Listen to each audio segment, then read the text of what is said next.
1. The corpse ride. People have been triggering and getting superpowers ever since the planets aligned back in the 80s. No one is exactly sure why. To be fair, it wasn't just humans, anything with a sufficiently advanced brain can trigger, but animals tend to either be B or G class, brutes and geniuses, and even then fairly low ranked. When it comes to superpowers, it takes a human's imagination to get the weird ones. Even with that, whale hunting isn't a thing anymore, and all the tuna is dolphin-free. In any case, I've lived my whole life with superpowered people all around me. I had even met and sometimes associated with a few of them with lower ranked power levels, the ones, and a few twos. But for the big fights between the higher ranks, the capes, I was at best mostly like everyone else. I had seen it on the news and occasionally the cleanup of all the destruction left behind. That changed the day a newly triggered super that ended up being called Coltrane went on a rampage against the enormous corporate headquarters in retaliation for one of their subsidiaries' lack of adherence to safety regulations which led to his triggering, and the deaths of several of his co-workers. It was the day the young superhero Shimmer, the famous daughter of two prominent supers, died. For about half a minute. I was in the second ring, the band of curved city blocks which was what amounted to downtown for Concentric City. After getting hard copies of the paperwork for paying off the mortgage on the family homestead I was just heading out of the Sullivan building when Shimmer came flying backwards into Imhotep Plaza. Smashing into the dais the statue of the ancient Egyptian architect that stood on the dais in middle of the fountain. Even as she struggled to her feet, a figure trailing streamers of black smoke came down on her with both feet after leaping into the plaza, driving her deeper into the wreckage. Then her attacker lifted a broken chunk of the concrete and slammed it down onto her. A section of rebar sticking out of it ended up going right through her chest. I could tell because when he lifted the chunk back up, her body came with it with the bloody bar coming right out of the center of her back. Then he dropped her into the fountain with a splash. She died right then. I could tell. That was the basis of my own power. To sense the dead all around me. No, she was 17. One of the first of the second generation of supers who had inherited both of her parents' powers.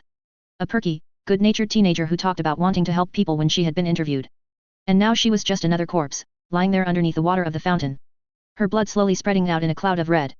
Her killer turned around to face off against the rank 4 Alter T-Rex as the dinosaur-shaped shifter hero arrived and roared at the smoking man. I could see the killer's white glowing eyes through the smoke that had built up around his body in the short time he had stood there. But I was still focused on the recently dead girl at his feet. Maybe just recently dead enough. I had never been able to pull this off the few times I had tried. Sitting a vigil by someone's bedside in the hospital meant that their bodies had been too worn by age or illness for this to work. A nearby flower bed gave me a spot to throw myself down out of view. To anyone looking on I was just another bystander looking for cover. Which I was, dying the first time had been enough for me. It had hurt, a lot, but it had also been enough for me to trigger. I left my body behind and got inside of Shimmer's. Yes. I got inside of a teenage girl's body. Don't make it weird. I had the power to sense the dead, to send my consciousness inside of them, and the strength to make them get up and move around. And most importantly, to heal them enough that they didn't fall apart on me once I got them moving. In my own body, I had some of that strength and regeneration. A Brute 2 and Regenerator 2. I was registered as S2, with S for being a multi-powered super as I had 2 of my powers documented. I didn't tell anyone that I was Weird 3 for having a power that didn't really fit any of the other categories. Which to be fair was pretty arbitrary, but most people fit one of the broad categories. Brutes, minds, geniuses, formers, alters. There was some talk of AZ for people with undead powers, but mainly as a joke, there weren't all that many of us. Shimmer was a Force 4, Brute 3. Not quite up to her parent who were rated as 5s, but the people who were born with powers rather than being triggered tended to get stronger with age. None of them were old enough to say for sure how strong they could get, only that they slowed down with age. I had never taken over the body of another super. Normally I went up to a Brute 3 and Regenerator 3, in a dead person's body which is where my powers came into their full strength. But in Shimmer's body. Brute 5, to Coltrane's Brute 4. The rating systems went with 2 being twice as strong as 1, and then each rank also being twice strong as the one below. Brute 4 was 8 times as strong as a 1. 5 was 16. Which was a big step up from a Brute 4. As the smoking man found out when I reached out with Shimmer's cold dead hand and wrapped her dainty little fingers around his ankle, or at least halfway around it. Then I had her squeeze. Something solid inside of the killer's leg gave way with a crack. Coltrane let out a howl like a steam engine and tried to pull away from Shimmer's corpse, only to end up pulling her out from underneath a chunk of concrete. This also pulled the rebar from her corpse, but with her heart stopped not all that much blood was coming out and I focused the regeneration on sealing the hole.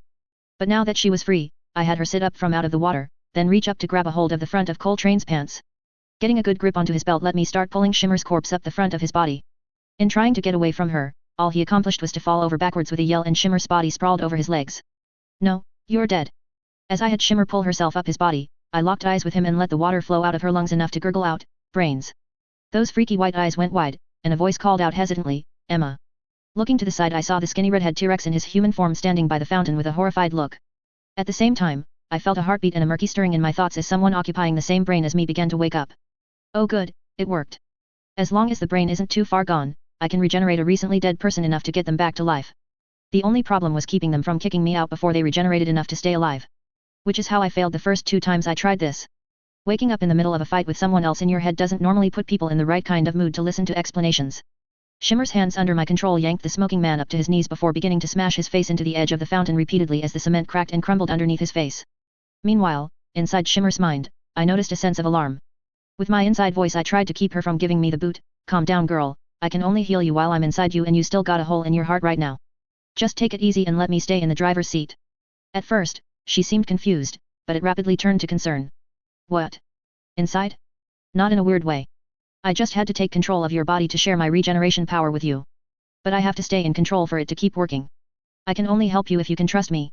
There was a sense of razor-sharp assessment before she got all bossy. First, stop trying to kill this guy. Second, reassure T-Rex that I'm going to be okay. And that it's someone else speaking. I don't lie and neither will you while you're with me. I had Shimmer's hands lift the smoking man's head up to check on him. He looked like he would be down for a while. Then I had her stand up and pull the guy out of the fountain enough to drape him over the outer rim to get his face well out of the water. All good, T-Rex. Once I've finished healing Shimmer up so her heart can beat on its own, I'll be out of her. Oh, and she's good with it, just a little freaked out. The slim boy looked bemused. Okay, who am I talking to then? I had thought of a lot of superhero names back when I was a kid. But Corpse Commando had been the best of them and I had outgrew that a bit.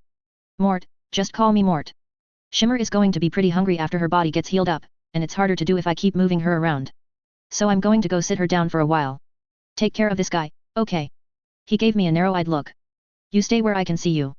I don't want you going anywhere and doing anything with her body while. I threw up Shimmer's hands in protest while feeling the girl's embarrassment. No, nothing like that. Don't make this awkward for both of us. I circled around about a quarter of the fountain and sat down on the edge when Shimmer started talking to me. It's really difficult just letting someone else move me around, not that I want to complain, but is this going to take much longer? And can you please not sit like that? I straightened up from my half-slumped over in a legs spread wide position and crossed them at the knees. Sorry, I got kicked out immediately the few times I tried to pull this off before. But you were knocked out and then died so we had a chance to talk before you woke up enough to freak out. She started to freak out. I was dead. But oddly enough I still didn't get the boot. Yet. And you are healed up enough to stay that way, but if you can stand having me here for a bit longer you won't have to spend a week in bed recovering. The panicked feeling faded away, mostly. I'm alright for now. But how come I've never heard of you? I mean, thanks for saving my life. But couldn't you have been helping a lot of other people too? I shrugged her shoulders and lifted one of her hands to hold back the first few people who had come out of hiding to try to talk to her. Give us a moment folks, she is still recovering. To answer your question, no. Most people die for a reason and they're too far gone to stay alive after I leave even if I'm right there when they die. You're young and healthy. If the rebar hadn't got your heart you could have not only survived that, but you may have even kept fighting. And now I think you're all fixed up. So, bye. For a moment I felt lost before I settled back down in my own body lying on the cold cement behind the flower bed which had been shaded from the sun all morning. Then I got up and looked at the damage to the fountain and noticed the young woman in her green and brown skin-tight supersuit with a tattered oversized matching hoodie over it touching the front of her chest with a look of wonder on her face. Which turned serious as she intently began to look around the plaza. I ducked down and hid behind the crowd of fans who took her looking around as a signal to converge on her. I still had things to do that day and getting involved with an actual costumed hero was the last thing I needed in my life. That night I found out that odd things happen when two superpowers interact together and that I was now involved with a costumed hero. 2. Second contact. I had gotten home after finishing the last of my errands for the day and finished off my afternoon chores. The trash from dinner had been tossed into the recycling bin to be broken down for easier sorting. The packages on my front porch had been delivered to the attic. And everyone had been fed and watered. So I was just getting settled down in front of my desk to catch up on the latest chapters that had posted on my web novel site when I sensed a dead body nearby and a hint of wistfulness that wasn't my own. What the hell? I tried to focus on where the feeling of a brand new dead person on my land was coming from, and who was the person whose feelings were inside my head. I somehow recognized that the person's mind was Shimmer from that morning. I tried to speak with her like when I had been inside her body, but I only got a sense of confusion in return. At least this time I was sitting in a nice, padded, and warmer than cement wheelie chair at home as I slipped out from my own body to ride in someone else's. The person was only recently dead. Still warm in fact. Opening its eye I could see the tiled ceiling above me as the roaring noise in its ears became sounds. Around me, people were whimpering and an angry voice was shouting. I'll do it. I swear if you try to use your powers on me I will end her. Then I heard Shimmer's voice, trying to sound firm. It's just money. Let her go and you can leave with all of it. It's the cop's job to catch you, not mine. I'm here to save lives and I don't do lies. I sat the corpse up to look around from behind the counter that between me and wherever the confrontation was happening. A few people nearby gasped when the body began to move but the shouting woman who was partially turned away from me didn't seem to notice. The corpse had been a security guard who was carrying a lot of extra weight on him. His gun was missing from his belt. Pulling it out during what looked to have been an attempted robbery of a check cashing place must have been what got him shot. What had the guy been thinking? The city would have reimbursed the place and some low-ranked super would have tracked the robber down. Poor guy. It felt like he was a little too far gone for me to save him. My powers would still fix up the damage his body had taken, but there wasn't enough left of his presence in his head to get his heart going again. Looking around the room I could see a rough-looking skinny older woman who was dressed in a flannel shift as a jacket and some other worn-out old clothing. She was standing with a cheap revolver up against the head of an Indian-looking woman in a pink skirt and white blouse who was crying as the homeless-looking robber held the woman up in front of her as a human shield as she faced off with Shimmer. The super teen had a multicolored shield of force up between the two of them. Its surface constantly changing its colors in ever-changing streaks as did all of her force effects. Thus her name. I felt her in my head as she noticed me and tried to use our connection somehow to communicate, but her face didn't show a sign of her awareness as she tried to somehow give me instructions that just came across as a general feeling of bossiness and then frustration. Then she shot me a sense of encouragement as she began to slowly step off to the side. See, I'm giving you a clear path to the door. Just let her go and run before the cops get here. I give you my word that I won't do anything to stop you. With each step she took, the gunman, or would it be a gunwoman, turned to face her until she stopped as the woman finally ended up with her back to me. Oh. She wants me to do something. I widened my eyes at her since I wasn't exactly trained for this sort of thing. But she gave a little frown at me while sending me a feeling of determination. Hey. I hope if I screw this up, I can at least try to resurrect the hostage. She seems pretty young and healthy so she would at least have a chance. I gave Shimmer a reluctant nod with the corpse's head and removed a few items off the counter to keep them from falling and making a noise.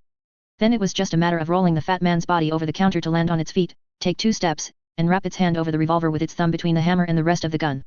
Then before the robber could even pull the trigger, I twisted the gun out of her hand, without setting it off. The woman turned around and went grey as she looked into the cold dead eyes of the man she killed.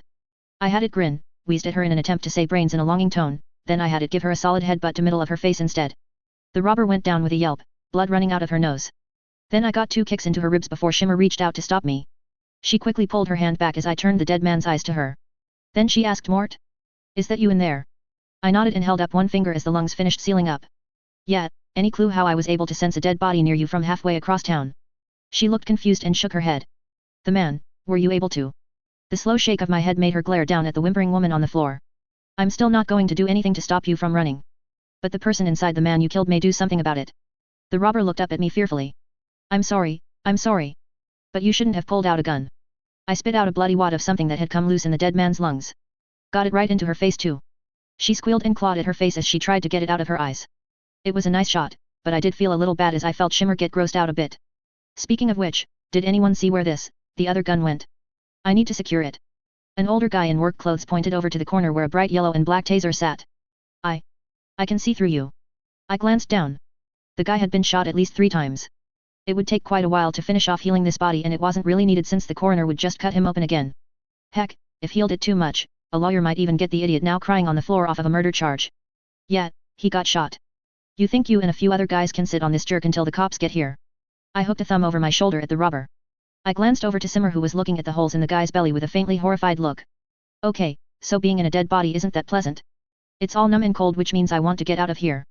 Send me a contact email at mort1188@fakemail.com, no capitals, and we'll try to figure this out. Then I walked around the counter and lay back down when the guy had fallen when he died. Just in case it mattered to the cops. Back in my own body I felt a need to take a hot shower to wash off the corpsey feeling but saw the Chicken Ice Guy novel had updated a new chapter while I was out. Well, this night just got a lot better.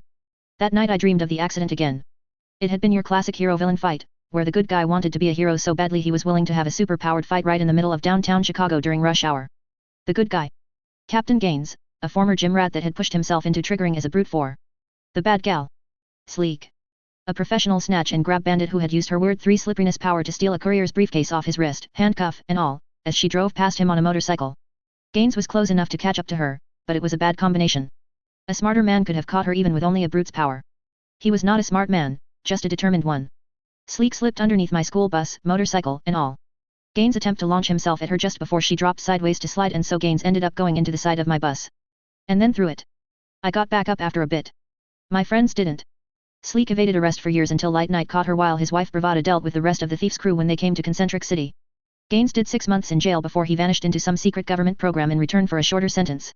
My family moved back to Montana to live closer to my dad's parents. Concentric City had plenty of affordable housing and rules about heroes taking training before they went out and had superpowered fights. A regeneration power meant I didn't have any scars from the fight, at least not physical ones, but some nights I didn't get much sleep.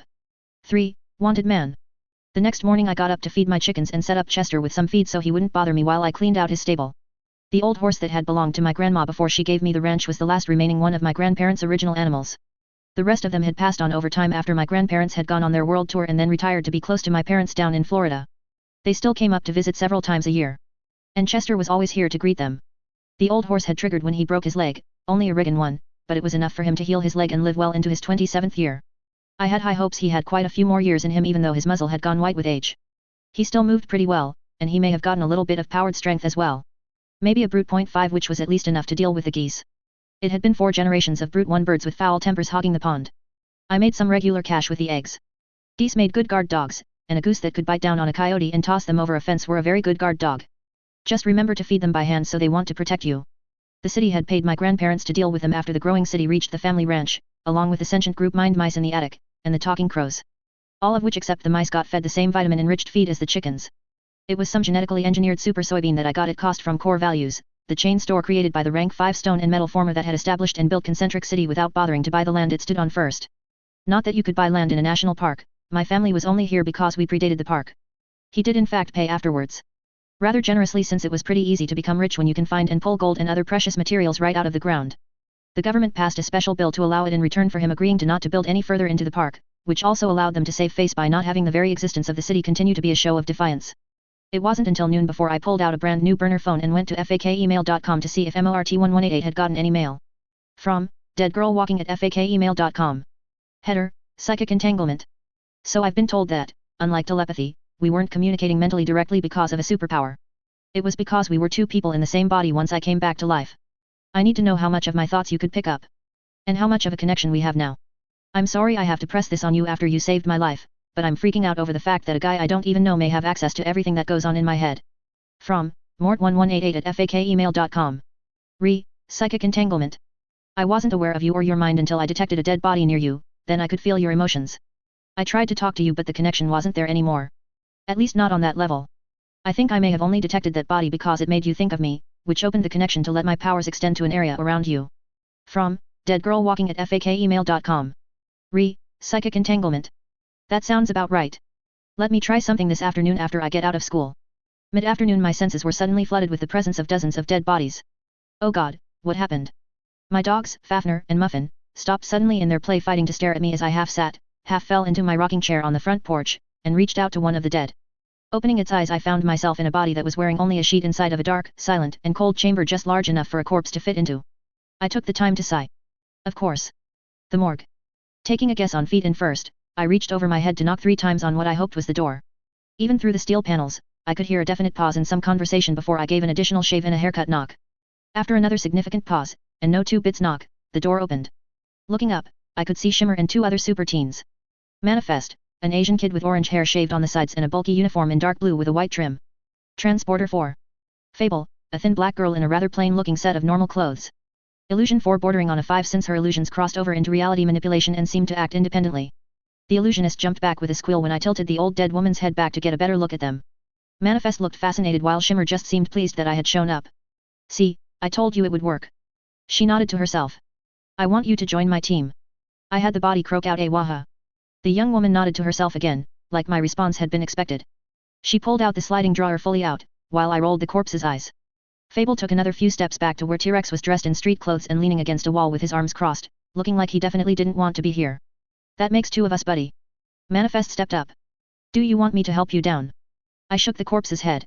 She's still cold, it will take a little longer for me to be able to get her up let alone keep her standing. Now what are you talking about with a team? Shimmer seems to unconsciously strike a pose. All 4 of us are inheritors and have spent our whole lives being called the little princesses or princes because people had looked to our parents for leadership.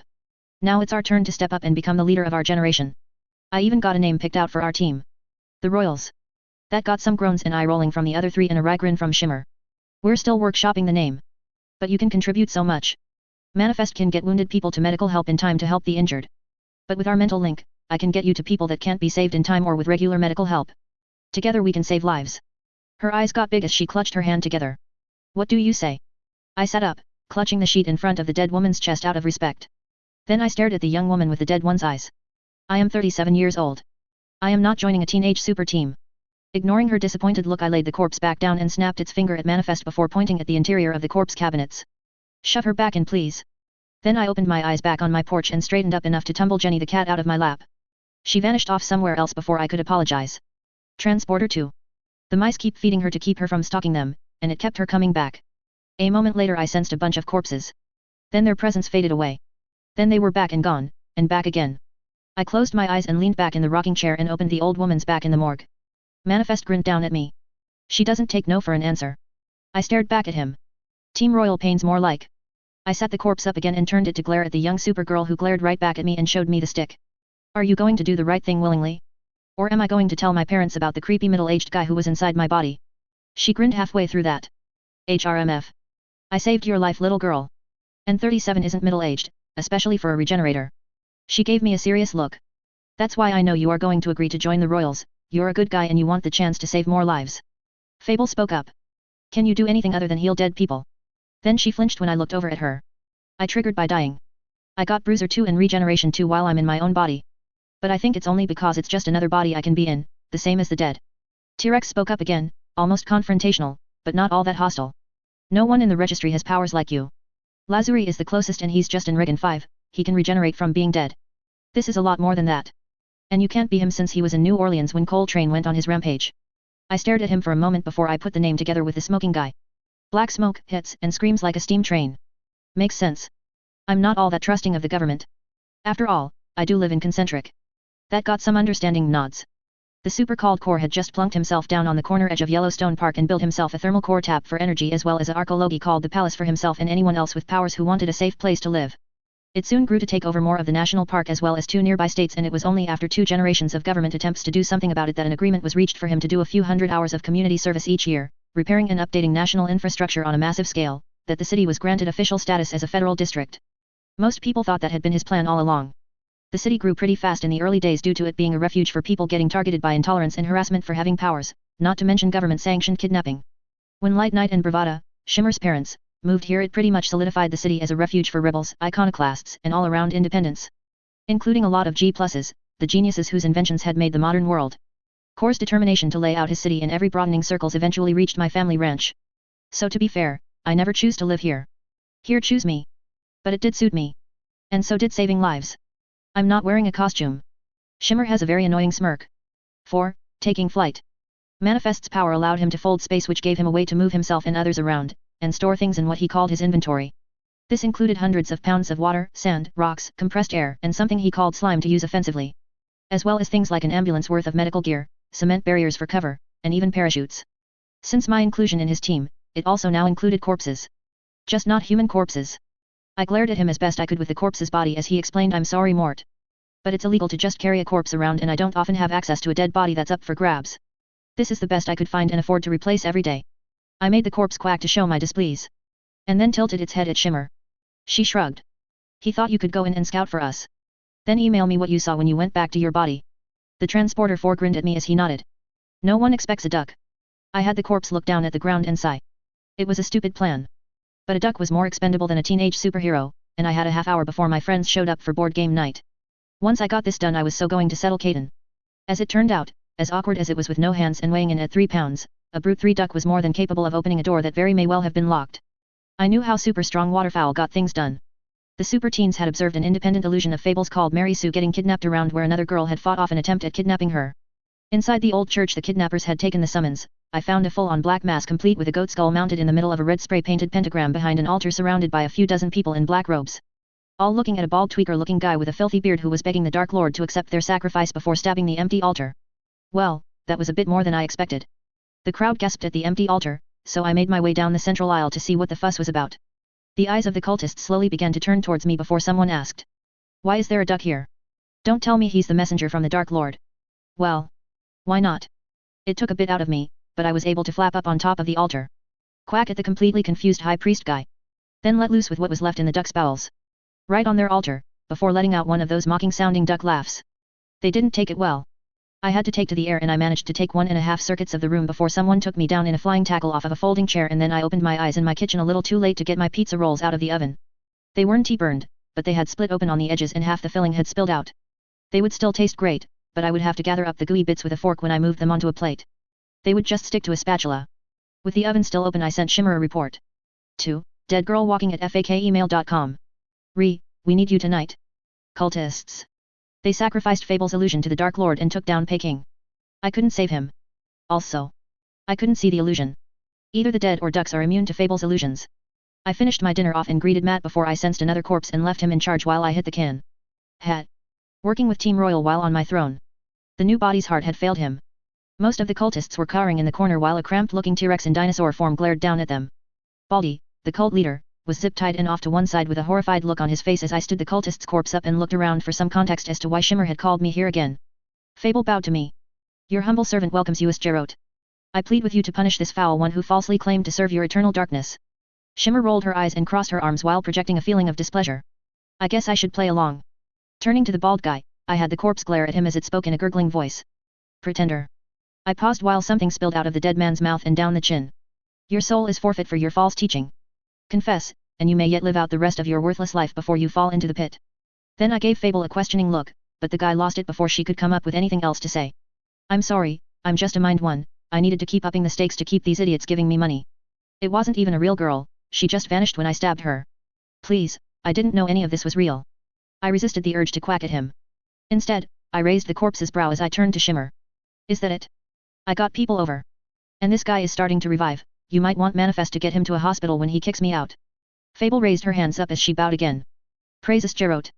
I'll praise his favor as he departs. I rolled the guy's eyes at her and laid the cultist's now breathing body on the ground as his feeling of confusion began to turn into panic. You are getting a second chance, moron, stay away from people in dark robes. Then I went back home and finished my pizza rolls before our token vegetarian showed up. As usual, I focused too much on getting roads instead of cities, and my numbers never came up enough even with a 6 and an 8. Betty won and crowed about it, which I admit left me in even more of a foul mood. I got a full report on the whole thing later that night. As well as a question about how I was going to collect my share of the reward money awarded by the Concentric City Department of Public Works for dealing with a rogue mindbender. 2. Dead girl walking at fakemail.com. The cultist crisis. We get paid? Is this off the books or do I have to pay taxes on it? 2. Mort1188 at fakemail.com. The cultist crisis. You pay taxes. 5. The call. A dead drop, for the cash bought me a new dishwasher. The old one required washing things by hand first to the point I was essentially using the dishwasher as a dish rack. But the new core value brand one cleaned everything off well enough that you could skip cleaning off the plates entirely. I still scrapped them though, the crows brought me stuff in return for leftovers, and some really cool stuff in return for hot dogs, even off-brand ones. The ones that are more pink slime chicken than anything else. There was in fact enough money left over after the new washing machine for hot dogs for everyone except for Chester, who got a tub of dried oats instead. After that, I didn't respond when the corpse I sensed was small enough to be a duck or anything else that size. The only thing I heard about the refusals was a question from Shimmer asking if I knew any good duck recipes. I did, but I knew it was a trap that would end up with me cooking a duck for them. Not this time, Shimmer. Then in the middle of the night, I was awoken with a feeling of fear, nearly a panic as I felt several corpses around me. And one near Shimmer that was too big to be a duck, but too small to be a human. At least too small to be an adult human. I opened the little girl's eyes. She was too warm to have been dead all that long, which was hopeful. Shimmer had nearly a dozen of her prismatic shields up between her and a bunch of men in white uniforms with blackbird talons reaching up at an angle printed on their fronts and backs. At least 5 of them were firing some kind of energy rifles at Shimmer and the people she was shielding. People who were looking at me with a look of amazement before one of them, a middle-aged woman, tore herself out of a middle-aged man's arms and threw herself on me. Kelly, you're alive. Great. I had the kid pat the weeping woman on the shoulder. Can I get a sit rep here? Shimmer straightened up and I felt her fill up with a feeling of hope. Are you and the girl, can you save her? I considered that as Mom pulled away to stare at me in confusion. Give me a second, yet I got a heartbeat, and she's wondering what going on. I looked at the mom. You need to tell Kelly to trust the nice man in her head so he can help her get better. When the mom just stared at me, Shimmer added in. He's a friend, but he can't heal her if she panics and pushes him out. Kelly, just trust him, he's helping you. I don't do lies. I nodded the girl's head. Just stay calm, sweetheart, it won't even hurt once I'm done and your mom will take you out for ice cream later, okay? I'm going to need another minute with her to finish up. What is happening? Shimmer nodded at me as T-Rex burst out from behind a party store to overrun the 5 guys firing guns at Shimmer. I noted 2 of them become corpses under his feet. Red ain't playing. Shimmer seemed to catch her breath as most of the shields dropped. Vat-born troopers from Dr. Talon, he's trying to free his daughter Shrike from holding in the police station. I'm not even sure if they count as human. I considered it. They still count as corpses. Just a few more seconds, Kelly. Count down with me. 10, 9, 8, the mom, the very happy-looking guy who I guessed was the dad, and Shimmer all finished the countdown with me and Kelly. Although at the end it felt like something else was taking over the healing for me. As far as traumatic triggering goes, this would be enough for her to get to a Rigan 2 at the very least, if not a healer of some rank if she was following along with the regeneration and started to use a healing power on herself. Even a healer one would guarantee her a high-paying job for life. Then I was off. The two trampled clones certainly felt like humans. I switched from one to the other and determined the first had been less damaged by a dinosaur. Opening its eyes, I stood up and got a good idea of how it felt to be bitten in half by a Tyrannosaurus Rex. Someone must have reminded T-Rex about the corpse-riding guy on his team by the time I opened the eyes of the second corpse and awkwardly got to my feet with a broken hip. UG. T-Rex made a sort of apologetic chirp. I tried to tell him it was okay, only to find out the Talon troopers didn't have the ability to speak. So my attempt to say, "It's okay big guy, I didn't feel a thing," came out as a horrid series of choking sounds. After processing that and shrugging, I was off on a lopsided lurch. With an unfamiliar energy rifle in my hand. I got another inquisitive chirp from T-Rex which I brushed off with a hand wave. A suicide run is a solitary one. The first group of Talon troopers just stared at me as I ran up to them until I dropped the rifle and pulled out two of what I hoped was some sort of grenades. Pushing down the buttons on top before I threw myself on the ground in the middle of them. Then I just lay there waiting for the earth-shattering kaboom that didn't come until I let go of the grenades and they began making a chirping sound that came more rapidly before they went boom and I found myself back in my bed with my dogs looking at me with their ears perked up as well as several concerned-looking mice up on top of my wardrobe and some shelves.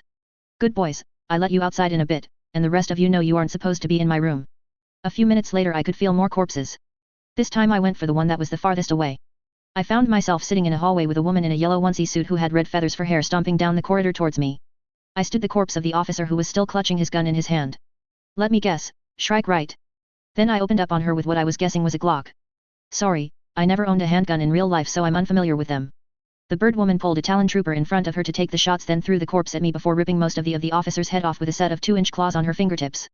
I noticed her hands were covered in scales for her bird theme as well. I wondered if her lower legs were the same. 2-inch toenails just sounded awkward. I opened the eyes of the clone that she had used as a shield. Then stood it up and fired its rifle into Shrike's back. She shrieked but it didn't seem to hurt her too much, just more of a bad burn than anything else. It did get her to turn around with a surprised look on her face. What the hell? I grinned at her and tried to put another shot into her before the other Talon troopers destroyed the body I was in with blasts of bluish energy which did a lot more damage to the dead Talon trooper than I had to the jailbird. By the time she got to the end of the hall, I was in the body of a Corps commando who felt like he had taken a shot from the wrecked armored vehicle standing outside the front of the jail. His armor let him ignore the energy rifle blasts that hit him as he ran into the reception area of the police station. Then Shrike got to him. At least it took her a whole 10 seconds to damage this body beyond my ability to have it do anything useful. Mainly because after tearing off an arm and punching it through the chest didn't stop me from trying to punch her with the dead man's other hand. Not that my punches were doing anything to her, even with brute 3 strength, but they were annoying her enough to delay her. Then it was another dead Talon trooper before she could even leave the room, then one of the ones who had been escorting her out. I had figured it was better to pick off her supporters and then use them against her than try to hurt her with the weapons I had access to. I think I was getting to her mentally at least since she screamed in frustration and ran out the front door with me in the body of the last of her escorts chasing after her. Only to see her run face first into the inside of a big blue glowing transparent box that had closed around her. On top of which a grey-haired gent in a nice evening suit covered in overlapping segments of softly illuminated translucent blue force armor had landed. A tall very fit Latino-looking woman in a black muscle shirt, brown cargo pants, and black combat boots and wristbands dropped on the ground next to the box. She seemed happy to see me by the grin on her face. But then as she rubbed one hand over her other fist it seemed like she was more happy to see a target than one of her daughter's team. I dropped the rifle by my side with one hand and raised the other in a wave as I tried to introduce myself. Only to remember the whole not having vocal cords thing. Shimmer's mom sure can punch. Very solid and it would have been sure to knock out a living Talon trooper. Me, I just decided to play dead. Bravada is also pretty good at spotting someone faking, although she seemed pretty confused as she stared down at me. The dad caught on first. Ah, honey. Sweetness. I think you just clobbered Emma's teammate, the Corpse King. I raised my head and tilted it in confusion. Corpse King? Light Knight shrugged. Shimmer has a name for all of you to work with the royal name. I think Corpse King is just going to be more of a title, like Blue Light Special or Puncherella. He nodded toward his wife who gave him the stink eye before turning to me. Sorry if you're Mort. But can't take any chances of you being a bad guy and taking a hostage. I managed to give her a thumbs up before a fist caved in the Talon trooper's skull. By the time woke up in the next body it seemed like the fighting had died out, so I collected a second rifle and made it over to the back of the party store to stash 2 of the energy rifles under the dumpster. I planned to try to come by and collect them in a few days. Wait until Matt sees them. I've had to hear him bragging about his gun collection for years. 6. Revenge of the Crows. The crows woke me up the next afternoon. I had never hopped from corpse to corpse like that before, so after feeding the animals and playing with dogs a bit after my alarm woke me up that morning, I had gone back to bed for a while. Outside I could hear a car door slam shut and a voice call out. Jesus Christ! None of you could have been hatched the last time I was out here. Cut it out. The crow meanwhile just kept screaming bad blue. And big blue bastard at the guy. Blue? Oh. Shimmer's dad. Light Knight. I rolled out of bed and looked out the window to see the older man and his taller, larger wife standing outside next to a very expensive looking SUV. The guy was shaking his fist at the birds crapping on the translucent shield over his car, but by the looks of it, they had hit the vehicle several times before he got the shield up. His wife meanwhile was openly laughing at him. I told you not to mess with the birds, but no, we were never going to have a reason to come out here again. They looked really normal in regular clothes. Like a healthy middle-aged couple with the younger wife being a bit of a gym rat. And their extremely embarrassed-looking daughter crawling out of the back seat looked like a normal, if pretty, teenage girl. I got dressed and headed downstairs. I guess there had never been much point in using the burner phone to try to hide my identity from someone with two of the most powerful and politically connected people in the city. Not to mention them both being rank 5 supers. Walking out on my porch I waved my hands over my head and yelled at the crows. Settle down and you get hot dogs. All the crows immediately roosted on the fences, trees, and rooftops and began grooming themselves as if they hadn't been all set to murder someone. They were all still fairly up close to 3 people standing outside with a few of them still giving light night death glares, but at least they had stopped their aerial bombardment. Bravado walked up to the stairs with several greasy bags from some place called Mexicana and a tinfold covered tray in her hands. I wanted to meet you as you are the only member of my daughter's team we hadn't watched grow up and I killed you last night. So I brought food. She raised her collection of steaming takeout for emphasis. I came down the steps to take the tray or at least some of the bags. Not a problem MRS Knight. I didn't feel a thing and you were only the second person that got me with friendly fire yesterday. Please come in. Her husband came in right behind her, trailing along behind him a teen with a hood up on her dark blue hoodie. Looking around he seemed a bit surprised. We've been here before to drop off and check in on some super animals in the past. I would have expected it to have changed a bit more since your grandparents moved out. His daughter sighed. At first, I thought about pushing back about how he knew all about me being some sort of power play, but the guy just seemed to be making small talk that somehow zeroed in on something that embarrassed his daughter. You know, like a dad. I set the food out on the kitchen table and peeled off the foil to reveal an entire tray of crisp little tacos. They smelled great. Is that what the crows remember you from? They seem to have some kind of inherited memory thing going on so it may not matter how long ago it happened. Shimmer's mom gave her husband a wry look as he froze up for a moment. I covered their treats up with a shield to play with them. Only for a little bit, once they got upset enough to start squawking I always uncovered the food. How was I supposed to know a bunch of birds were going to hold a grudge for generations? He looked from me to his wife, and then his daughter for support. He didn't get any. I dug out a pack of defrosted knockoff brand hot dogs from the fridge and sliced them open before handing them to him. Pinch it off in little pieces and set it out along the railing on the porch. They still won't be happy with you, but with the bribe, they'll hold off on targeting you for the rest of the day. As the champion of Concentric City headed out to feed crows, I pulled out a few chairs. Please sit. Then I started to get out some plates and silverware. As I was filling up a pitcher with some ice water and some lemon slices. Shimmer finally spoke up. I thought you said you were 37. She sounded a bit shocked. I turned around and gave her a half a grin. Regan too remember. I should look and feel half my age until I die way past 100 or so. You should end up looking pretty young for a long time yourself as a high-rated bruiser, just look at your mom. That got me a guarded smile of approval from Bravada and an ugh of disgust from the teen. Brutes usually had enhanced strength and durability, which sometimes meant a resistance to damage that included a resistance to aging to some degree.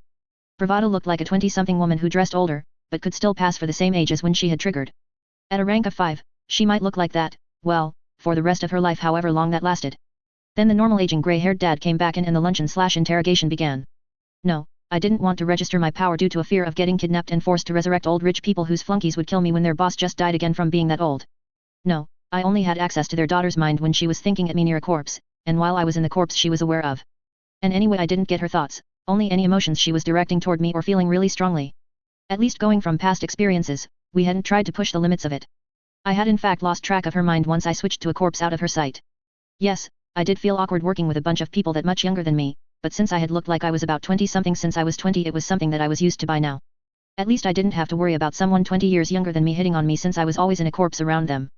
That last one made Shimmer, or Emma since she was in normal clothes, roll her eyes and pull her hood up again. And it's better than when I try to hang out in public with the friends who I grew up with who do look their age. Also, all my romantic relationships tend to last only a few years at most. Women get weird when they age and I don't. That line brought the awkward questions to an end, as Bravada gave her husband a fond look. It's not just women who can get weird about it. Then it was me spilling all the dirt on the kids. Let me tell you about when they made me take over a dead duck. After a few more stories and Shimmer's mom eating most of the food she had brought, I offered to show the two of them around the place, but Mr. Knight, who I had to tell, no sir, I won't call you Stu, excused himself and his wife since they had a charity event that night. His daughter did accept the offer. I'll fly home dad, I want to talk to Mort when he can't jump out of a dead body to escape the conversation. Shimmer's dad seemed a bit reluctant to leave his only daughter behind with some guy nearly his own age, but his wife grabbed one of his arms and dragged him over to their speckled white vehicle. The teen superhero shook off her awkwardness. I'm sorry about my parents, they are so used to getting their way they wouldn't listen to me when I told them you valued your privacy. She clenched her fists. They just act like other people's wishes don't apply to them and told me to get in the car, then acted offended when I tried to tell them they were overstepping. Then she stopped as she realized we had walked into the barn. You have a horse. For a moment she looked like a girl half her age as her face lit up before she realized it herself and tried to get all serious, which is hard when a huge horse is trying to chew on the hood on your head. Hey. Mort, make him stop. Ugh, it's all wet now. Do I have horse spit in my hair? Stop laughing. I wrestled Chester away from her. Do you want to take him out for a ride? He's gotten fat since I don't take him out nearly as much as I should. Her eyes lighted up again before she shook her head. Maybe another time, we need to figure some things out. Like, can you feel my emotions when you're in your body? She stared at me intently. I shrugged. Yes, but they're a lot more muted this way. Shimmer looked a little upset about that but moved on. Are you sure you want to still use Mort as your super name? It's not your real name, is it? I shook my head. Nope, you can call me Scott if you'd like. Just don't call me Corpse King. She blushed a bit. I was just throwing that out to get people to make better suggestions. But... She shrugged. Mort is just so basic. It would be a lot easier for people to trust you and not kick you out of their bodies if you could introduce yourself to them with a name they knew and trusted. Opening my mouth to object, I hesitated.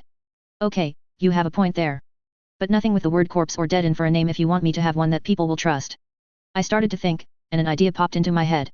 Fable creates illusionary people based on myths, right? Orpheus went down to hell to bring his wife back to Earth to live again. We can use that name and just tell people it's one of Fable's people. She's a 5 and a 5's powers can do a lot of crazy things. She tilted her head as she thought that one over before she shook her head. It sounds good. But I don't do lies. We can use the name, but we won't tell anyone you are one of Fable's summons. And if anyone asks, we don't lie. We will just decline to talk about it. Someday I would ask her about the don't do lies thing, but then I had to get to work. Telling her this, she looked thoughtful. Okay, I'll get out of your hair, but I'm going to leave you a new phone that uses a secure messenger program and opens a line to the team's communications.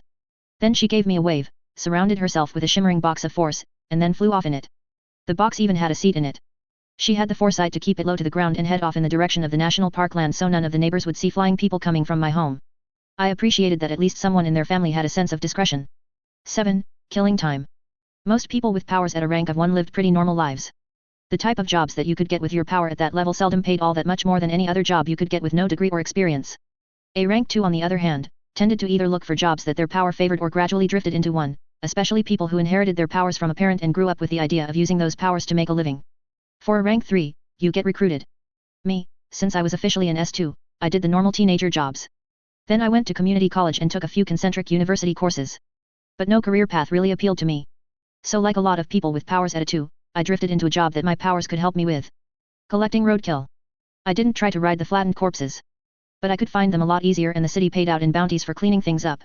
So the bodies that got thrown off the road when they got hit, or crawled off to die, that normally would just rot away undiscovered got me cash. Besides, the crows and the mice were fine with roadkill. Meat was meat. Between the cash from the city, for the roadkill and taking care of the powered animals, the half-acre of kitchen gardens, the chickens, and going hunting in the national park. I was doing pretty good. Not rich, but comfortable as I let the years drift by. Then some genius too came up with an automated robot with chemical sensors that could sense rotting bodies, and I lost my main source of income. I watched an interview with the guy once, a college kid who saw the little bodies around parts of the city and felt bad about people who lost pets and never knew what had become of them. They'd bring out your dead bots were his college graduation project. His business advisor made him rename them biorecovery drones. That was when my friend Mike hooked me up with a mortician named Adams. Mike was always a schemer, and this one was a dozy. While I couldn't bring people back to life who had been dead for too long, I could fix them up well enough that the people who had died in a way that reeked their bodies could still have an open coffin burial. Adams often had to undo some of my work to prepare them for burial, but he quickly got a reputation for being a miracle worker. A well-paid miracle worker. At my insistence, he did do one restoration job for every 2 he charged for, but since he didn't have to do the work himself, and he wasn't that bad of a guy, he agreed to it.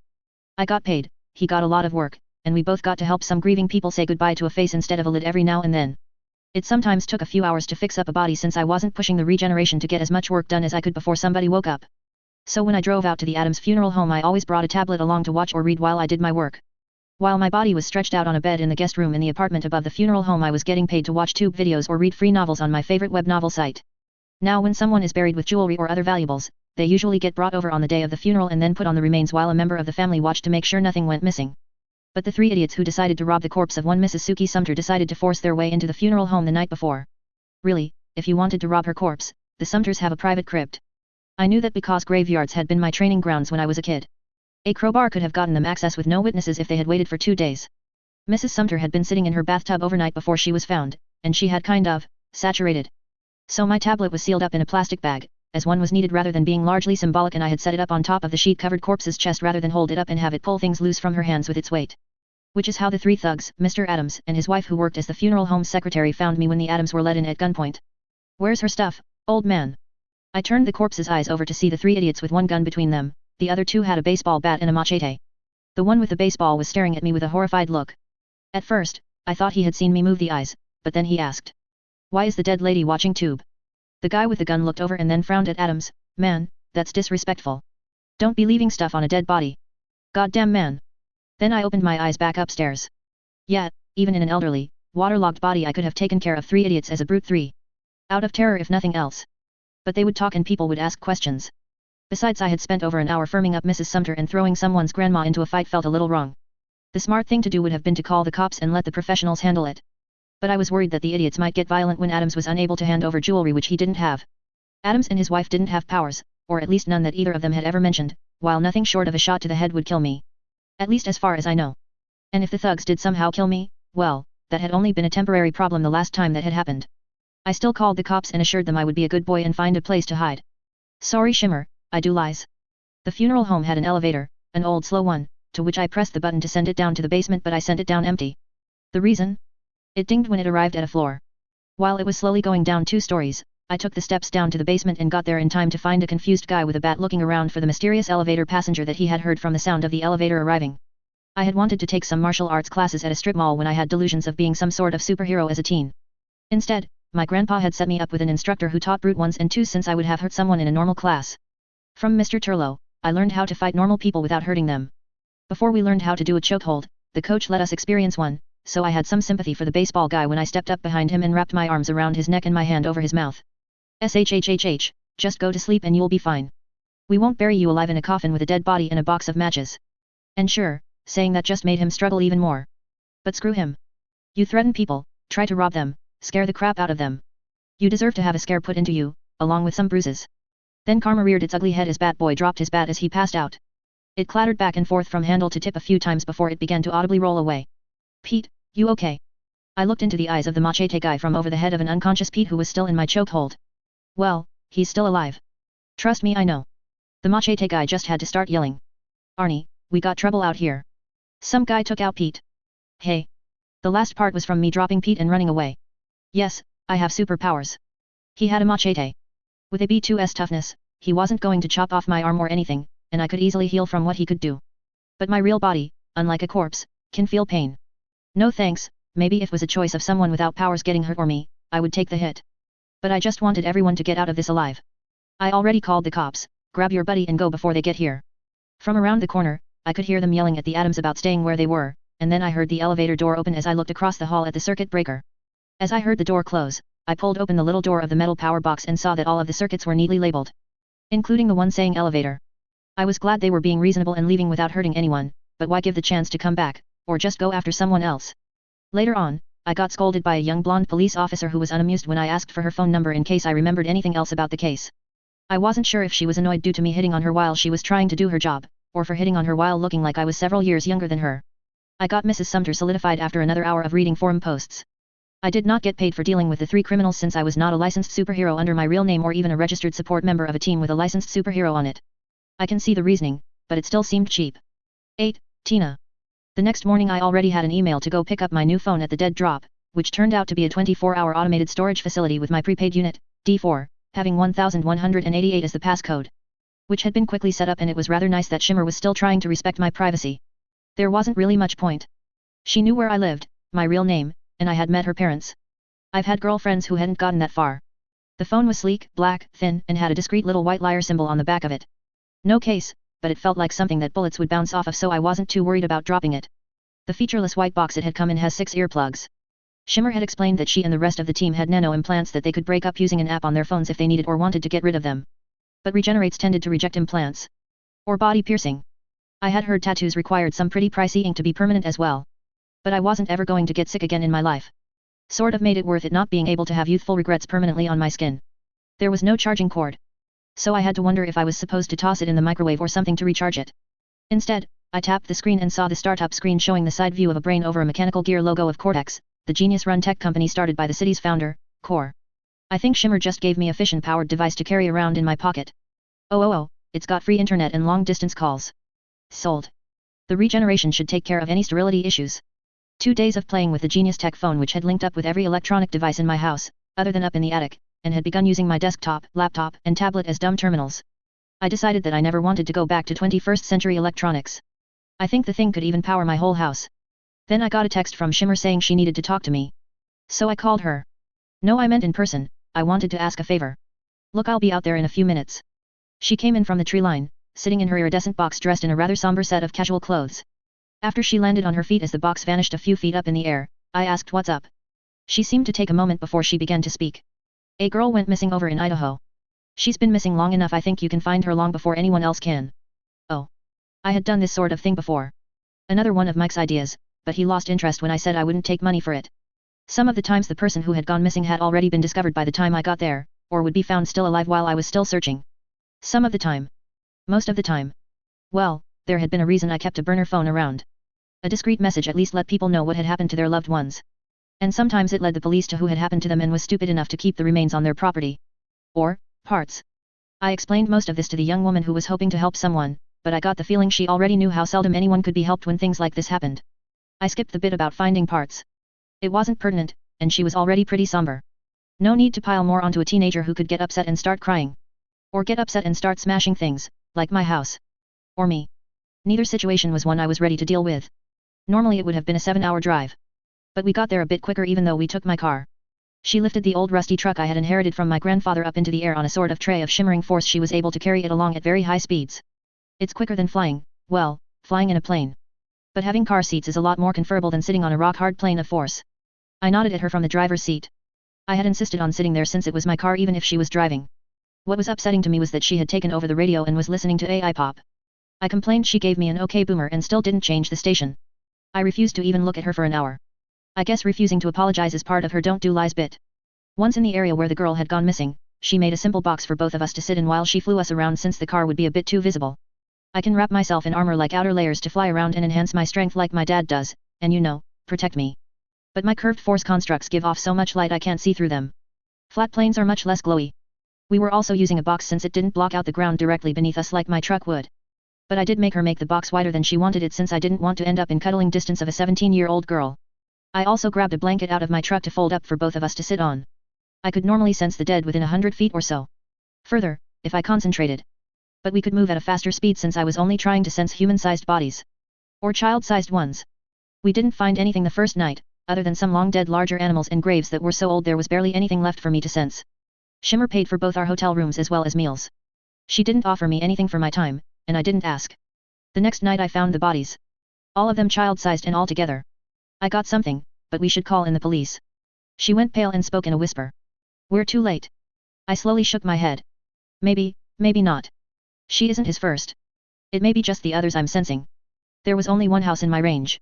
She at least set me down on the ground before she went inside by way of going through a wall. By the time I caught up to her, she had one very scared creepy-looking guy pinned up with bands of blindingly bright multicolored serrated bands of force wrapped around his throat, wrists, and ankles. He was scared, but, I'm telling you I don't know nothing about no girls. I got rights. I stepped back outside and had a seat on a wooden bench. His couch didn't look all that clean. The nearest body didn't have any eyes left to open, and there wasn't enough left of her for my increased power of regeneration in corpses to work with, but I could give it the strength to dig its way out of the deep grave. My strength. It was even enough to break through the hard plate of cement between it and the open air. I couldn't see or hear with bare bones. But I could feel where the dead were, and where I was. That fact that I counted as one of the dead to my power, nope, that never kept me up at night. This close though. I could sort of be half there and half here. With my eyes open I could see the tiny little skeleton held together with the force-based brute portion of my powers walking its way out of the darkness and up the creaking wooden stairs. The creepy guy began to sputter. Shimmer informed him. I think someone wants you to try lying to me again. True, I did at least. I sort of had to walk the remains over to the far wall and begin to feel along it until I felt the resistance of the bones hitting the creepy guy's body. No. Get it away from me. Don't let it touch me. The feeling along the wall bit is apparently pretty scary when you see a set of little girls' bones closing in on you. Good. Shimmer let him scream and yell for a bit. I've been told there are a lot more out there. Should we bring them all in, or do you want to tell me where Tina is? He screamed some more as I had the bones feel their way up his body. Then I began leaning back and forth on the wooden back steps. Each time the board step creaked like someone else was making their way into his house. It was enough. I guess he really didn't want to see them again. The teenager zip-tied him and we followed his directions to where the girl was being held in a sort of homemade bomb shelter under a shed. She was scared and filthy, but alive. Shimmer took the girl home. I asked her to pick me up on the way back. She looked at me and started to say something, then stopped and looked at the house. What are you going to do? I didn't look at her. If I don't tell you, you can honestly say you didn't know. Some people don't deserve to live. No one, let alone another child, should ever be at the slightest risk of ever being hurt by that man again. But, he wouldn't suffer in the grave. The families of those he killed had the right to know that he would be locked in a cage for the rest of his miserable life. And prison could be very hard on someone who had hurt children. Even criminals have families. I did want to kick him a few times, in the face, but it would have made it look like Shimmer did it. So instead I marked the remaining graves with some sticks with bits of one of the creepy guy's formerly white t-shirts tied onto the ends. Then Shimmer came back to collect me for the ride home. We never spoke of the matter, but now and then she would ask me to help her look for a missing person. Mainly children. It was usually better when it wasn't me that found them. 9. Back to school. She brought the whole team to my house in one of her force boxes. Partially so Manifest knew where I lived so he could pick me up as needed, but mainly because she had guessed I would be resistant to her latest scheme, as I had begun to learn how to say no to her. I don't want to go back to school, I'm 37. Shimmer looked around to her other teammates for support only to find Manifest giving his entire attention to his second slice of fresh from the oven apple pie with a scoop of vanilla on top. Fable, whose farm girl outfit of the day of cut-off overalls, straw hat, and checkered shirt I could actually see since I was in my own body, was outside playing with the crows with her two giant raven summons. Hugin and Mugen or something like that. I was going to have to get that girl a gift better than a quickly eaten slice of apple pie. While we had learned that her illusions didn't exist for the dead, it was only today that I learned that I could see them while in my own body. It confirmed for me that I hadn't been walking around in my own dead body since Captain Gaines killed me and 4 other children. I was truly alive, which was throwing off what should have been an instant and hard no to going back to school. T-Rex had refused to get out of the air-conditioned van. Animals could smell the predator on him, or so he claimed. Fable had whispered that he was allergic to birds. Finding herself all on her own, Shimmer ended up giving me a stern look and hit me early with her finisher. It could help you save lives, and it's free. Uncle Kor said he would give you a full ride as long as you want to go. I sat down in my chair and ignored her for a bit while I dug into my soaked with melted ice cream slice of pie. Which I did not plan to admit tasted pretty good that way. You told me you can direct your regeneration to focus on whatever parts of the body you need fixed up the most. Having a medical doctorate can help you figure out what needs to be fixed first. Lives could depend on this. Are you even listening to me? I mumbled something at her. Yes, I was listening to her since she was also blasting me through our emotional link with earnestness, frustration, and annoyance. I knew her well enough to know that she wasn't going to give up, but if she was going to win I at least wanted her to work for it. Then Manifest laughed as Shimmer's eyes went wide and she began to sputter. T-Rex just said through the comms that she just wants you in Con U so you can buy alcohol when we go there next semester. Shimmer glared out at the van. I don't do lies tea, and I don't drink. Come in here if you want to be part of this conversation. Manifest finished the last of his pie and began scraping up the smears of melted ice cream, crumbs, and apple goo together on his plate. Part of the reason we're all going to school is so we can respond quickly to emergencies as a group. Everyone knows us, but you're young enough looking for it to be plausible to be in university, and hanging out with us in the hope of getting a job as part of our support personnel. And learning to be a doctor means you could save lives even if they aren't quite dead yet. He pointed his fork at me. Plus I read up on regenerates.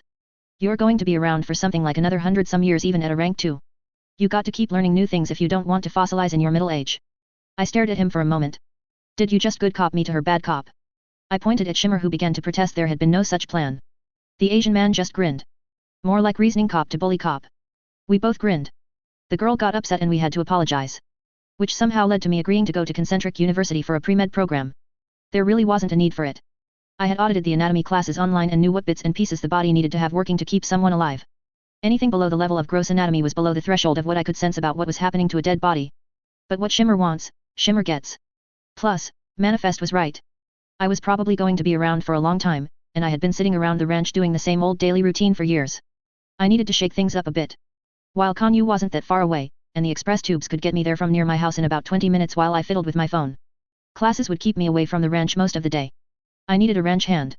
When I tried to use that as an excuse to get out of going back to school, Shimmer took it as a challenge. First attempt. A Cortex experimental robot designed for outdoor work. Kor was more than happy to get his company to loan his goddaughter one to field test. Animals don't like robots. Something about a machine walking around on its own just sets them off. An uncanny valley in which even the bots that could fool a human would still somehow set animals off. And brute one geese can tear robot limbs off with a little teamwork and leverage. I got to the bot in time to save the body where the brain was kept so it could survive to one day mature into a true AI. One that hopefully wasn't too traumatized. Second attempt. A recent graduate from the Con U veterinarian program who was fascinated by a chance to study super animals in person in hopes of writing a paper on them. Unfortunately, he didn't have any powers of his own. And the animals had started to figure out that something was up. The crows bullied him, the mice stole his stuff, and Chester bit him. At least he was smart enough to stay away from the now aptly named murder geese. I offered him one of the fertile goose eggs since they bonded with people who raised them by hand. But he asked if he could back later for it, after he had a place to raise it. Third attempt. Shimmer called in a witch. Technically Brenda Scorn was a mind 2 empathy whose abilities worked on animals of all kinds, but she had lucked out by also having a rank 1 in brute because being able to communicate emotionally with animals didn't mean she could command them. And even animals could be dicks sometimes. In Scorn's view, most people were dicks, which is why she chose to live deep in the national park rather than be around them. But Shimmer's parents had found her when she was a kid and took her in after she ran away from the foster care system back east. She had only been with them for a few years as a teen, but she and Shimmer had gotten close. Shimmer called in a favor, and I got a lodger who parked her trailer off on the other side of my fields who I seldom ever saw. She wandered onto the farm after I left for the day, and wandered right back out most of the time when she sensed me coming back. She pretty much laid down the law on the super animals. She fed the crows, carried the Amazon orders inside the house to the mice, took Chester out for daily rides, and smacked the geese around when they got riled up. And what was I doing for the rest of the summer before university started? Training to fight. In dead bodies.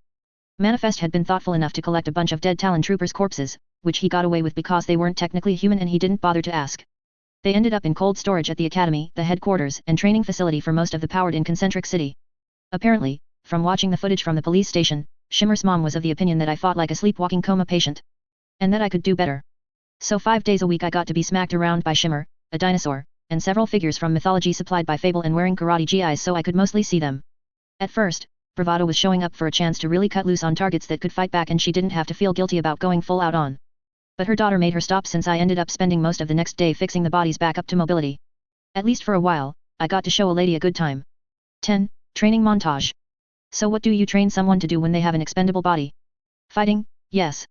Focusing on a mix of hard strikes that I could do with my limited agility when it came to moving a limp dead body remotely with my form of force-based brute strength, and grappling because being able to tie down someone with an ice-cold corpse getting all personal on them would free up someone else on the team to do something else.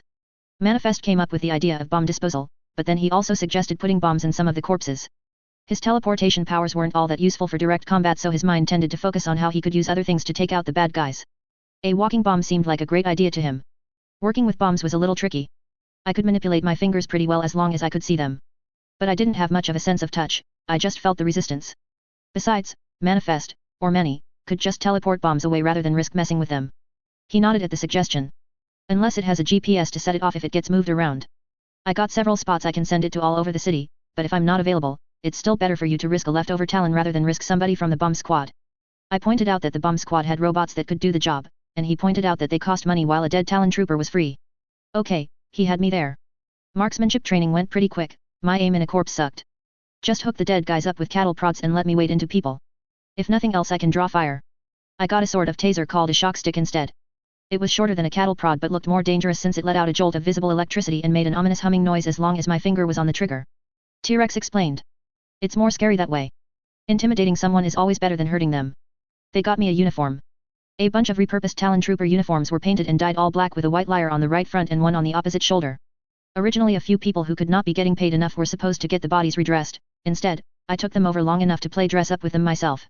Frankly, even to my inexperienced eyes, the body armor and other gear was cheap stuff. But I guess when you use mass-produced disposable troops you have to budget to equip them all. Heck, they were doing the same thing with me. I also did a 4-week crash course for new heroes concerning people's rights, rules of evidence, and generally how to be a superhero instead of an overpowered vigilante who would just get people killed. Yet. Been there. All in all, it was pretty much everything I had ever wanted, back when I was 12 years old. Now it was more like drafted into a just war. You can't say no, but you wish they had skipped past you. Scorn turned out to be a pretty good tenant. She not only took care of the livestock, and the critters but she also weeded the fields. Of course, she was also helping herself to my produce. But I always grew more than I needed anyways, to the point my friends tended to start dodging me around harvest time for fear of more free vegetables than they could possibly eat on their own. For a while, I was jealous that she had stolen my dog's loyalty. Until her friend, the tiger showed up for the first time. No one was entirely sure what powers Khan had, but considering he had been around for over 20 years since he triggered and escaped from a private zoo, he was either a high-ranked brute or a mid-ranked regenerator. Or both. And he loved dogs. Loved scaring the piss out of them anyways. Which is why the witch didn't have to call him off my dogs. Muffin peed acid, very smelly, skin-melting acid. That made her a weird too and originally got her sent to the pound. Fortunately, she had been house-trained before she triggered on a long car trip. Her boy still managed to make it out most weekends to play with her and Fafner. Fafner breathed out fire when he got excited. Fire former 1. Khan didn't like that either. Both of them were outside dogs by the way. Scorn actually talked to me for the first time, excluding a few grunts when we had been introduced when I came home to find her sitting on my porch with the dogs on one side and the 12-foot-long tiger on the other. Yes, it was in fact, a very big porch. My dogs were happy to see me, but Khan slunk off after the witch introduced him so I wouldn't get freaked out if I spotted him on the property. So, you two are friends. She narrowed one eye at me. His intelligence is enhanced to be people smart, and he was raised by humans from when he was a cub. Every now and then he feels the need to be around us, and out in the park, he started to visit me when he felt lonely. I never sought him out to bother him when he didn't want company. Cats like that. I nodded at that and there was an uncomfortable silence. I guess the cat wasn't the only one to want company every now and then. I read somewhere that the more dangerous it is to try to pet an animal, the more tempting it is to do it. I shook my head sadly. Wasn't feeling it. That got a sort of amused grimace from her before she bid me good night and headed off. I guess I would follow her advice on getting along with cats for her too. Her relationship with the tiger worked out pretty nicely for both of us. She got veggies from my gardens, and Khan brought her offering like a pet cat but on his scale. So I got a cut of the deer that got dropped off once every week or so instead of the rabbits and quails I normally got on my own. I think mainly because she didn't have much room in her trailer's refrigerator. As summer came to an end I packed a few bags for my new official residence. Hall. The dormitory for powered students at Concentric University. Most nights I was planning to head home after classes since I had no interest in hanging out with a bunch of college freshmen, or even seniors. Or at least that was the plan. But the youngest of the royals, Fable, had turned 18 at the end of the summer, making all of the team members legally adults. Which meant they could now be an official active team. Very active. And since I wasn't up to their power levels, and they didn't want to lose my field bodies since as a Regen 3 I had to use up the mass of the bodies to fix them up and keep them usable, I was stuck on monitor duty. The difference between a Regen 3 and a 4 is that rank 4 and higher can produce mass out of nowhere or transform matter to rebuild their bodies with.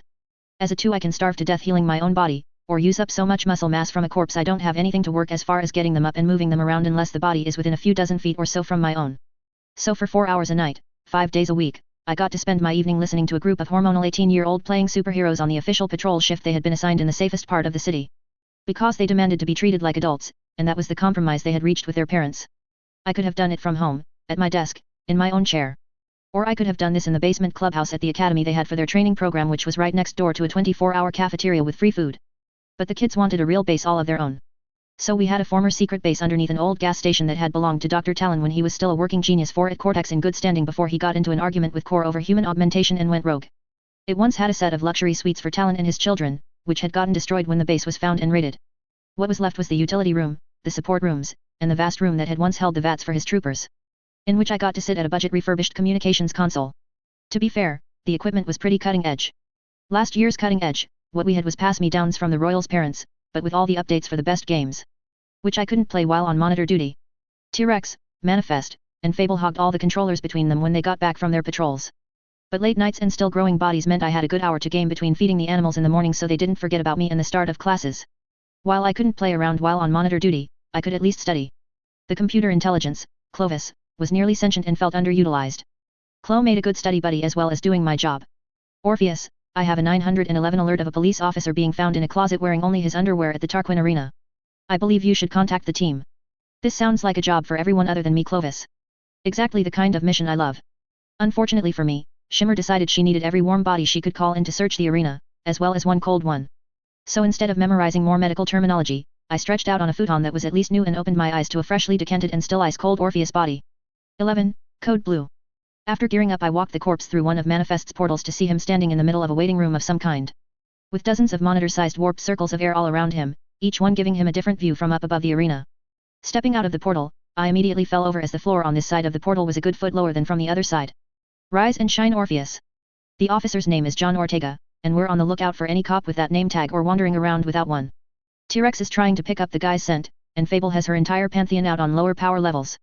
With all of her summons out they would just be images, without any physical presence, but still able to see, think, and yell if they spotted someone. He glanced over to see me struggling to my feet on half-frozen limbs and threw up his hands. It's alive. Alive.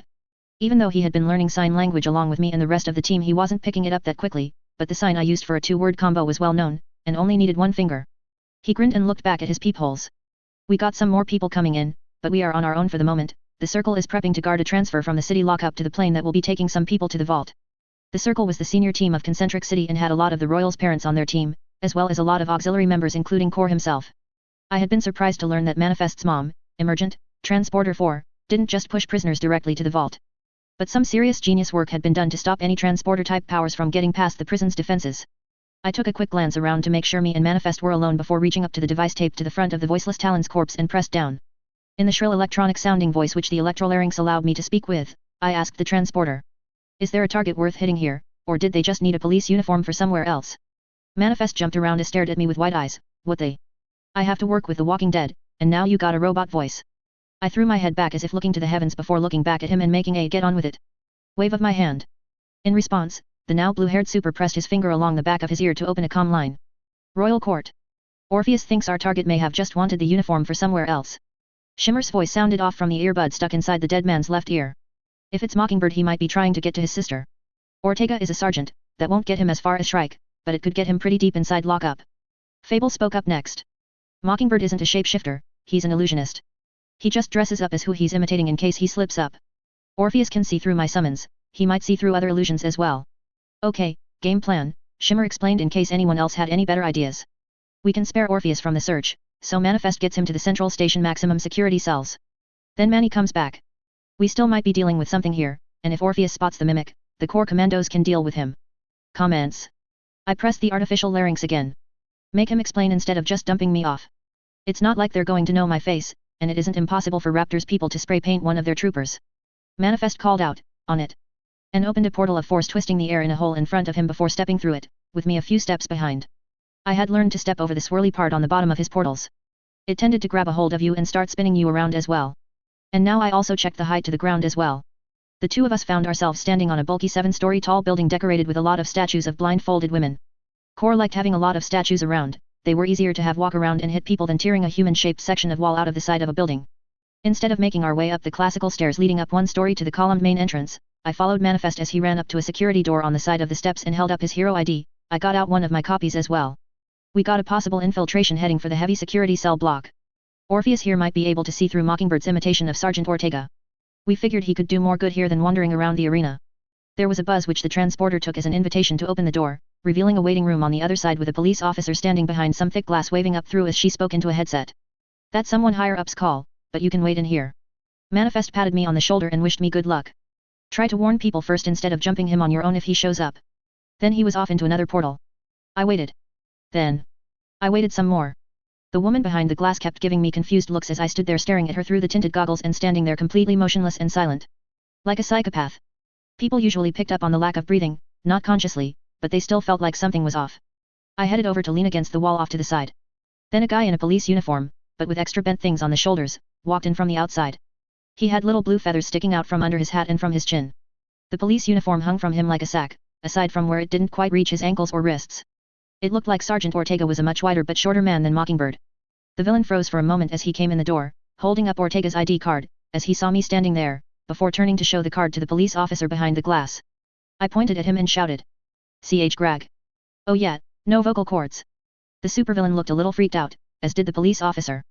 By the time I had my hand on the device on my neck, he was already across the room and kicking me in the gut, driving all the air out of my current body's lungs. So much for warning anyone. I grabbed Bird Boy by the shoulder and pulled him in even as I rammed my head forwards to headbutt him. He let out an ow. And rocked back a few steps, before just standing there staring at me. Looking toward the officer speaking into her headset with a panicked look, I was shocked to see her staring at me. I touched my throat. "It's Ortega, not Ortega, it's Mockingbird." I pointed at the villain who had backed up to the opposite wall, looking from me to the inner door. Then he rushed forward with at least a quick rank 1 super speed to dig his talon-tipped fingers into my current body's throat. 12. Jailbreak. It turned out Mockingbird wasn't trying to kill me by sinking his claws into the front of my throat and ripping it out. He just wanted to silence me by taking my electric voice box from me. Not that he didn't get some of the corpse's throat as well. Then he jumped back, and looked at the chunk of flesh in his hand, before looking back up at me with a freaked out look. "What the?" Then the first Corps commando came through the inner door, with another one right behind her. They swept the room with their guns, completely ignoring the freaked out supervillain standing right between them. Who proceeded to turn and run through the open door without anyone reacting, leaving as the two commandos turned their guns at me. Great, Mockingbird can turn invisible too. I guess even the Corps commandos were still basically cops. When in doubt, point your gun at the first person you see and shout at them. Tilting my head back, I pointed at the hole in the front of my throat and then stuck my pointing finger inside of it. The commando to the back jerked a bit as he clamped his mouth shut and went pale. The woman at the front narrowed her eyes. "Oh, this guy. What happened to Mockingbird?" I pointed at her, the other guy, and the woman behind the glass and covered my eyes, before making a walking fingers on my other arm and pointing at the still open door. They took a moment to figure that out. He got past us and went through the door. So they missed the invisible part. But still, they got the important part. He was inside the building. The officer began to call it in, but her buddy still looked uncertain about me and was holding his gun ready. I waved at him and pointed at one of my pouches, getting a slow nod from him in return. I then pulled out my backup plan. A small notebook and a black felt tip pen. He's invisible. The female commando's eyes went wide as she started calling that in as well. And I instigated my other means of communication. Texting. At Shim Shim Sherry. Mockingbird is here, he can turn invisible. I ignored the text alert from her reply while I wrote another note. I can see him. I need an escort to vouch for me. The SWAT woman nodded at me. Howards, secure the exit. Colombian necktie, lead the way. I moved my current tongue around a bit to double check it was still in my mouth as I headed into the building. I was. Red lights were flashing as we headed in. The commando officer following me kept up a steady patter as we headed in. The security door should be locked down, he must have plugged something into a computer in one of the offices that messed shit up. IT should be on it soon. But that will lock us away from the action. The security doors seemed to be a sliding door arrangement inside the arches that narrowed the hallway about every 20 feet. The secure cells are 3 stories down, but if we find a spot he ain't gotten past yet, we stop there. No point in opening a door for him. I wrote another note and held it up over my shoulder. Smart. Please tell me you're single. She laughed. Got a wife and 2 kids, and we're saving up to alter one of my eggs to have my AY chromosome so we can have a little boy too. Now focus on moving, not flirting. Oh well, you have to try before you can succeed. We finally got down a flight of stairs to the elevator to the lower floors, all but one stood open with their power off except for the one which showed it to be 3 floors down and, of course, unresponsive to the officer's attempt to bring it back up. Number 0075, I didn't see a name tag, turned to me. Oh shit. He's not after her, even he must have figured it would be suicide to fight their way out. He's after the transporter blocker for the whole secure cell block. Well, at least that explained why Manifest didn't portal us right into the building, that and trigger happy cops. I made another note. Is there any other way down? Commando 0075 shook her head. Shimmer and the rest of the team showed up a moment later, threw Manifest's portal right into the room with me as he had gotten a good enough of a look at it from my helmet cam. Which meant we were too late. The blocker was down, and Manifest had never seen the secure cell block to open a portal to there. They had a full-sized group of 27 people waiting down there for a transfer to the Vault Supermax later that evening when traffic, and potential deaths from a super fight, would be at their lowest. But the time control of the building had been restored, 12 prisoners had been transported out by an unknown transporter. Presumably with Mockingbird as well. Since none of the cameras had been working there was no way of knowing what exactly had happened, but the computers showed trace information which the cops IT guy said was evidence that the Alter 4 Digitize had been brought in on a very large flash drive in order to download herself into the cops' systems. All in all, it was not a good day for the Royals or the cops. I hung around for a long time until I realized I wasn't contributing to anything and got Manifest to agree to send the now healed up Talon corpse back to the base so I could tape up the hole in the neck piece and shove it back into the walk-in freezer. Then I alerted everyone I was signing off for the day. I didn't think we had done all that bad. We had been ahead of the bad guy, and had at least one person, me, waiting for him. No one had known Mockingbird could go invisible, which made me think it was limited somehow, otherwise why steal the cop uniform to get in the back door? Still, it was a depressing ride on the subterranean tube back to my stop, and I wasn't really in the mood to deal with a text. From, there enters. We wish to talk. Bring cheesy bits from the store. And beer. I took a left into the Core King, the local chain of 24-hour snack shacks for a knockoff brand of Cheetos and a 24-pack of cheap beer. In the parking lot I shook up each can and cracked them open to let them go flat on the ride home. Luckily mice have low standards on bribes. 13. Upgrade. The people of the attic had been one of Dr. Talon's experiments to trigger powers in mice, well before he went supervillain. Unlike most of his other early experiments, this one worked. The first mouse triggered and reached out to create the same triggering in the other mice in the experiment. It wasn't so much that the triggering made them more intelligent, but it did link them up telepathically into a group mind made up of enough mice brains to be at least human smart as a group. They managed to escape and lived for generations in the air vents, electrical conduits, and piping accesses of Cortex Central without being discovered. Until their numbers from their breeding, most of which had inherited their power, grew large enough that they dared make contact with humanity on their terms before they got discovered. Humanity in turn, wanted nothing to do with them. So they sent them to my grandpa shortly after my parents moved to Concentric City. The mice had learned to communicate with the graphite rods from mechanical pencils and a bit of scrap paper, so one of the first things grandpa did with the $500 a week given to him by the city, was to buy a cheap burner phone for the mice and gave them his phone number for texting. The rest of the deal he worked out them was they got the attic and whatever they wanted him to buy for them with the $500 a month, in return for not pooping and peeing everywhere, or getting into his and my grandma's stuff. Including their food. The mice also had to manage their populations. Within 2 weeks they asked him for the Wi-Fi password so they could get on the internet with the old desktop computer grandpa had packed away up there. It was pretty outdated, but he had paid good money for it and it still worked. The mice seemed happy with it until they could afford to get some new ones. I got drafted into going up there and moving the thing to where the dozens of beady-eyed mice all staring at me wanted it, plugged it in, booted it up, and got them online. Then I hooked up the old PlayStation to an even older TV. A sub-personality of their group mind had been glad to play video games with me when I stayed with my grandparents and still did online under the name Algernon's Attic 56. Now there wasn't much room up there for even a child to sit and play console game with a group of mice gathered around a game control mounted on a rack and working the controls. The only free space available was a spot to drop off and pick up the Amazon packages and other deliveries. The rest of the attic was now taken up by 100 or so birdhouses, dollhouses, and dressers rebuilt into housing and workspaces. All lit up by a dozen or so strands of Christmas lights. Standing on the 5th step of the pull-down ladder, I rested my elbows on the open area in front of a monitor hooked up to a touchpad with a group of 3 mice working in unison to work the digital keyboard from 3 sides. Hello Scott. Hi mice. What do you guys need today, that couldn't be handled over the phone? It is time for the group to split. Our numbers have grown and your new occupation may place the attic people in danger. A new group must split off to ensure our survival as a race. I leaned back in surprise. Won't a group of you that far away mean a new mind, a different person? Partially, yes. Also that many splitting away will mean the group that stays will be partially new as well. I looked around to see that every mouse in the attic was looking at me. So, what do you need from me? A ride? Some help moving things? We need a job. We wish to be your team's guy in the chair. Officially. I close my eyes for a moment. Great, more weird stuff. I'll talk to Shimmer and the rest of them, but they don't know you, so it might be a hard sell. We have read your contract. Sorry for not asking permission. You are a fully recognized member of Team Royal and have the authority to choose a sidekick that assists you in all of your duties. We want the job. I held up my hand for a moment and thought for a moment. This is more than just a paycheck, isn't it? Working in a superspace of operations would be just as dangerous as living in the same house as me, even more so in fact. What's your game here? The mice all began to stir and then scurry, several moving away into the touchpad before they began to settle down. The position of sidekick would be the first legal recognition of a non-human non-digital person as an employee. We wish to start the journey to legal recognition as people, even if only in Concentric City. I nodded. Now at least it made sense. Nice. I'll back you on this, but I'm not going to blindside the kids with this or move you into their clubhouse without permission from everyone. But even if they don't want you there, if I really can designate you as my sidekick I will. I still got you guys back. I held out my fist to the mice at the touchpad, their little paw bunched up to return the fist bump as did a few dozen others who rushed up to touch paws to hand before scurrying out the way for others. Then I ripped open the bag of cheesy bits and dumped it out into several bowls already in place, and dropped the now safely decarbonized beer cans into the racks while mice pounded in tiny metal tubes with marbles in them into the bottom of the cans. Mice can't burp, but they will sneak sips of my drinks, so my beer had to be flat too. Once the group's mind got a little sloshed they even hooked the monitor up to a game emulator and dragged out the Player B controller for a game of Devil Lido. The group mind had almost always split into the Conservatives and Algernon when the group was at odds with itself. With the colony splitting it would almost all Conservatives here at my house, and Algernon going to the base. So in that way, it was a little sad. The people of the attic were coming to an end, while 2 newish minds would take its place. That evening would be the last one I spent with the person who was one of my oldest and closest friends. Almost a brother. But since meeting Shimmer I had gotten a little used to change being the new constant in my life. I just hope the new people of the attic will keep feeding the cat. The fancy stuff they got for it was expensive. 14. Getting stuff done. My morning routine usually started out the same.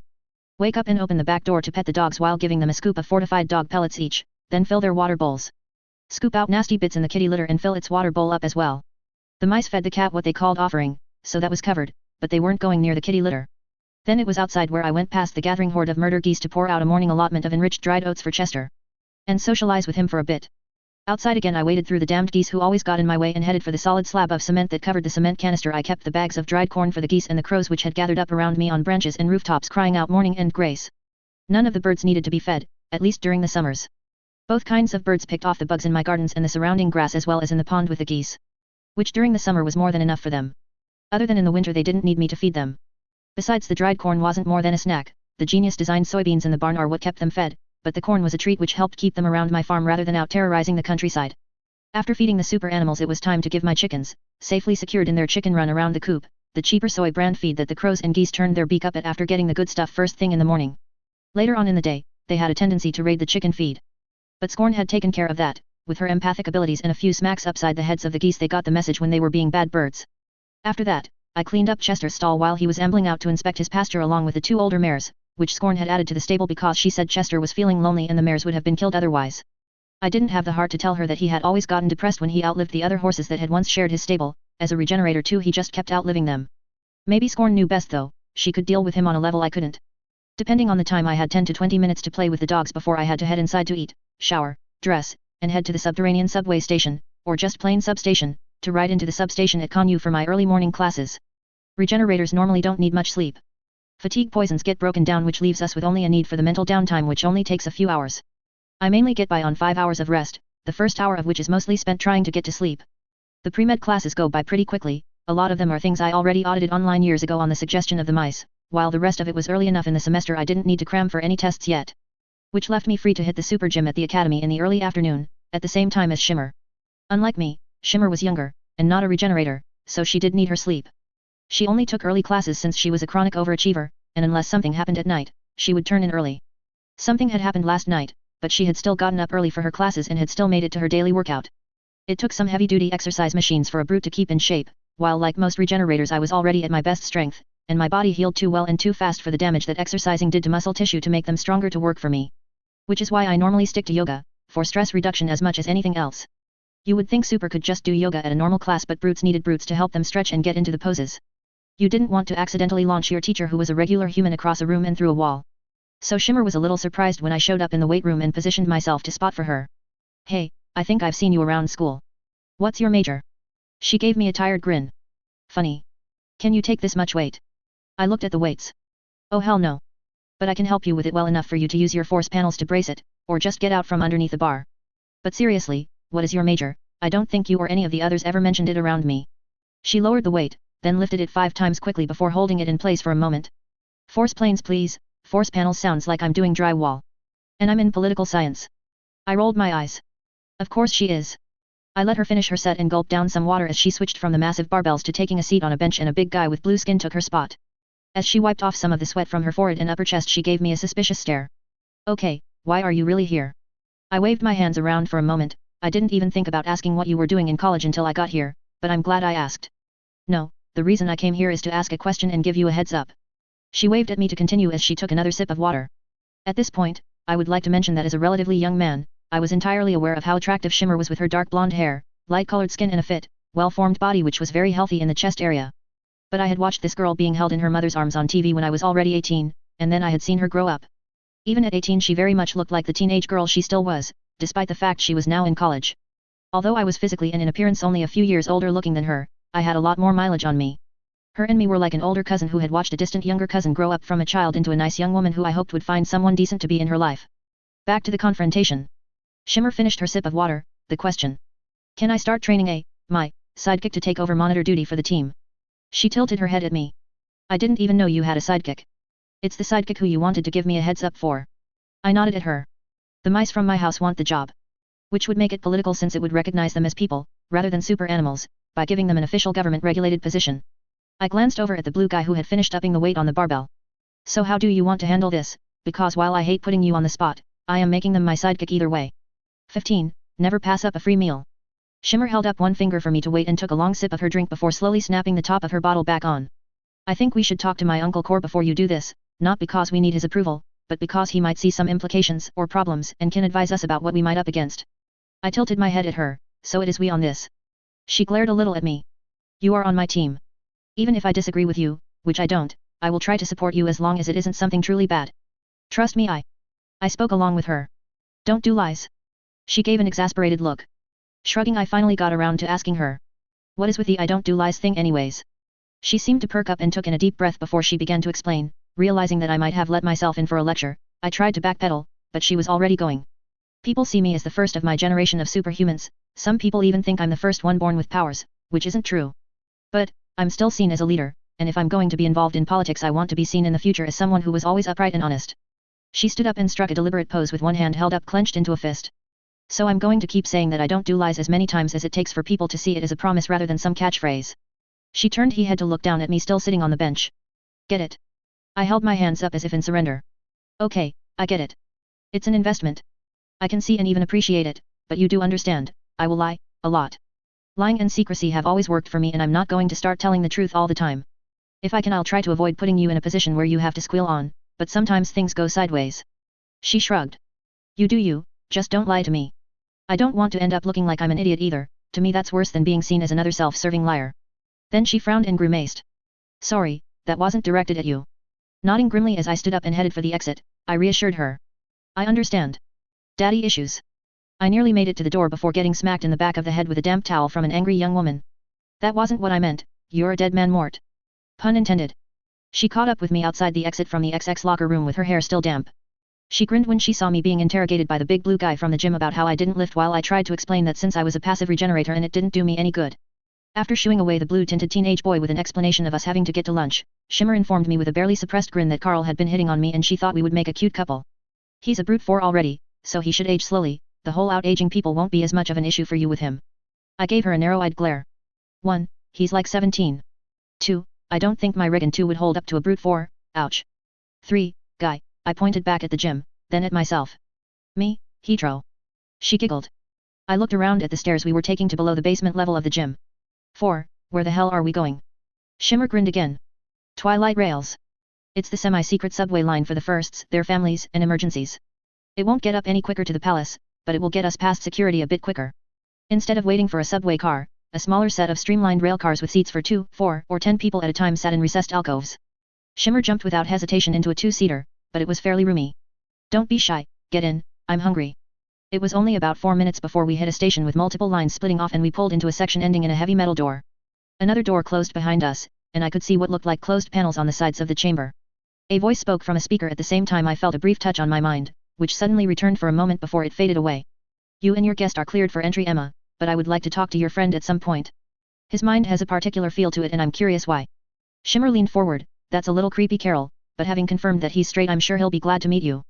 The metal door in front of us opened up to reveal a steampunk cathedral-looking subway station with 4 2-story tall mechanical suits standing guard. As we got out of the car, I mentioned, what the hell are those? She started to grin at me, then looked up. Oh, those. I don't think they have an official name, we just call them mechs. Some of the geniuses wanted to build them and Uncle Core says a funded genius is a genius that doesn't go supervillain so he paid for them to build them. She waved at one of the mechs as we headed for an elevator. It waved back. They mostly used them with remote control to fight in an arena until they got it out of their system. She gave me a surprised look as she turned around in the elevator to look at me. I'm surprised you didn't see it on TV. I joined her and considered that. I think I've kind of kept my head down for the last couple of years. It was easier to not try new things in order to let the years go by easier. She carefully kept looking straight ahead. You should talk to somebody. Somebody other than me. I'm still a kid in some ways, but I think you should talk to someone. Rank 1s and even 2s don't have to deal with kind of things a rank 3 or higher has to live with. The door dinged and opened to a lobby that looked like something out of an old-time lavish hotel. But now we eat. Off to one side of the lobby, a buffet had been laid out with a pair of servers making subs as requested for a group of several people going back and forth from a large table with an enormous white tablecloth and a full set of plates, glasses, and silverware. Shimmer's mom gave us away from one end of the table as she got up to get a second serving of sandwiches. Shimmer waved me at the food. Let me talk to Uncle Core first while you grab some food. Could you get me a ham and cheese as well as a club sandwich? Yeah, teamwork. You go chat with the founder of the city, while I get the food. Really, I didn't mind. While I knew who her uncle was, I hadn't thought about meeting the guy who defied the entire US government for nearly 20 years, founded what amounted to an entire nation of superheroes, and provided anyone who showed up to it with free housing, power, medical care, internet, and a minimum living income. Of course, if you wanted something better than the minimum of shelter and enough money for luxuries like junk food or your own car, you had to get a job. Part of that medical care included a shot that reduced the effects, and the addiction to any serious drugs you had been abusing, including alcohol. Core believed in giving people what they needed, and that included a reason to get off their butts. This upset some people. His decision to skip the whole trans rights thing by renaming every bathroom and locker room under his control XY or XX upset even more. Anyone who didn't like his way of doing things had free one-way bus tickets to anywhere they wanted to go, ready anytime they needed them. The Formator 5 looked like a big healthy white guy in his 30s with a reclining platinum blonde hairline, and a darker colored thick beard who dressed in the business suit version of a cowboy outfit. Complete with the boots, a string tie, and when not sitting down to eat, a cowboy hat. He did get up to hug Shimmer as she headed over to greet him. Me, I got Shimmer her sandwiches. The girl taking my order looked past me and I could see lights moving over her eyes as she read something being projected onto the lens over her eyes. This is for Shimmer, right? I can see what she normally gets on her subs. What about you, sir? I wasn't that hungry, but it was free food. Full-sized spicy Italian with double pepperoni, and a half BLT, double bacon. Oh, and one of those big chocolate cookies. Shimmer's mom walked by me as she returned to the table with 2 of each kind of cookie. She advised me, get 2 of the cookies or my daughter will steal yours. Then I headed over to where a seat had been cleared on the other side of Core from Shimmer to find out if I could convince the leader of the superworld to help me overturn civilization on behalf of the rodents infesting my attic. 16. The interview. The rank 5 gave me a nod. Emma told me what you got planned, and this is how we are going to play it. He held out his hand in a stop motion. Now let me finish, before you start to argue, I'm going to deny it. I tried not to react, even in relief since a refusal meant it was done and over with no need for me to do anything else. But he continued, then you're going to sue me over it and I'll lose in court. Everyone who hates the idea will have no leg to stand on when I give up opposing it after losing in court, and then it's just a matter of regulating recognition of non-human intelligence. We might even push this to include the synthetics as well. He looked off in the distance. Although they always say they want the same responsibilities along with the rights, I think we'll have to make it so non-human people have to ask for human rights. Not force it on them. After that, it was just a matter of him suggesting a good lawyer and advising me not to mention he had recommended them since they hated his guts. And telling PAL, the palace intelligence, to send me the contact information. Then he and Bravada started to tell stories about Shimmer back when she was a kid, which made her suddenly claim we had a team meeting to get to.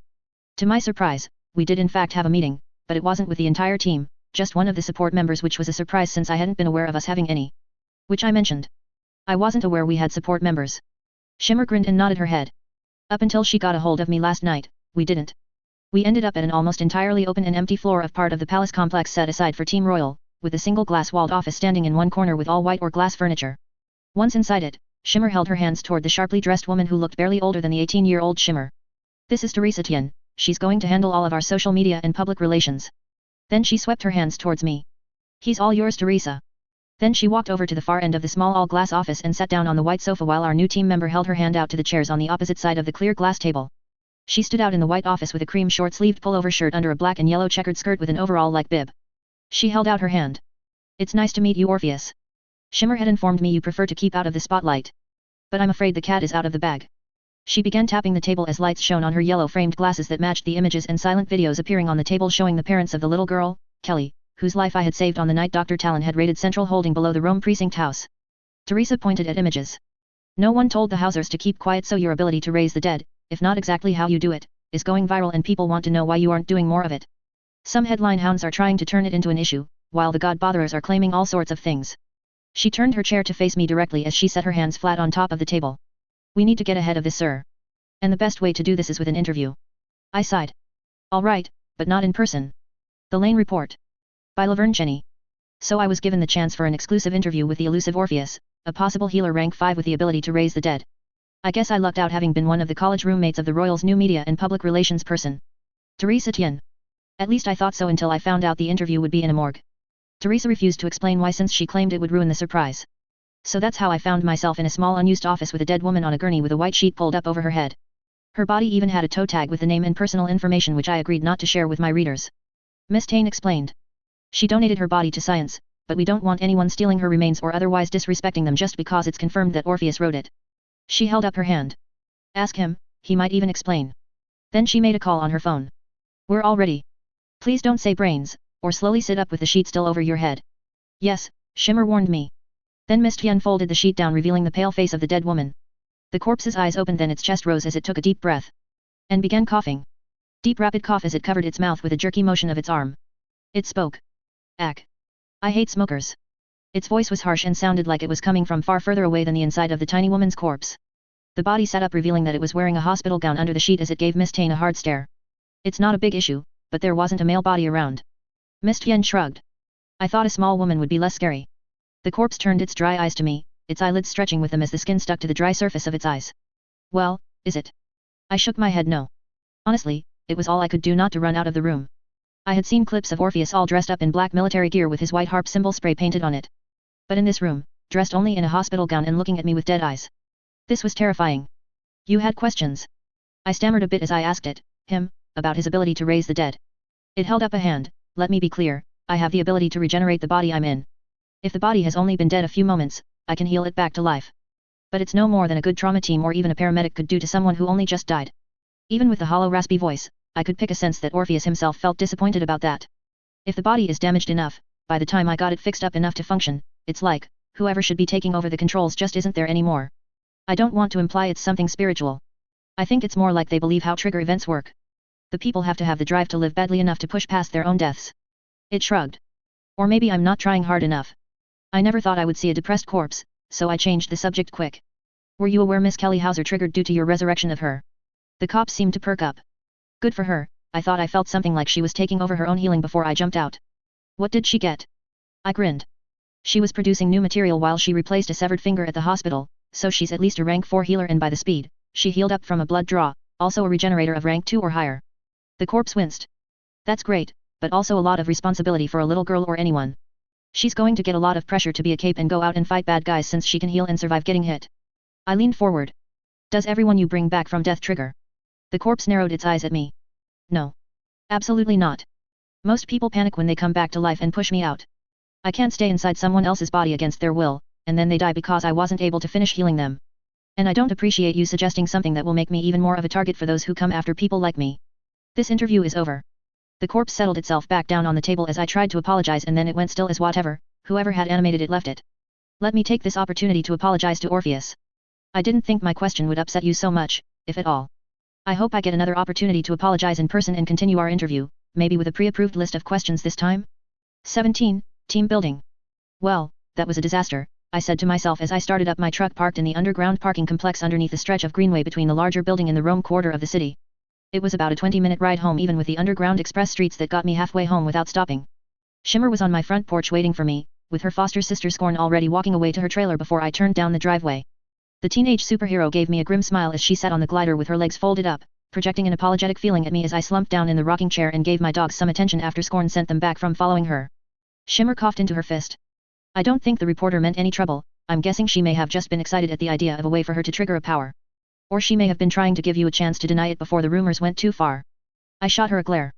So what do I do the next time some idiot kills themselves near me hoping to get a power? Reviving people doesn't always work. I lost the first 2 people I tried it on before you. I leaned back in the rocking chair after throwing the scorched and now slimy knotted up rope Fafnir had brought me. Muffin jumped up on the slider with Shimmer. And I knew those people. I shook my head. Muffin whimpered and shoved her head into Shimmer's side until the teenager began petting her. Fafnir darted out of a gaggle of murder geese with the burning rope in his teeth and several irritated fowl chasing after him. I felt myself relax as I sat on my porch and began to rock my chair. Shimmer had been out here enough that her presence had become familiar, comforting rather than jarring. At least until she started talking. You're going to have to do another interview. I closed my eyes and sighed as she projected a feeling of patience with a shot of resolve behind it. We need you to do it in another body, get people used to the idea you might look like anyone, it might help keep them away from this place and your real, vulnerable body. I raised an eyebrow before looking over at her.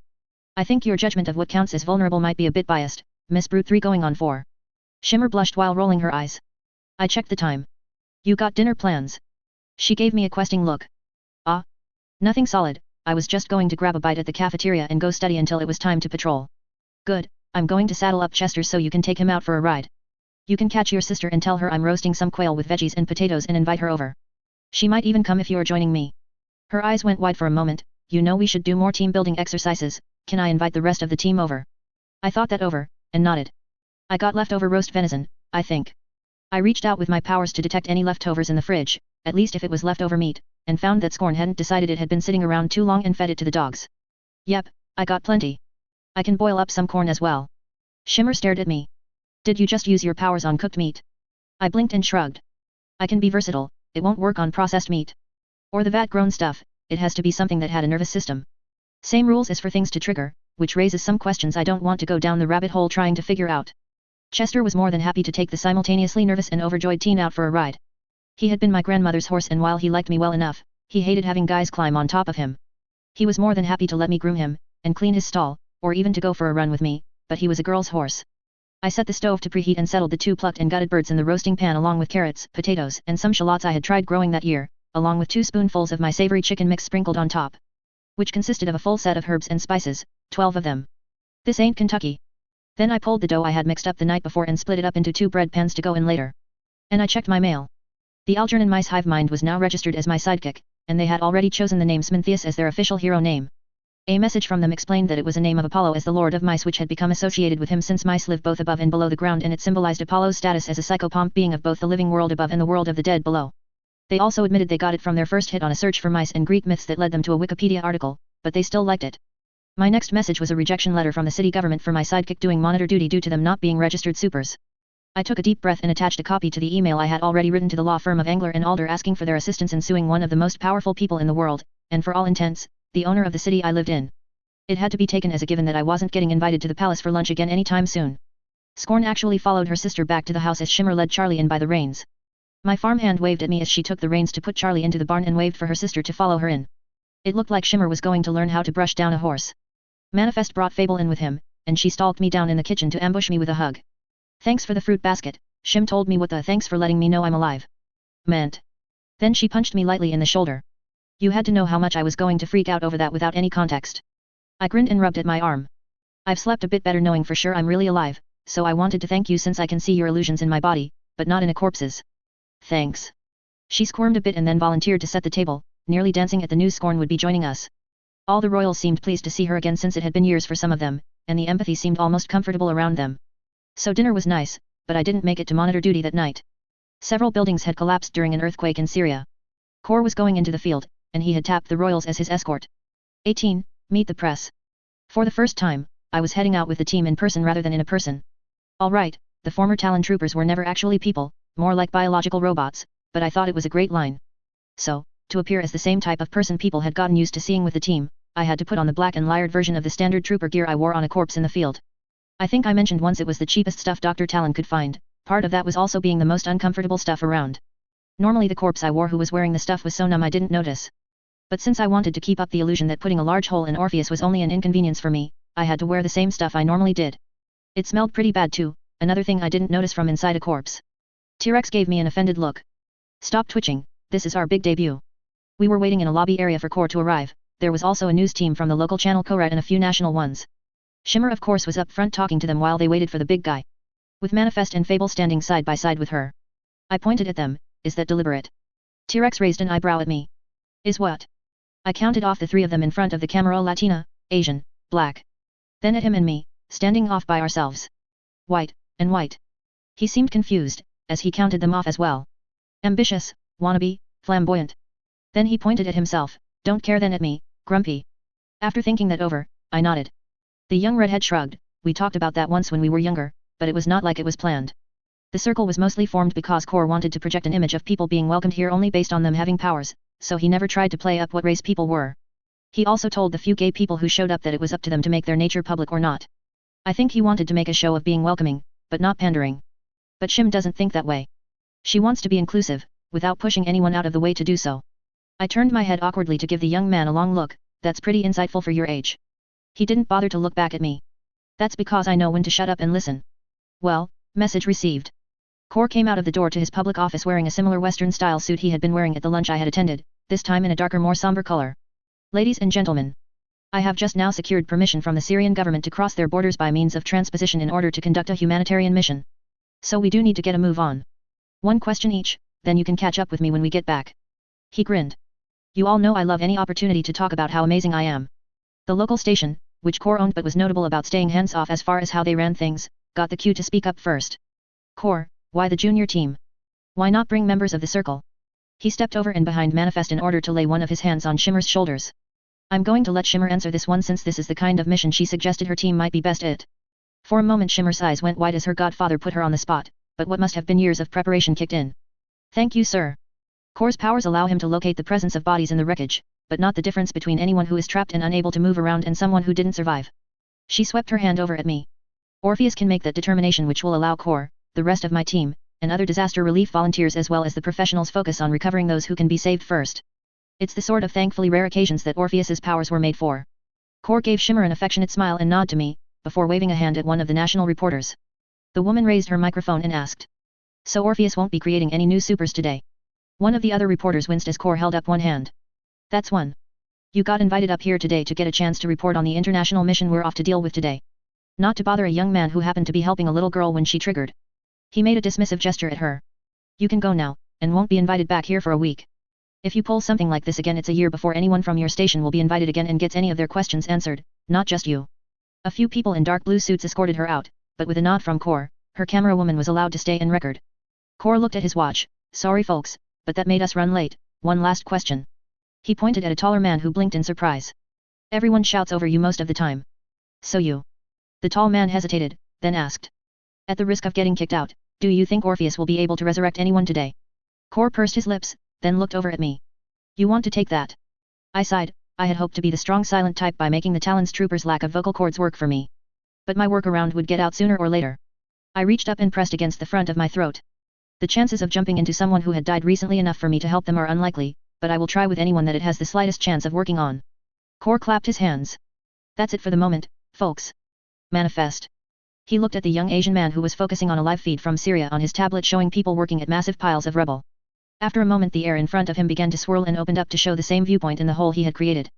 Manifest seemed to slump a little. I got it open, and it should stay that way for a while, but I can't hold it open forever. Shimmer led the way. Everyone on me, please wait until I say the area is secure, Uncle Core. The rank 5 nodded indulgently as we passed him by, with a swarm of tiny drones following us through before scattering. After Shimmer took a quick look around, and we received a notice from Swarm, the AI running the drone fleet, that it hadn't detected any abnormalities, Core stepped through, followed up by his 4-person security detail, and another swarm of people pushing cartloads of medical supplies, bottled water, and emergency shelters. Meanwhile, there were so many dead. All around me, laid out on tarps with sheets pulled over their heads. And beyond them, hundreds more underneath piles of wreckage. Core laid a hand on my shoulder. I know. I can feel them too, if not as much, or the same way as you. But we can make sure no one else joins them. Today we save lives, that's what heroes do. 19. Emotional damage. The way it worked was that Core had T-Rex put in the locations of the people he could detect under the rubble on a grid with the location as well as the depth marked down. Then Fable directed me to where to walk over to check for a corpse. If Core said there was a body in a spot where I didn't sense a corpse, then Core went to work moving the larger pieces of rubble, and emergency workers went in to move the smaller stuff and get to work extracting people from the wreckage. The reason I had Fable with me is because she had all her power going to maintaining one of her illusionary summons who everyone just called the Nazarene. With all of Fable's power available to him, the kindly-eyed, bearded Middle Eastern-looking man could function as a healer too. Having her summons be able to use a power Fable herself did not possess is what made her a rank 4, and should have made her a rank 5. But as she put it, in a fight, rank 5s tend to go after other rank 5s, I decided I would be much better off being underrated than targeted. So for now, Fable was following me around dressed as one of Core's personal bodyguards, protecting my field corpse. As she put it. While I checked on the bodies, I tried to see if by some chance there was someone I could save. Fable had been dressed as a guard before we came and had covered it up with an illusion of her dressed up like a Hindu bride, which oddly was visible to cameras and other devices, even though I couldn't see them at all while inside a corpse. But it did mean she could show me a selfie. After arriving, she slipped away and dropped her illusion, while summoning the Nazarene dressed in a Core Care EMT uniform to follow Manifest around as he moved from aid station to open gates to both local and neighboring nations' hospitals. With the healer too stealthily stabilizing people before they gated out. The existence of the Nazarene had bothered a lot of people until the Pope acknowledged him as a tribute that personified some of the teachings of the original, rather than an impostor. It turned out that Fable was a woman of a strong but subtle faith which she personified in the Nazarene. Which was being put under strain today. I looked her over, seeing the tired look in her eyes. Do you need to take a break? She shook her head. I want to do something more than just send one of my guys out to help. She held up her tablet. This I can do all on my own. She paused for a moment. How can you do this all the time? Just, looking for the dead. I held up one finger and stretched out my senses, feeling the cold flesh around me long enough to know the broken man 12 feet down was beyond saving. The first dead body I ever sensed was my own. I understood from the outside looking in exactly how much a corpse is just a shell. Having to go back into my own dead body haunted me for a long time, but the best way to get through something is to just keep going. We moved over a few dozen feet as I held up a finger. It's a child, an infant, still warm. Someone get to it now. Then I let my body collapse while I focused my full attention on the child. Heal it. Heal what? It must have died just moments ago from a lack of oxygen. I can make its heart beat, but that isn't going to put fresh air in its lungs.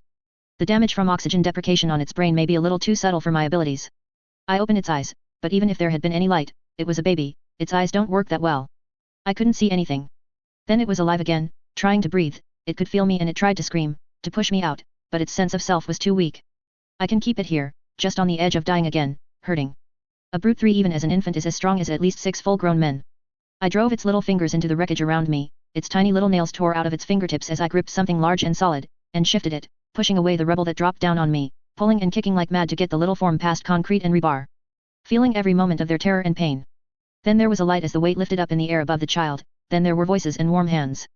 And I was back in my own flesh, alone and shaking so bad that Fable called back her summons and had him appear next to me. He laid his hand on my forehead, and my panic and horror faded away. Be at peace. The child is safe. My panic attack put us nearly a half hour behind before I convinced Shimmer to let me go back to work, who knows how many people may have died because of my delay. My weakness. It took us another 20 hours and a few touches from the Nazarene to clean out fatigue poisons before Core declared that all bodies which were intact enough to possibly still be alive had been checked and dug up. The last 2 hours were just Core slowly and carefully digging up the last of them because he was so mentally worn out that he had to take things more carefully to avoid hurting anyone as he dug them up. Then they sent me straight home while the rest of them had to formally go through customs after claiming I had never physically left the country in my own body. They didn't even stop at the royal court, our base, to let me strip out of the Orpheus uniform. I begged off any of them from following me in the house, instead just waving at them over my shoulder as I walked away from Manifest's closing portal. I made it up onto the porch, dropped my helmet with a clatter, and collapsed into my rocking chair. After a moment the screen door opened up and Fafnir and Muffin slowly approached me. The smaller dog lay her head on my knee, while the larger one lifted a paw to set it on my arm. Scorn stopped next to me. Do you need to talk about it? I shook my head at her and patted the two dogs' heads. She walked over to sit on the old green swing glider. What about sex?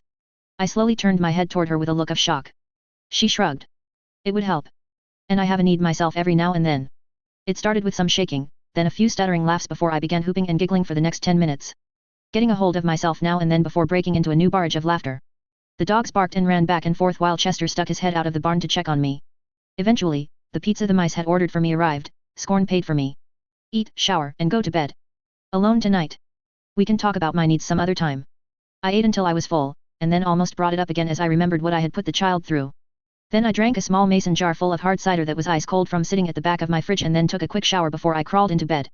My still damp hair would make the pillow wet, which I hated, but I fell asleep for nearly 2 hours before the nightmare of being underground woke me up. A little while later I heard my front door open and a moment later Scorn lay down with me in the bed. Wrapping her arms around me, she whispered. Don't get excited, you just need someone by you to go back to sleep, and you would wake up in a bed on fire if I let the dogs in. And don't start flailing around if you have another nightmare, you're a lot stronger than me. I managed to get another 2 hours of sleep. The only thing in my bed when I woke up again was the scent of the forest early in the morning. Later that day I got my marching orders to make an appointment with a therapist. 20. Mental Health Day. I hadn't gone to my classes that day, I was ahead on everything, and I had decided to just take it easy for a while. Scorn was keeping her distance but most of the animals didn't seem to mind going back to me feeding and taking care of them. After all, I had still been doing most mornings and on the weekends. I tossed the murder geese off their nests to check for eggs for shipping. Checked the Simani chicken coop for some eggs for breakfast. Cleaned Chester's stall and played with the dogs for a while. Then got the stuff out for kenning. Even with forcing fresh veggies onto the royals and Scorn eating her share I would have to can some stuff to keep it from rotting in the field. And the kids thought they didn't have to deal with farm produce being forced on them after the fall. Such innocence. My other friends had learned better. That's when I got the text from Shimmer. From, Shim Sherry. You need to make an appointment with a therapist. You need to talk to someone. Oh, I'm going to have to nip this in the bud. I'm fine. Your sister and I slept together last night so I'm all better. The 3 dots indicating someone was writing appeared and vanished several times. I went back to organizing the canning stuff. Did I want to make up a big pot of spaghetti sauce and can it? My phone rang. Shim Sherry. I put her on speaker. Hello. Are you serious? I tried to call her and she let it go to her mailbox, but that's normal. You know she doesn't like people, right? Tell her to call me or I'm coming out there. No, forget it. I'm coming out there. She finally took a breath long enough for me to interrupt. All she did was lie down beside me and hold me. That's why I'm good. It was really sweet of her. Then I ended the call. I let the next 2 calls go to my mailbox. A portal opened up in front of my house. Shimmer stomped out of it. Manifest stuck his head out, looked at me looking at him from the kitchen window and we exchanged nods. Shimmer didn't go to my house but instead continued by to stomp onward to her foster sister's trailer a few hundred feet away.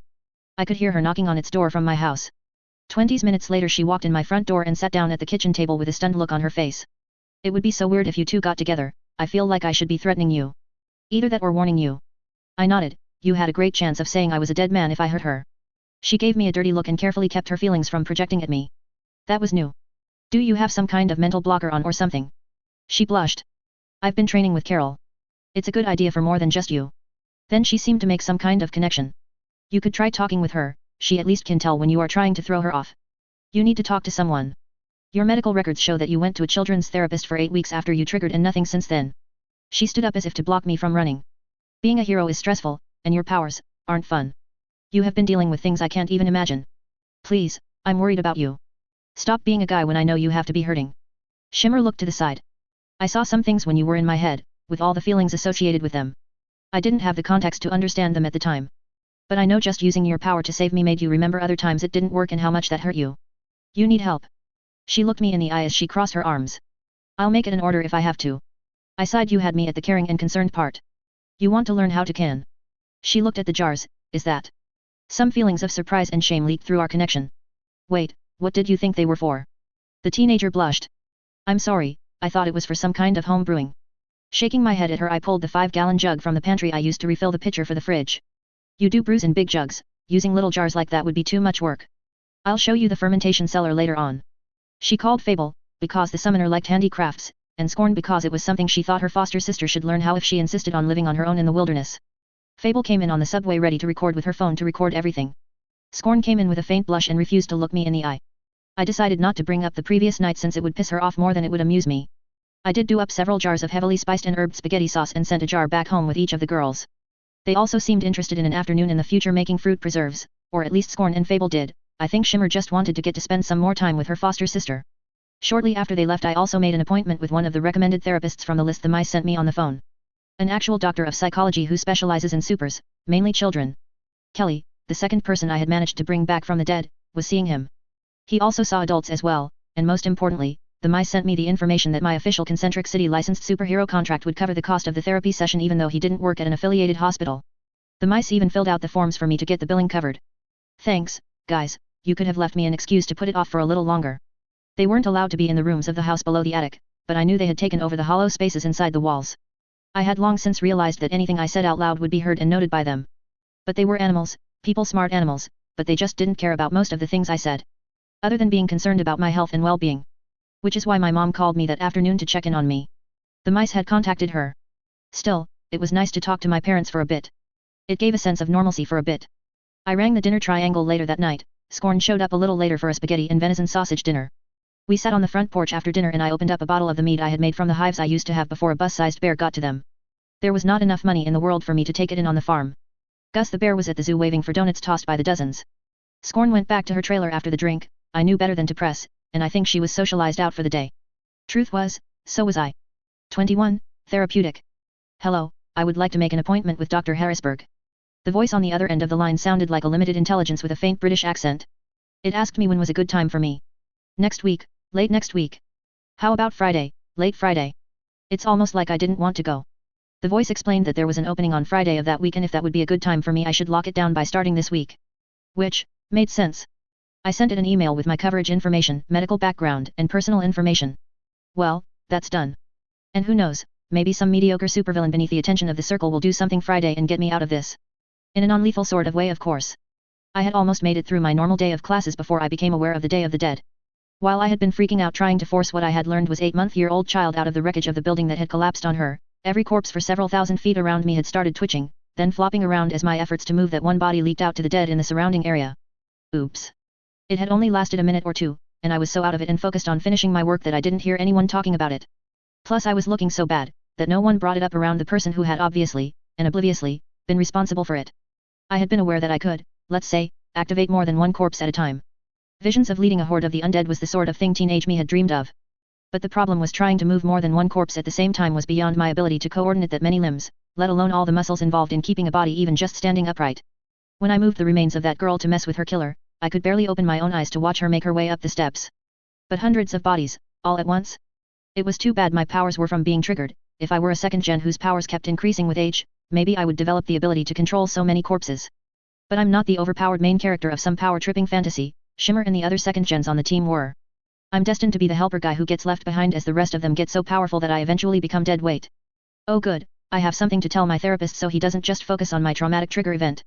T-Rex wandered over to me and leaned up against the wall near the monitor station as the rest of the team lingered over their fried chicken dinner before they headed out for their nightly patrol.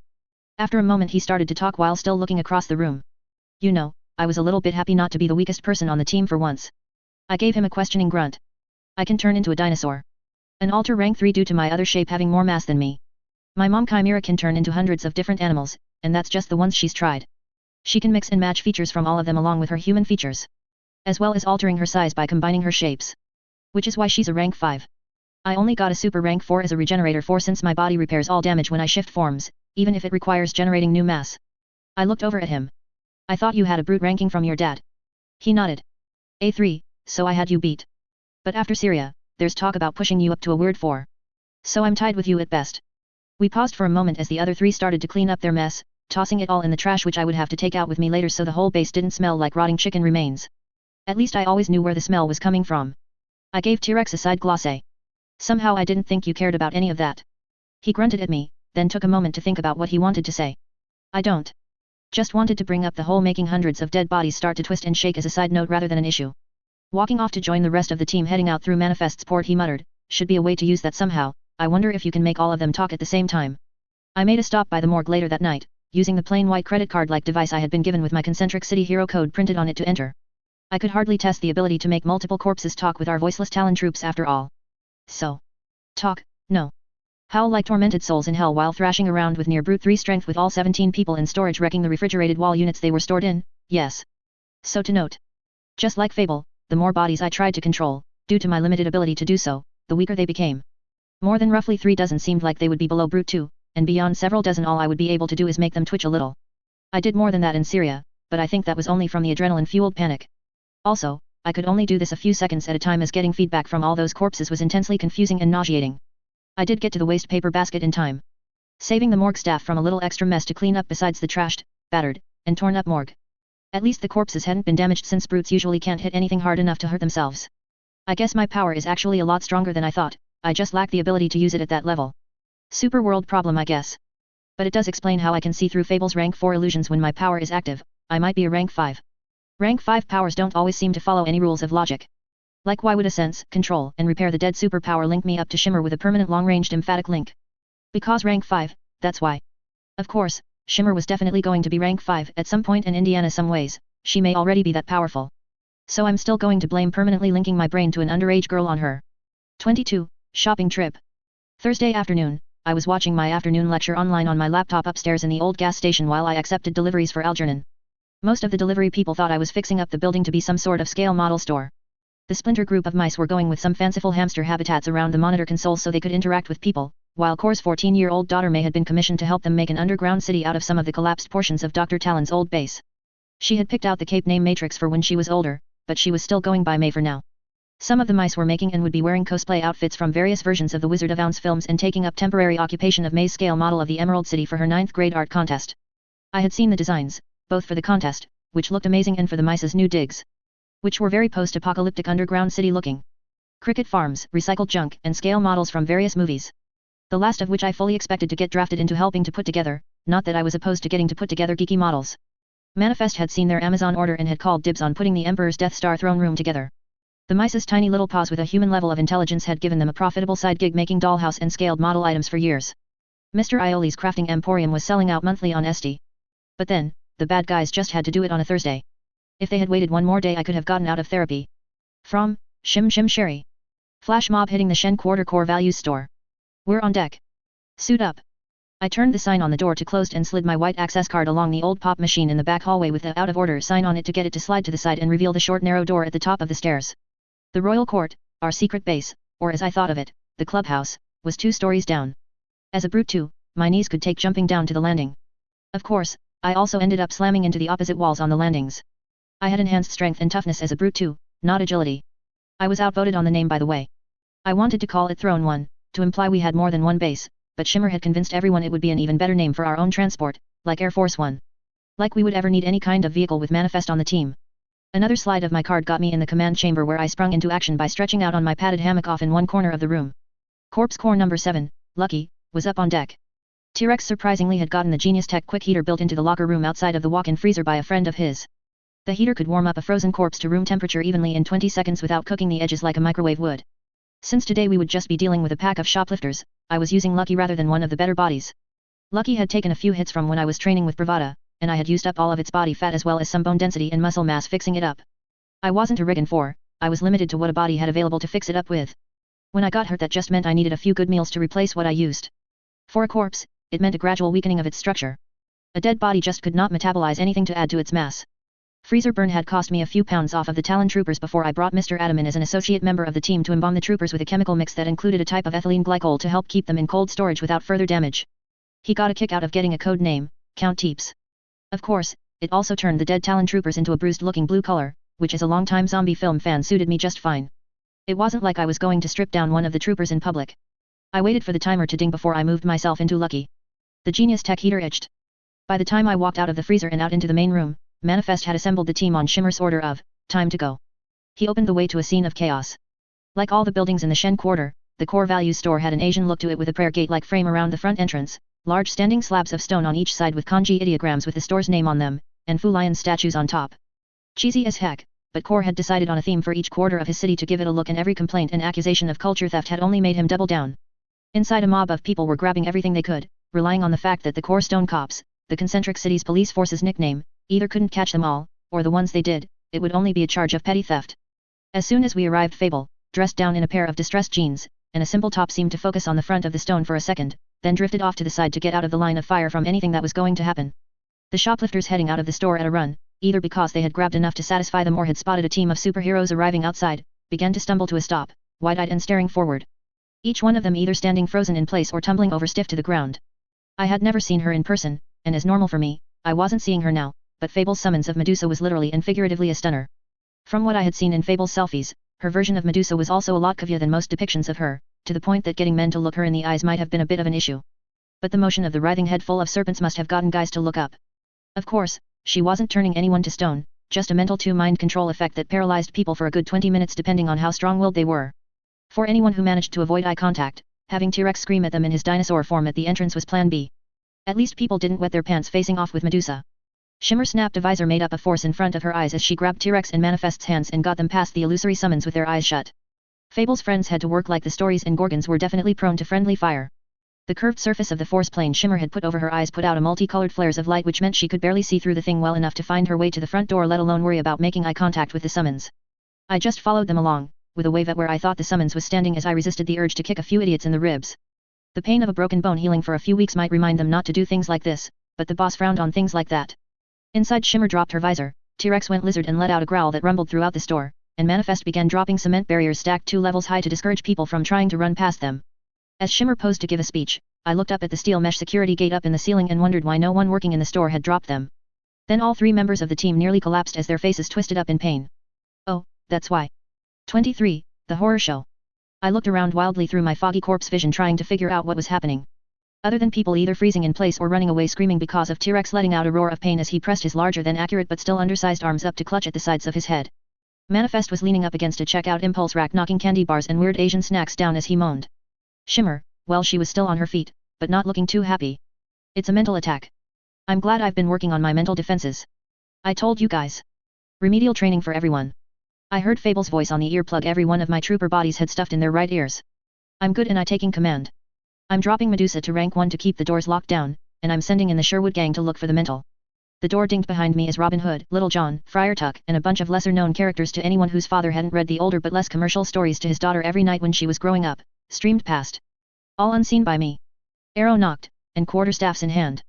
The merry men didn't have any powers, but they could still interact with the real world at least as well as any other armed reasonably fit forest outlaws.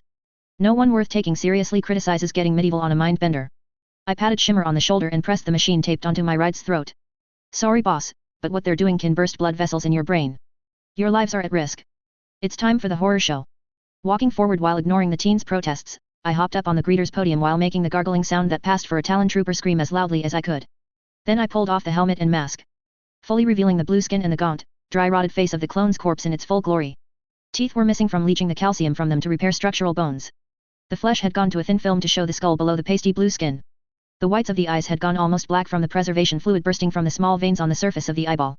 I looked down at my phone and turned up the volume on the app for the electrolarynx. Hello, boys and girls. Somewhere behind a set of your staring eyes is a mindbender who is currently killing people that I like. So I suggest to everyone here. Cover your eyes and lie face down on the ground, because I don't like any of you. Seriously. Every single person in Concentric City can get at least a private 1-bedroom apartment, rent-free, or even more if they have a roommate, partner, or family. Free health care. Free utilities. Free internet. Free phones with unlimited use. Even free meals at the Archeologus cafeterias. Pretty decent food at that. And anything you wanted to buy was cheap as well, at least anything you would buy in the way of basics like groceries or clothes. Flash mob shoplifting. I hate to sound like an old grump. But get a job. Core is having to use AI-controlled robots to care for the elderly and other crap jobs all around the city. And every one of those jobs are up for grabs to any person who wants to take them over and make themselves useful. Granted, they're not great jobs, that's why education is free. Want something better than a low-level, part-time job? Earn it. Of course, I wasn't shouting any of that at the mostly young crowd of shoplifters, but thinking about it was putting a look on my face that was inspiring a bunch of people to at least get down to their knees with one hand over their eyes. Mindbender usually need to see their targets. Many others were down on the ground with both of their hands covering their eyes after dropping everything they had stolen. All of them eager not to have to look at the dead thing glaring back at them. But one short woman who had gone beyond just being curvy who was wearing a brown core value employee polo was squinting at me in concentration. As if trying to fry the brain of someone who was only here in spirit, while their actual mind was several miles away. Someone I couldn't see made her gut visibly sink in as she got punched hard enough to break her concentration. Probably made Marion, the others would have made her do it rather than hit a girl. In the sudden silence, I could clearly hear Manifest say "Oh thank Nuzzy" and I found out what a dinosaur sounded like when it sighed in relief. I dropped the helmet and mask as I began clicking the remaining upper and lower teeth of my ride together rapidly. Remembering my promise to Shimmer and our PR person not to demand brains in my most creepy voice, I just let out another guttural scream as I leaped the 20 feet between me and the mind twister, landing in front of her just as she looked back up from the gut shot. Looking her in the eyes, I tapped the corpse's throat. Run. She ran. I heard Shimmer on the earbud telling me, don't hurt her, just get her isolated so she can't target people. Rolling my eyes, I waved a hand over my head in acknowledgement. The mental definitely didn't have any ranks in any sort of physical enhancement, or any regular exercise from how slow she ran. I easily got ahead of her a couple of times as I herded her towards the front door. I'm not familiar with the layout of the backrooms of a core values store. So I was concerned that any door I chased her through might have staff members or uninvolved shoppers hiding behind them. While outside we had someone who could take her down without force and who was also immune to the mental's power. I could have just hit her to take her down myself as well, but the mood I was in, I was pretty sure I wouldn't hold back as much as I should. I guess this is something else I can talk to my therapist about. A few people tried to tackle or trip me as I chased the mind twister towards the front door.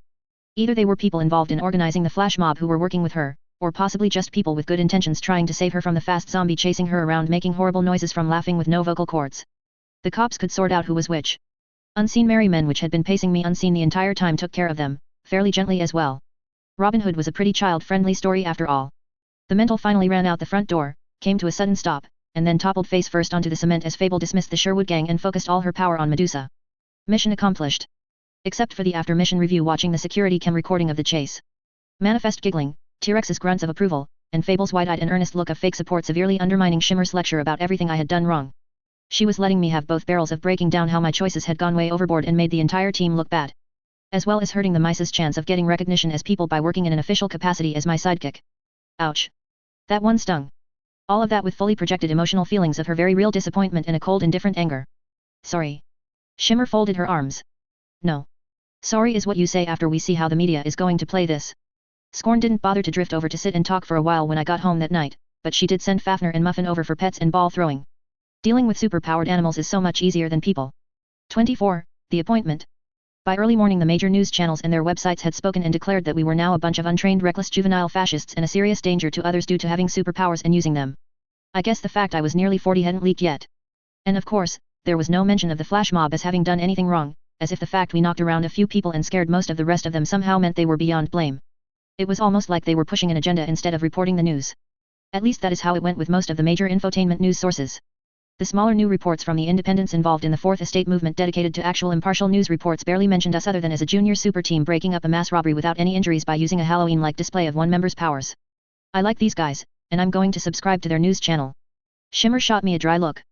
That's not the only thing that happened last night. My sidekick Smintheus had done some research. Our team leader held her tablet.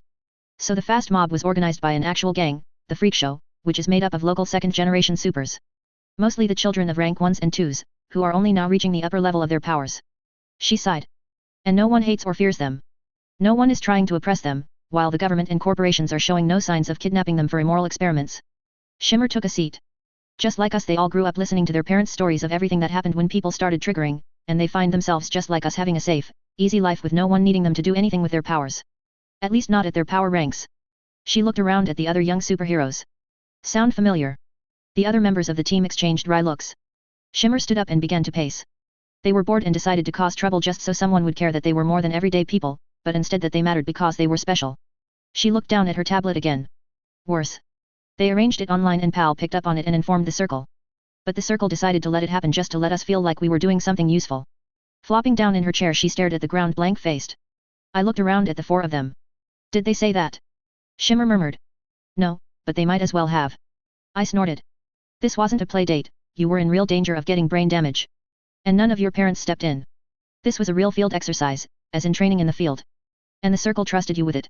Getting up from my hammock, I pointed at Shimmer. Stop being petulant just because it wasn't something more serious than some idiots with too much power and no sense of purpose, and not everything went perfectly. I thumped myself on the chest and waved a hand over at Fable. You had someone who was immune to the mental-powered one, and another person waiting in reserve as backup. You did everything right, made all the right choices, and things still didn't go the way you wanted them to. That isn't failure, it's life. Manifest got an odd look on his face. Did you steal that from something Captain Picard said in the original series? I snarled at him. No, Picard was Next Generation. The second series and I was paraphrasing. It's like quoting but you make the line better. And don't you guys have classes? That got everyone moving, but Shimmer waved the rest of them through Manifest's portal while she lingered. Thanks. I'm still mad at my parents, but at least I can listen to what they have to say when we talk tonight instead of just looking for an argument. Good luck with your therapy. Then she raced through the shrinking portal with Manifest taunting her that she wouldn't make it. With Shimmer proving him wrong as she dived through the portal just before it fully closed. What did happen if someone or something was only halfway across when it closed? If anyone was an expert at finding new uses for a limited power it was me. I should have a sit down with Manifest at some point and get a better handle on how his powers worked. And chew him out for not giving me a lift to school along with everyone else. Classes here were pretty easy that day, with it being a long weekend, everyone just wanted to be done with work and school and get out of there. Except for me, I would have loved to have something to distract me for the day. Instead, I had to get on a bus and take a seat in a brightly colored waiting room with a mix of office catalog mentally stimulating toys mixed with actually fun building blocks, toy cars, and a dollhouse with loads of tiny furniture and small dolls. Not the most professional looking waiting room, but most of the therapist's clients were children. As I understood, it wasn't something he aimed for, it just turned out he was good with kids. His receptionist had slipped out early after telling me the doctor would bring me in himself. All too soon the balding overweight man with the round glasses and big grey and white mustache opened his office door. The guy was wearing a simple grey suit but with a watch chain going from pocket to pocket on a waistcoat. "Mr. Morten, please come in. Sit anywhere you want." I resisted the urge to make a power move and grab the one behind the desk. Instead, sitting in a dark blue padded chair. Instead of taking the seat behind his desk himself, the doctor moved to sit a bit away from me in a matching chair before he paused. "Do you want a beer?" I shot him a slightly shocked look. I didn't expect that. He pulled open what looked like a lower cabinet below a bookshelf to reveal a mini fridge. White Tiger? Its microbrew I took a liking to. I had never heard of it, but as I had been told, it was important to keep trying new things if you don't want to get old in the head. Sure. And we talked. He didn't take notes, but he did ask questions. Like how it was working with a bunch of people half my age. Or how I had gotten into becoming a caretaker for superpowered animals. Or how I had ended up suing Core over non-human intelligence rights. Our hour went by quickly, ending with him checking what looked like a real pocket watch as he announced, "Well, that's our time. I hope you will come by next week." Then he collected our empties as I wished him a good weekend. As I headed for the door and he stood there with 2 empties in one hand, he raised his other hand to get me to hold up for a moment. "At some point. We will talk about the day you triggered, and it's not going to be a conversation we finish all at one time. But not until we both agree you're ready." I sighed. Goody, something else looming on the horizon for me to worry about. "Thanks." Document. On the elevator ride down, I ordered 2 medium pizzas, meat lovers for me, and a veggie with pineapple to lure in Scorn from her trailer. Strange woman. All in all, my first therapy session since I was a shell-shocked child wasn't as bad as I thought. Although in some ways it was worse. The doc was clever, he knew he would have to let me get used to him before he could get to my deep dark places. At least he bought me a drink first. 25, built to scale. I joined another team over the weekend. Waiting for packages for the mice, or to hand over pickups, at what was supposed an old abandoned gas station on a country road, even with my truck parked in the back, was going to attract too much attention at some point. So that weekend me and Bill Roth, Muffin's former owner, drove out to start cleaning the place up and figuring out what had to be torn out and replaced. As well as what would be involved in remodeling to turn the place into a model builder's store that was specialized in mail-order custom-made pieces. Bill was happy to quit his job delivering takeout Korean food since it required working at night and putting wear and tear on his car, an old 2009 Bronco. Instead, he was going to be able to finish his last summer before his senior year working with his hands during the day for better pay and got to see his dog several times over the week. The paint in the back of my truck would need some touch-up work since Muffin would get overexcited once she saw Bill waving at her as I pulled up to the place. Fafner was staying back at the ranch to help keep a certain tiger away from my chickens. A little after we arrived, Manifest, dressed in regular clothes for once, came up from the base with a gentleman that looked to be about my age, if I in fact did look my age. He introduced himself as Jeff, Manny's dad, and a model building enthusiast. After about a half hour we came up with the name Model Major General, and he got his son to take him home to change into some work clothes and bring over some of his tools. Part of the whole reason I suggested the idea of a store was so we could have someone at the place with a reason to be receiving and sending out packages of stuff for and from the mice, instead of Manifest having to run errands for them to avoid people coming and going from the store above the base. I had picked up that our transporter sometimes felt like all he had to contribute to the team was being the transportation, and I wanted to avoid treating him like an errand boy. And then my plan got spoiled by his dad sending him out to pick up building material and more of his tools all weekend. I at least got his dad to figure out everything we needed to let Manifest get it all in one trip by the end of Sunday afternoon, so Manifest was free for the rest of the day. Me, Bill, and Jeff finished working the place over and jokingly called ourselves the Model Citizens. Jeff didn't have any powers, but he did have a degree in architecture and had worked with Core in designing Concentric City, but he missed getting to see his designs being built since Core would put up most of the superstructure of an entire building in just a few hours. Getting a business going while working on custom-made models in the back room of a shop in the middle of nowhere, with only true model building enthusiasts bothering to drive out there, sounded like a nice way to spend at least a few months before he looked to start a new project. Plus he would have Bill working the front counter and dealing with the online orders as his after-school job. Which left me with one other thing to deal with. Tom Lansing was 60 years old when the grandson he had gotten custody of got frustrated digging up a garden plot for his grandma and starting to find the stones in the dirt by sheer will and forcing them up out of the ground. The first Tom knew of it was when he found young Corwin sitting out in the dirt shaping rocks into statues of anime figures. Cor wasn't the first person to trigger, so his grandfather knew what was happening, and by the time Cor was an adult he had helped his grandson to form Helping Hands, a group of superhumans who used their powers to help people. Healers, geniuses, and a rank 5 former who went around fixing some of the nation's failing infrastructure as a hobby. Cor had never needed more money. A family trip to a river that people could free pan gold for a small fee made him his first fortune.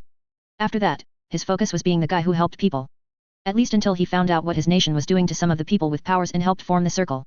Even with the best healthcare Corps had available to keep his grandparents in good health, there were limits, even for healers. Limits the geniuses had several workarounds for, but Tom Lansing wanted to die human. But he didn't care all that much what happened to his remains. Give it to that new guy, orphanus. I'd rather someone put this old wreck to some use rather than have it be food for the worms, or barbecued into a morbid keepsake. His granddaughter passed that on to me while she was sitting with a VR visor over her eyes to see through a tiny camera carried around by a mouse while she shaped their new home in the wrecked part of the base. 2 weeks later a refrigerated panel truck delivered Mr. Lansing's remains to the Adams funeral home. Adams used a more expensive embalming antifreeze on Mr. Lansing. Rather than looking blue, his remains ended up looking Native American. I had no intention of wasting his gift to me just throwing him into a fight to get used up. Instead, I had another use for him.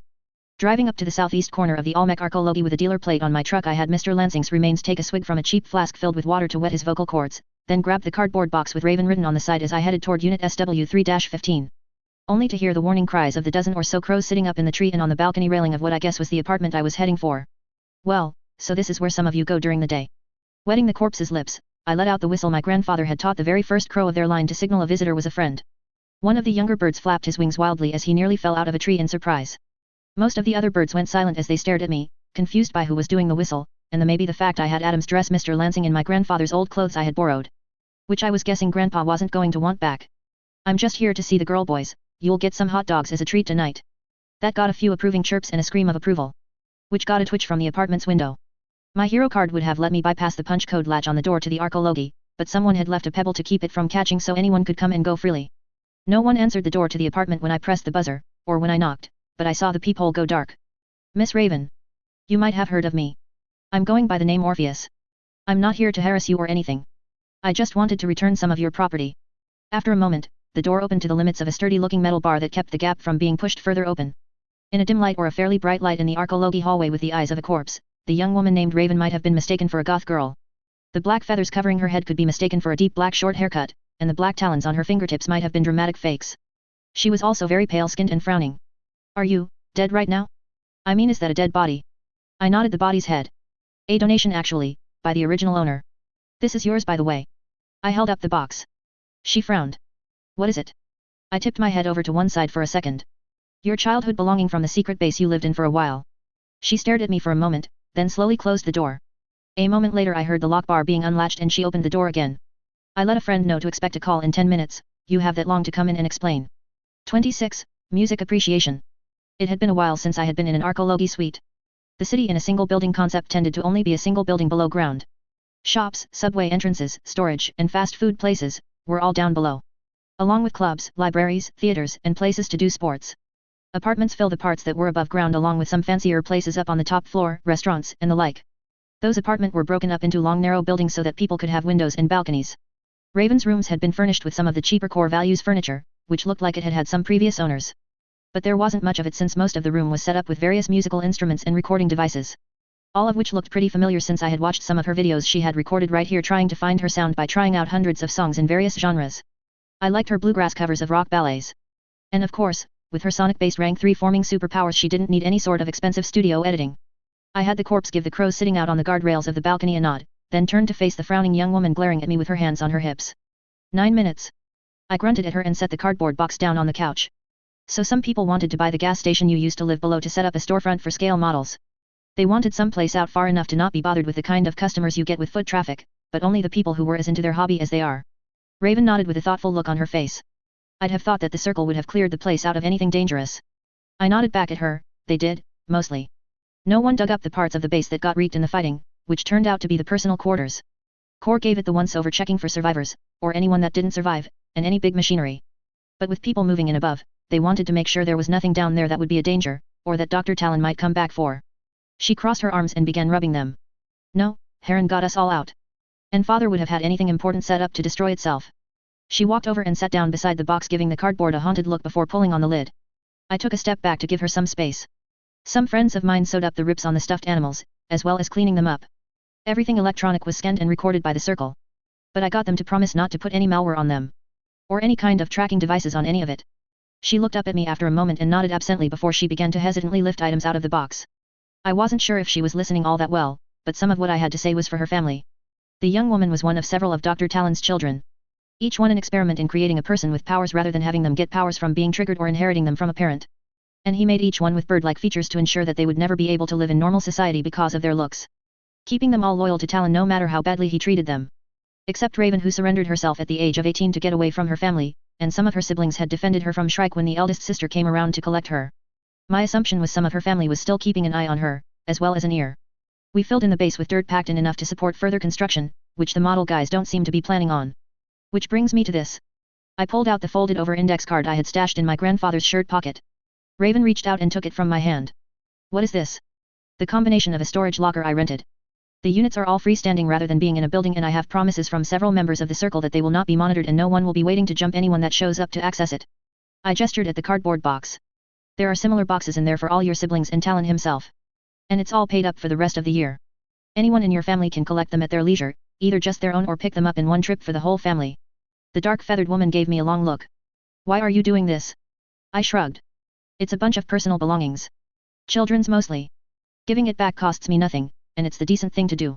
Of course, I had to tell the circle it was part of a long game to influence the behavior of people I might end up fighting against, which is true, but I had to think that up after the fact. Originally it was just me thinking about a bunch of kids losing their home and all their stuff. As I headed for the door, she caught up with me to pull it open. As I stepped out, she held out her hand out to me with a challenging look in her eye. She stared down as we shook. Oh God, it's so cold. I let out a huff of amusement. I had the air on in my car all the way here, got to keep my ride nice and preserved. I waved at the corpse's chest so she would know which ride I meant. Before she could close the door behind me, I held up one finger and fished out another index card from my pocket. I had a few suggestions for more cover songs, you might even like a few of them. Outside I called over a few of the crows. Did anyone approach the truck while I was in there? They shook their beaks, but I still pulled over and ran a scanner over the car, as well as driving by a no-drone zone near a school to try to make sure no one was tracking me on my way home. A few hours later I was out on the old green glider strumming the pale 6-string guitar I had bought as a Christmas gift for myself years ago. It wasn't part of a plan or anything, it was just hard to strum while in my rocking chair, and the visit to the girl had reminded me how long it had been since I had played. Too long, by the way. As I was playing I realized Scorn had wandered over to the edge of the porch. I had done up a pot of au gratin potatoes with diced up bacon and green beans on the side, but she had passed on dinner. I gave her a nod, which she returned as she stood there and listened. After a while, she asked. Do you sing as well? With a slight grin, I shook my head. Every time I try, the dogs howl. After a while, she sighed and made her way over to sit next to me in the glider. You're in my seat. But she didn't chase me off. A little bit later I started up another song and tried to quietly sing along with it. Muffin got up and headed to the kennel, with Fafnir close behind her. Scorn looked me straight in the eye, then let out a low-pitched slow howl at me without breaking eye contact. Message received. I shut up but kept playing. When the song ended, she got up and held her hand out for mine. It's late, let's go to bed. Then she led me inside. 27. Relations. I woke up alone but with the smell of frying bacon in the house and a smile on my face. You have to be so gentle with normal women and a brute 2's strength, but Scorn was a brute 1. That's all I'm going to say about it. Splashing 2 handfuls of water on my face after brushing my teeth was enough to get the grin off of it, then I headed into the kitchen. Scorn stood at about my height, so with her standing barefoot in front of my stove it was easy to slip up behind her with one hand on her hip to kiss her neck. Which still got a narrow-eyed glare from her. Don't be clingy. Message received. She had already been outside to collect eggs from the look of the basket full of still wet freshly cleaned eggshells. So I took care of the toast. 2 slices for me, 4 for her. Bread is a little hard to find living off the grid, so she tended to go to town on the stuff. After breakfast I followed her outside, claiming to want to get my guitar, only to find a tiger on the porch sniffing at the glider, and finding both of our scents on it. Khan gave me a narrow-eyed look and growled. Scorn marched across the porch at him. No. Wrapping her arms around his body just below his forelegs, she began dragging him off the porch as he made grumbling complaining sounds at her. No. You do not growl at my man. She had dragged him all the way to part way down the stairs, his entire lower body trailing along limp behind her, when she froze in place, dropped the tiger, and half turned to confirm I was still standing there and had heard everything. I coughed into my fist and stared out into the distance as if there was something more interesting out there than a grumbling tiger flopped halfway down my stairs and a dark blonde woman frozen in embarrassment. So, hey, why don't I go get your boots for you? Khan was gone by the time I got back. Scorn sat on the steps while she put her moccasin boots on and stomped off without ever looking me in the face. It was so hard not to say anything at her expense. But if I did, I was going to guess she would never come back. I took the car to school and made a stop at a lawn and garden store before I went home for dinner. Scorn was long gone, but her trailer was still there. She had parked it on the edge of the wood line in a flat spot no one had done anything within the entire time my family had lived here. The side with the door was pointed towards the woods, with her fire pit and outdoor kitchen on the same side. Her kitchen garden was planted all around. All things like garlic and herbs, there was nothing ornamental. Was By the time I drove off to do monitor duty, a dozen planter boxes of delphiniums, bellflowers, irises, and cornflowers, all of them in shades of blue to match her eyes, were planted all around her trailer, marking her territory as hers, by my hand. She might still take it wrong, invasive even. But I wanted to answer what she said in a way that she could take her time with deciding how to feel about it rather than put her on the spot. Still, Shimmer questioned why I seemed, almost chipper. It's weird, stop it before the team went out on patrol. Fable's eyes went wide and she almost seemed to shake with excitement as she figured it out, while T-Rex noticed Fable, and gave me a nod of congratulations. I tucked in an earbud to listen in on the open channel and anything Clovis, the team AI intelligence felt he needed to alert me to. Then I went up top to mount shelving units. Shrike showed up an hour later. She was wearing a hoodie to cover her hair and some long gloves to disguise her scaly clawed hands. There was a younger guy with white feathers for his hair mostly covered up with a painter's cap with her. In the pictures that we had recovered from Raven and the other rooms, he had only been around 8 when Dr. Talon's first secret base had been raided, so I wasn't sure what his powers were. Shrike seemed content to just walk around outside while pointing around and talking to her younger brother. Clovis, are you getting this? The monitor intelligence responded with, yes. Normally I would alert the team member on monitor duty, should I contact the rest of the team instead? I nodded, turning my head to where I knew there was a camera in the gas station so it would made sense for me to have just nodded to something said to me over an earbud. Yes, broadcast this. Shimmer. She responded seriously, having picked up something in my voice. Yes, Orpheus. Report. Shrike and one of her siblings are here, she seems to be, reminiscing I think. Maybe just be on standby in case I get in trouble, worst case scenario I doubt she would make the effort needed to kill a Rigan too when she should think I'm a normie. I heard a murmur of voices over whoever had left their comm open as the team discussed things until Shimmer came back on the line. We're returning to base. Manifest will drop me on her if she tries anything. Be safe. Even as Shimmer said that Shrike was on her way over to the building, waving at me. As she got to the door she tried the handle and found it locked, at which point she waved at me again and began rapidly, obnoxiously, knocking. I headed over and spoke up so she could hear me through the door. We're not open yet, we're not even stocked. She shook her head. I know, it's just that I used to come to this place all the time when I was a kid. I just wanted to check out what you've done to the place so far. Please. When not screaming in rage and killing me over and over again, Shrike was actually a fairly nice-looking woman, her face was thin to the point of nearly looking unhealthy. But she had an animated smile that lit up her whole face. You know what, let me get the lock. Just watch out for the paint cans on the floor, I'm not sure if the kid I got working with me got the lids on tight. Sorry to throw you under the bus, Bill. But if I don't let her in, there is a fair chance she might force her way in, and I didn't want a confrontation out here at our supposed to be secret base. As I opened the door I wondered for the first time why we had a secret base. I was the paranoid one about keeping my identity secret. Why was Shimmer, who hated lying, so set on the place? Shrike and her brother came in and the older sister began excitedly talking about how Sam, the clerk when this had been a gas station, would let her help herself to pop from the refrigerator and all sorts of snacks as long as she finished them before she went. She glanced over at me as I minded my own business measuring for shelves and marking the wall. Home, before I left the store and went home. After a few more minutes, she glanced at where the original concealed entrance to the underground base had once stood, thanked me for letting them in, and left. Deliberately walking around the store out of my view. Clovis, did you see where they went? They vanished. Shrike linked hands with the younger man and they disappeared into an outline of the two of them made up of white light. I believe from your conversation with Raven, that the younger man is named Heron and he is the teleporter that allowed Dr. Talon and his children to escape the raid on the base below the gas station. And rescued his sister Shrike from the holding cells. Shimmer broke over the line. Just in case they're watching, put up a few more shelves and then call it a night. Don't worry about going home, if they are monitoring you, it won't be that hard to identify you. Act normal. Or at least as normal as someone who hooked up with Light Knight and Bravada's adopted daughter. We are going to have a talk, right after I catch up with her. 28. The talk. I had already gotten ready for bed and was doing some light reading on a new series from an author I liked when it seemed like every animal on the ranch started making a ruckus and a feeling of mild shame drifted over to me.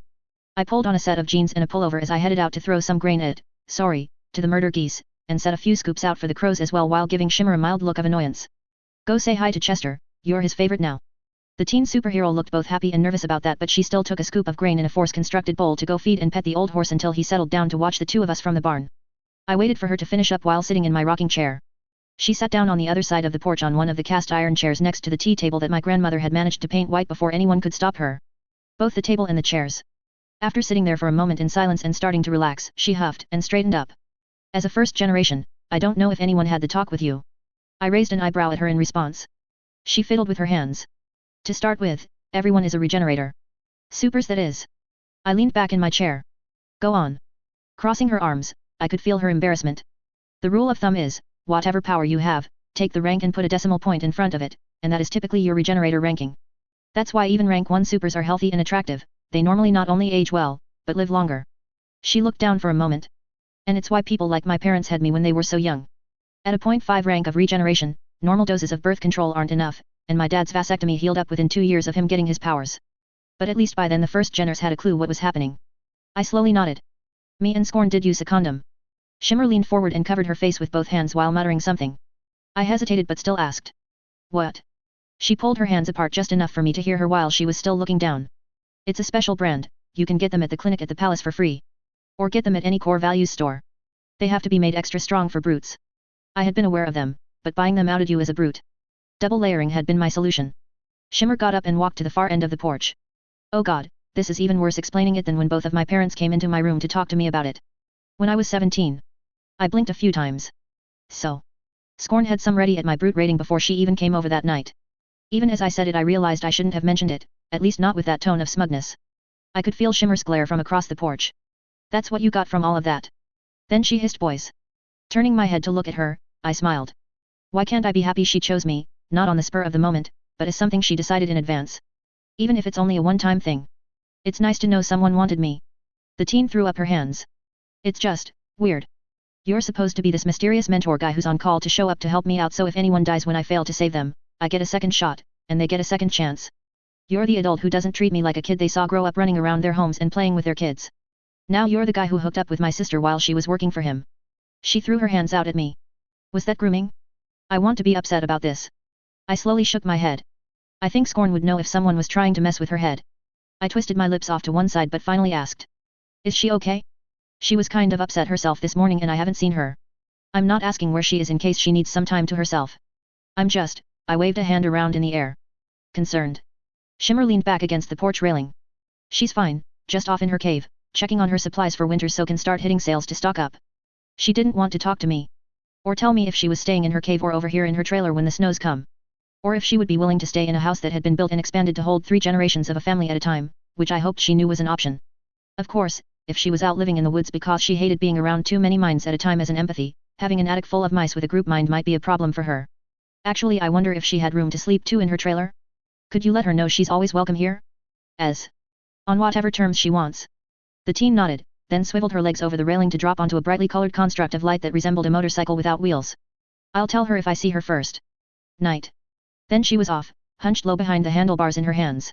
After a few hours of trying not to fixate on what I could have done differently, I managed to get some sleep.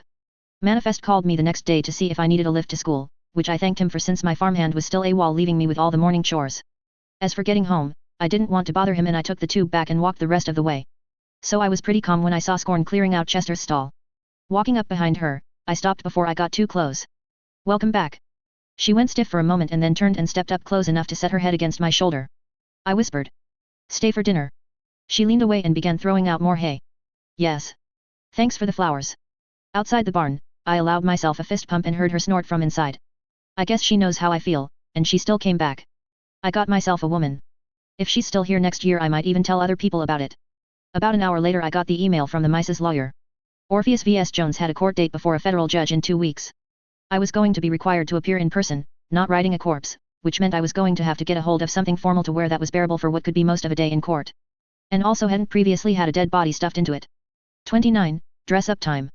As an official member of the Royals, I had a freestanding offer to get my own uniform instead of some recycled tactical gear right from the start. But since I hadn't seen a reason for me to go out in the field on my own I hadn't bothered. Not only did I have to get something to wear, but it had to be distinctively something for me, in the flesh so to speak. Once again it was the girls with me, the boys were not interested in going shopping, they were off for a day at the beach, somewhere in Florida. Not that this shopping trip involved going from store to store, it was going to be a one-stop shop to make my supersuit. In a room at the academy wing of the palace with wardrobe inscribed on the door plate, I found myself looking at a full-sized fairly transparent image of myself slowly rotating on a pedestal. Since it was mirroring the expression on my face, the 2 teens had to know how I felt about the skin-tight black suit with a white harp symbol in the middle of the chest that my image was wearing. No. I'm not wearing spandex, and putting something right over my heart is like making sure people know where to target me. That's a good way to get killed. Been there, did that. Fable had finally gotten used to me well enough that she only looked uncomfortable for a moment at that remark before she started in on me. You look good though, I thought it was the cut of the work shirts you like that made you look that built, but that's all muscle. The perfect health you get from being a regenerator doesn't do that. That's all farm work. She poked at my chest with her index finger while speaking in a monotone. So firm, so fully packed. I gave her a look which made her giggle. In case you haven't heard, I'm Scorn's man. Hands off the goods toots. Looking up, I asked the palace intelligence, pal, could you please show me in one of the Orpheus uniforms, then replace everything that's crap with core commando gear? Shimmer looked at the results for a moment, then shook her head. It's too bulky, you're more than strong enough to haul it around, but the overlapping armor on your thighs will slow you down, and you won't be able to lift your arms up all the way. Before I could answer, the team leader, Fable, jumped in. And it's got to be awkward to sit in all of that, not to mention it makes you look like a support person. You're a hero and you should look like it. I crossed my arms and saw my holographic clones fall short of being able to fold its arms due to the sheer amount of armor. I'm not concerned about my look, I'm concerned with getting shot with something that can kill me permanently. If nothing else, commando armor will keep my pieces together so they can reattach. Realizing I had forgotten we weren't exactly alone, I looked up and took a second to say. Thanks, Palestine. Shimmer crossed her arms. Pal, could you please show him what he would look like in the smallest available commando armor instead of scaling it to his size? Then she pointed at the hologram whose chin wasn't quite clearing the top of the neck guard. I will not have you representing the team looking like you're wearing an older brother's hand-me-downs. There was a CA click sound from Fable taking a picture. I shot her a glare but she just grinned. Don't worry, your face will be altered beyond recognition before I post it. I sighed. I was going to have to go on a nature hike after this, far, far away from other people. Fable called out, Pal? Could you please show him in any good tactical gear we got in storage from people the circle captured that are in his size, but in his colors? As the palace intelligence began showing me a series of outfits that ran from sinister in black to just mostly shades of white. Without prompting, a small image showing the original owner wearing the same outfits with their super name and current status listed below. It was a little sobering how many of them had died while being captured. And possibly convenient. Shimmer. She gave me a tentative look. Yes. I pointed at the image of a woman simply called Pain. What happened to these people's bodies? She blinked a few times, then got an intrigued look on her face. Pal? How many dead bad guys do we have access to? The intelligence made the current image of me vanish, which I appreciated. I did not look good in boob armor. Instead, it began generating images of bad guys with their names and the dates of death before shrinking them into the background. While most of their remains had been released to their families or buried in a graveyard called Twilight Fields up in Montana. Some of them were listed as being in cold storage. Wherever this cold storage was, it wasn't in or under the palace. Or at least nowhere I could feel a lot of dead people within my range. Shimmer waved a hand at the names. I will look into that. Today we got something else to finish. I had Pal bring up all the armor available to us again, then we began to mix and match. And argue. I like the arm guards, but I don't want to wear women's clothing. Fable threw up her hands. What's womanish about them? They're arm guards. I sighed. They're made of pink metal, and they will get scratched at some point. The color will show through. Shimmer shook her head at me in confusion. They're not pink, they're fuchsia. I looked at the hot pink armor, then stared at the two of them before stating in my sternest voice. Pink. Adjacent. In the end, I had a suit of all black high-tech layered metal and ceramic with full body coverage, some convenient spots to add some storage pouches, and space for the straps of a backpack I could both wear and get off. It looked good, but it looks a little Imperial March. Especially the helmet. Fable nodded slowly. Pal, please switch the colors. Whatever Pal knew to be available to recolor the various pieces of gear, it made the suit an immaculate white color with my harp symbol in black on the right breast and left shoulder, and the 5-pointed gold crown of Team Royal on the right shoulder. Still intimidating, especially since Pal had added my typical loadout of the Taser gun, shock rod, handcuffs, pepper spray, and various grenades to the image. But in white, I looked like I was there to be seen rather than lurking around the edges of the fight picking people off with weapons that could take down a Brute 2, or at least give a Brute 3 a bad day. I hate it, but it's perfect for court. I look from Fable to Shimmer. I get to take all the weapons into court with me, right? It's part of my official uniform, they got to allow it. The answer was a definite no. 30. We moved over to the cafeteria to catch an early lunch while robotic peripherals of Pal gathered up various bits of gear and treated them to color changes. I ordered a steak and raided the salad bar. From there I got a large plate of salad, a bowl of bean soup, and 2 freshly baked buns with honey butter. It was free food and a wider variety than I would ever bother to make for myself. Plus Pal would have a bag of day-old bagels for sandwiches to last me the rest of the week, and a bag of 2-day-old bread for the birds as a treat. Pal gets me, and scorn. Some of the bagels would have fruit in them which did not make for good sandwiches, but would still vanish from my kitchen. When I sat down, the two teens exchanged a look, before Fable got up to hit the salad bar as well, and Shimmer gave me a serious look. I want to talk to you, and each member of the team in private, about how each of you feels about going active outside of Concentric City. I gave her a confused look. I never really thought about it. Why? What's going on? My boss twisted her lips to the side. As long as we're here, we are under the Circle's protection, and they have an agreement to stay within the city's borders unless they get called in, or deal with something or someone who is targeting supers. I paused with a fork full of lettuce, tomatoes, cucumbers, carrots, turnips, bacon bits, cheese, croutons, sunflower seeds, and French dressing halfway to my mouth, then stuffed it in while I nodded. Shimmer began using her hands in a deliberate manner which told me she had practiced this conversation, so it was best to just nod to avoid throwing her off. We're not part of the Circle, officially we're a separate group. And the Circle can disavow our activities as a bunch of rambunctious kids. If we can establish a strong presence and get popular support, we can do a lot of good before our star starts to fade and the media gets people to turn on us because good guys doing good gets boring but tearing people down makes for better ratings. She waved a hand at me. Then that story gets old and we can go back to work while being largely ignored. I'm sure you've seen it happen a million times before. Clasping her hands together, she held them up in front of her mouth for a moment. All we need to do is avoid scandals so when they go after us it will get too boring to keep it going. Oh. I set my fork down and wiped at my lips to make sure I wasn't looking at her with an orange smear of French dressing on my lips. So, no more horror show. She nodded slowly. No reminding people that we're using other people's dead bodies, even if they are artificial ones. And we should only use bodies from real people, even bad people, in emergencies. We don't lie if asked, we just don't bring it up. I gave her a slow nod and finished my salad, and half of the soup, before a rolling service trap delivered my steak and fries, Shimmer spreaded chicken burger, and Fable's Salisbury steak and baked potato. My armor was ready by the time we finished with lunch and I had to chase the two of them out and lock the door behind them to get some privacy in the third-floor sub-basement room where the armor had been laid out. I needed a brute strength to move around in it. A lot of the armor was made of some super strong genius-derived metals, ceramics, and even what looked like altered cardboard. Even the gel impact layers that would take the force of a hit to keep it from sending me flying had some weight to it, as did the cooling unit that could cool the gel after it turned kinetic force into heat. Not something that would bother a corpse I was riding, but this stuff was for me. While a lot of stuff had been stripped from the armor or didn't function separated from the rest of the original suits, there were still some other features that had been left intact. But they at least appeared to be things that had been inspired by the Mandalorian rather than Iron Man. So. Rocket boots. But without the main thruster from a backplate unit. A hook at the end of rappelling line. But not the motor to pull me up the line. Telescopic and infrared vision built into the visor. But the rangefinder and target lock weren't going to do anything without the gauntlet missiles they had been made for. Pal, I appreciate that the catheter is both functional and already built into the groin armor, but can we please lose it? I would rather Shimmer didn't know that having me go for several hours at a time without peeing is an option. A robot that looked like an oversized R2-D2 rolled into the room from a side door and went to work, replacing the device with an additional layer of impact gel. Thanks Palestine. The drone waved at me as it headed back out and several minutes later I was fully armored, but still without my standard loadout. Pal had the foresight to place a 3-panel full-length mirror in one corner of the room. I checked to make sure no one had opened a door and placed myself so I could see the door to the hallway. I spent a few moments posing. And mentioned to myself out loud, and checking my mobility, not just checking how badass I look. In all actuality, I looked like everyone else who had to rely on armor. A villain of the week or the guys in armor there to support a superhero, and got their butts kicked by someone with actual powers. At least when my shoulder dropped in depression you couldn't see it from outside the armor. Pal, could you send me? Right, you already thought of that. Some drones had begun carrying in several crates lined with foam inserts to case the armor in before loading everything up on a flat-topped cart which I followed out to my truck. I gave the cart a wave and thanked Pal again. It was the best I could do in place of a tip, although I understood the intelligence like most advanced AI in Concentric City did receive a regular paycheck. Manifest had told me the palace intelligence used its pay to arrange for spiriting second-gen orphans and abandoned triggered children away from the few nations which still feared and hated powered people. Most had smartened up and realized their losses were our gains, but some people just never learned. 31. Dig 2 graves. At the model store, I pulled up to the back door and began hauling in the crates which I was planning on using for shelving down in the base after removing the armor and then the foam inserts. Which the mice immediately began to take an interest in. Bill had closed up the shop and carried the smaller crate with the helmet in it down the 2 flights of steps. Damn Mr. Morten, what do you got in there? I took the crate from him. A helmet, it weighs in at 28 pounds. He blinked at that. I jerked my head over at the inserts. I think the mice are going to want to buy a hot wire knife for cutting that foam, and they will pay you to cut it up into smaller pieces for them.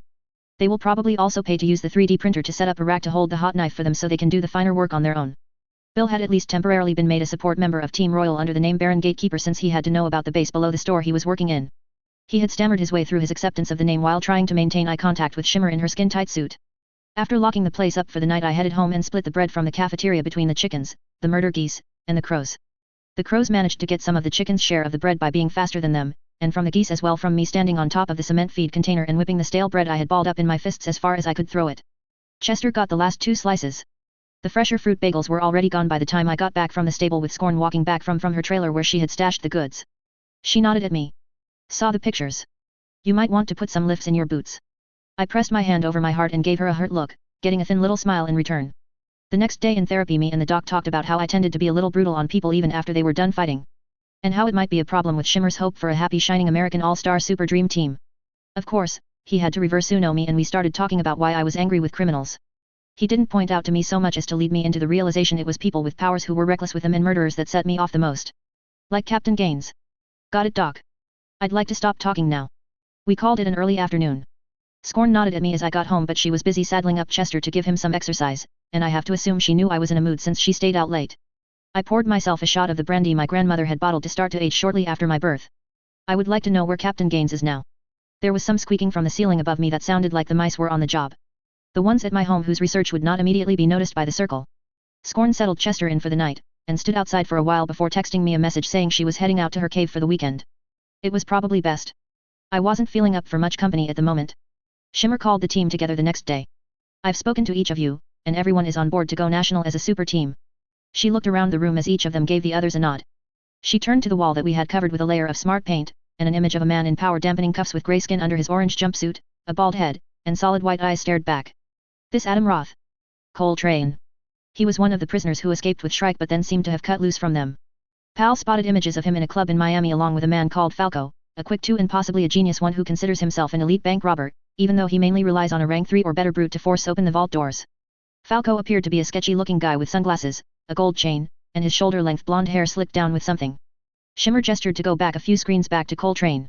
We're not that skilled as investigators, and I don't want anyone to be seen suited up in Miami. It wouldn't be too hard for him to figure out why we would be there. Fable looked at the rest of us, then spoke up. Is this about revenge? Because I'm all for it. Our leader smiled and nodded. Yes, it is about revenge. But he's also a wanted man.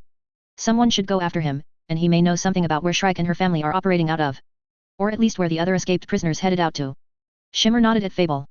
Can you find him? Fable touched her fingertip to her lips. Maybe. I might have a better chance doing from it in Miami, but I can try. Her outfit, a bright yellow pullover over violet yoga pants, seemed to stretch and change colors, as well as fabrics until she was wearing a traditional fortune teller's outfit. Still in yellow and violet of course. On the table before her, there was now a brass stand with a clear ball that warped the light that passed through it until I could see most of the room, including the area behind me through the ball. The teen began rotating her hands over the ball, not quite touching it as she murmured under her voice. Manifest leaned back. She gets embarrassed about saying the words, but she still has to say them for it to work. T-Rex nudged him in the ribs and gave him a dirty look. The ball seemed to fill up with overlapping planes of transparent light, sort of like Shimmer when she cut loose. Through some of the panes, I could see images of sailboats, streets lined with palm trees, and a man with white glowing eyes sitting on the edge of a bed in a dimly lit room drawing a puff on a cigarette that lit up his face well enough to recognize Coltrane. Shimmer gasped lightly, and her eyes narrowed as she spoke in a carefully controlled cold voice. So we can confirm he's in Miami. I stood up from the table. I think we need to have a talk. Just the 2 people who got killed by someone who never paid for it. 32 High Point. Shimmer locked eyes with me, before slowly nodding. I stood up and looked over at Manifest. Could you open a portal to somewhere where the 2 of us can talk? Looking a little wide-eyed, the transporter nodded and raised his hand to open a hole in the air showing a flattish spot high up in the wilderness and looking out over what looked like Yellowstone Park. Shimmer followed me through. Oh. We called this High Point. We used to have campfires out here. High Point looked to be fairly high up the side of a mountain, and the view lit up by the sunset looked dramatic as hell. I put my hands in my pockets and let Shimmer take a moment to look out from the edge of the drop-off for a moment. Today I asked the mice to find the guy who killed me. The teen superhero turned and shot me a startled look. Gaines? I thought you were going to talk to me about Coltrane. I walked up next to her, saw how far down the drop-off was, and took a few steps back. We are, but making this about me might give you some perspective, or not. It's not like I know what the hell I'm doing here. Shaking my head, I walked over and looked at the fire pit surrounded by large chunks of stone. The 2 of us have a unique perspective. We died. Seriously, for real, dead. All because of someone else's choices. I want to face the man who did that to me, and make him answer for it. I rubbed at my face. Well, not like that sounded. I want him to tell me how the hell I'm supposed to feel about dying by his hand. Seeing my dead friends all around me and going to their funerals, watching their grieving families. I want to know, to hear, how the hell he's dealt with it. Turning around I looked at the teen who was staring down into a fire pit with a haunted look. Does he feel any guilt, then or still? Has he paid for it, in his own mind? I kick one of the stones. TV morality says revenge won't make me feel any better, but knowing someone got him out of jail to use him. Is he living free now? Was there justice in what they made him face? Was it enough? Do I owe 3 dead kids vengeance because I'm the one who got to live? Rank 3 brutes give good hugs. Shimmer sniffled. I died. Metal went into me. It tore me up, and I couldn't breathe. The water was in my lungs, and everything went cold and dark. Then nothing. He was arrested, and he was going to be prosecuted for murder in the 2nd degree. And my family made it clear, no vanishing from jail. No secret mission in return for clemency. He abused the powers he was given and would face the justice our society considers fair. That's all I get because the person harmed can never make a fair judgment on something that involved them. She let go of me as she took a step back and looked me in the eyes. I hate him so much for what he did to me, more even than I think I would if he had done it to someone else. But I want to do the right things. Prison will make him suffer, which I know I shouldn't want, but he chose to harm another person. His well-being is less of a concern to me than everyone else on earth who has never chosen to harm others. The teenager gave me a half smile. And if I get to hit him as hard as I can while bringing him in to face the law? Well, arresting him is what I decided I'm willing to settle for, getting to hurt him while I do it will be a bonus. Then she gave me a stern look. I support your right to face your killer, but I don't think it will help you. I got poked in the chest. You are way too willing to get brutal with people who hurt other people, so when you find him, I have to insist you bring me with you. I have a few things to say to him myself and to ask him as well. Agreed. She held out her hand. After a moment, I shook it. After all, while I didn't know what I would do if I even found Gaines, Shimmer could and would stop me from doing anything that might put me in jail. Back at the base, the communications console AI Clovis went to work. Someone had called Coltrane's mother from Miami earlier that night from a burner phone with a GPS locator, which gave us the address of a hotel right in a densely inhabited spot. Not a good place for a super fight. Especially two high-ranking brutes. Too many lives are at risk. Shimmer thought it over. If he runs, he's mine. But if someone can talk him into surrendering. She turned to look at me. I looked behind me. Me. Shortly after 11, Eastern Time, I had Dead Talon Clone number 2 knocked on door 6B of the Motel No-Tell. I could hear the sound of heavy feet hitting the floor inside. Mr. Roth? I would like to talk to you before anyone does anything violent. Please don't attack me. After a moment, the door cracked open, a short chain limiting how wide the door could open. Coltrane's all-white glowing eyes went wide. You were the one fucking with me at that fountain. The chain snapped as he pulled the door open, with black smoke beginning to rise out of his skin. Sitting in my chair back at the hidden base, I spoke into the microphone hooked up to the speaker on number 2's throat. Splitting myself between two bodies, even if one was just sitting in a chair and talking was a distraction.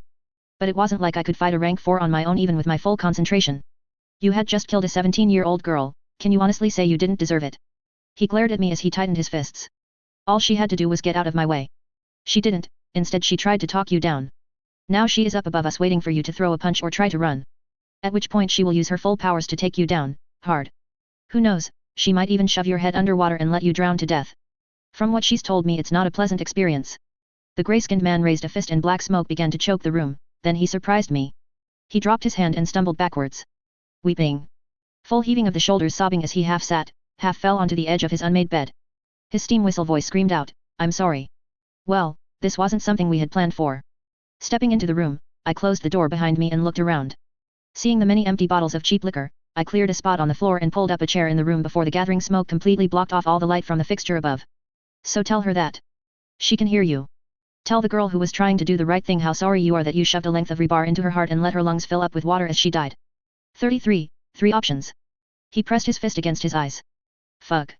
I gave him a moment, before clearing my throat. She's waiting. Setting his hands on his thighs he began to talk. I didn't mean to hurt her, not her.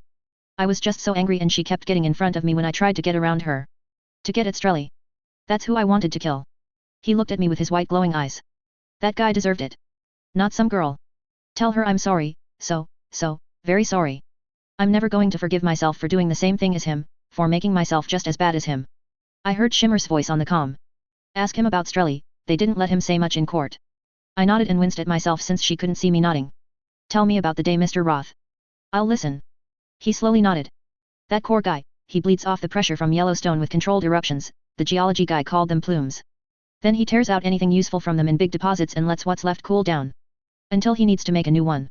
Strelly, he figured that there was a lot of smaller veins of stuff left behind, and it wasn't like anyone was guarding it. There was just a big wall around the place. Stone. He said it wouldn't be a crime to go in there and take what we wanted. Because Core didn't own the land, it was federal parkland and he had no legal claim to anything in it. So he hired a bunch of guys like me, desperate men with experience with mines. We went in, following a guy called Dowser. He claimed he could find things. Coltrane slumped over. He could, he really could. We found silver, but he could only find what he was looking for, not anything else that might be there. Something broke when we started blasting, we opened us a seam of volcanic smoke and poisonous gases that were hot enough to cook 17 men. He looked at his ash-gray hands. And turned me into this. He dropped both of his hands down on the bed. I nearly died and heard the other guys as their lungs filled with burning hot poisonous gases. Triggered, and no one cared. I killed Shimmer and they nailed me to the wall. I tried to talk about Strelly in court, but they just dismissed it as not pertinent to my crimes. Pressing his hands against his face again, he sighed. But it don't matter, does it? I lost it and went on a rampage and killed a teenage girl who was trying to be a hero. I deserve this. I'm damned. But when the door to my cell opened and I was asked if I wanted to be free. He looked up at me. Of course I said yes. Even if I did deserve to go to jail, I still didn't want to get locked up. But I don't want to hurt anyone again either, not just to be like this, hiding. Forever. Holding his hands out to me, he asked. You got any way out of this? Because I got nothing. I stood up and looked down at him. This is a corpse. We filled the chest cavity with a shaped explosive charge that I could set off after getting my hands on you. It was supposed to be enough to launch you through the outside wall of this room where Shimmer could take you down without anyone else getting involved. His eyes went wide. Tapping the glued together damaged chest plate of number 2, I continued. I didn't think it was enough.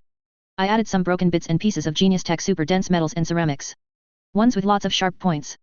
They would be more than hard enough to rip you to pieces when mounted on top of a shaped charge. I would have gotten kicked off the team, of course, maybe even arrested, but I thought it would be better than risking Shimmer having to face herself if she decided to not hold back. Better than letting you turn her into a murderer. I could hear my boss swearing on the comm. So there you go, another way out. No jail. No hurting others. Just an end to it all. I held my arms out to him as if beckoning him in for a hug. He stared at me, then began shaking his head. What the hell's wrong with you? I stepped up close to him as I crouched down to look him in the eye.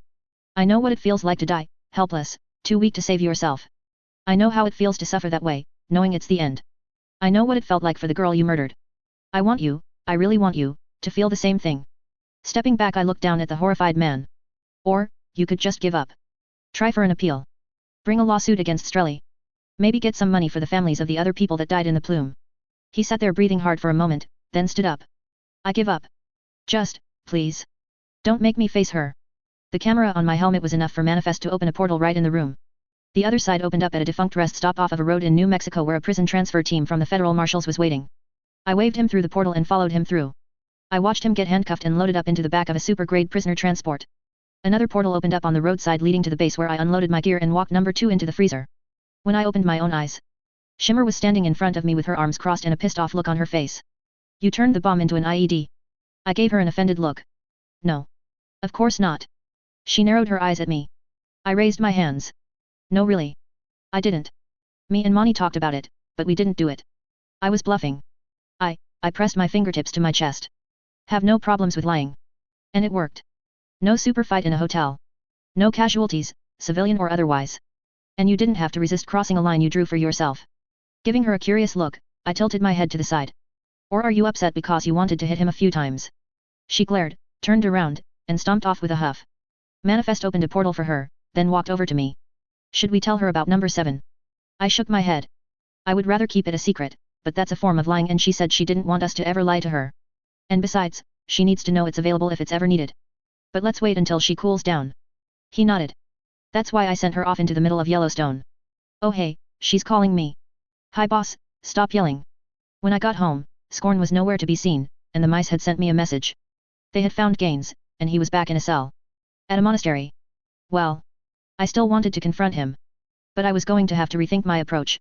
Or at least use that as an excuse to put this off for a while. Right now I might cross a line part of me still really, wanted to cross. 34 donors. Life had been moving a little fast for me lately, so spending a day indulging an old friend in his latest get rich, or at least get some cash, scheme was a nice break. Bruce, the original murder goose, had finally passed away at the ripe old age of 28. Which is a pretty long life for a goose. But since I now know that as a brute one, old Bruce the goose was also a regenerator. One, it wasn't too much of a surprise that he lived so long. The bird had long since outlived his non-super mate, and over the last few months had eaten less, and slept more. The day before he passed, he regained his strength long enough to nip me pretty good and then hiss at me. We had never gotten along, but it was nice to have someone around to hate back when I was a teenager. I think he felt the same. A stable relationship based on mutual dislike. Now, Mike plucked another feather out with the pliers. There's got to be a market for these too. I looked over at the small pool of white feathers. I usually trade them for handmade arrows. They make good fletching, and Sally made a cloak out of them for some cosplay since they stay pure white and hold together for years. My oldest friend glared at me. You've been giving them away? Tell me you're kidding. I shrugged. The geese pull them out and they don't rot. Not really. I had to do something with them and Rick from the shaft offered me some arrows for feathers. It seemed like a good deal. Mike sighed and shook his head. Bag them up from now on. I can find you a better deal. My friend was a year older than me, with the beginning of a middle-aged potbelly. He had taken to shaving his head last year after I told him that the part in his hair was becoming a comb-over. He always had an angle when it came to finding bargains and making a few bucks, which before I started collecting a superhero's paycheck had been a lifesaver at times. Scorn had taken one look at him when she first met him, snorted, and said, "You boys have fun." After that, she just wandered off whenever she felt him coming. I didn't ask what she didn't like about him, since I could pretty much guess. But she never said a word against him, which I appreciated. It was a pretty sure bet that Mike would figure out a way to make more money than I had out of the goose feathers, and I trusted him enough to be sure I would get half of it. eventually. Today wasn't about the feathers though. It was about jerky. Goose jerky, from a brute one goose. As Mike put it.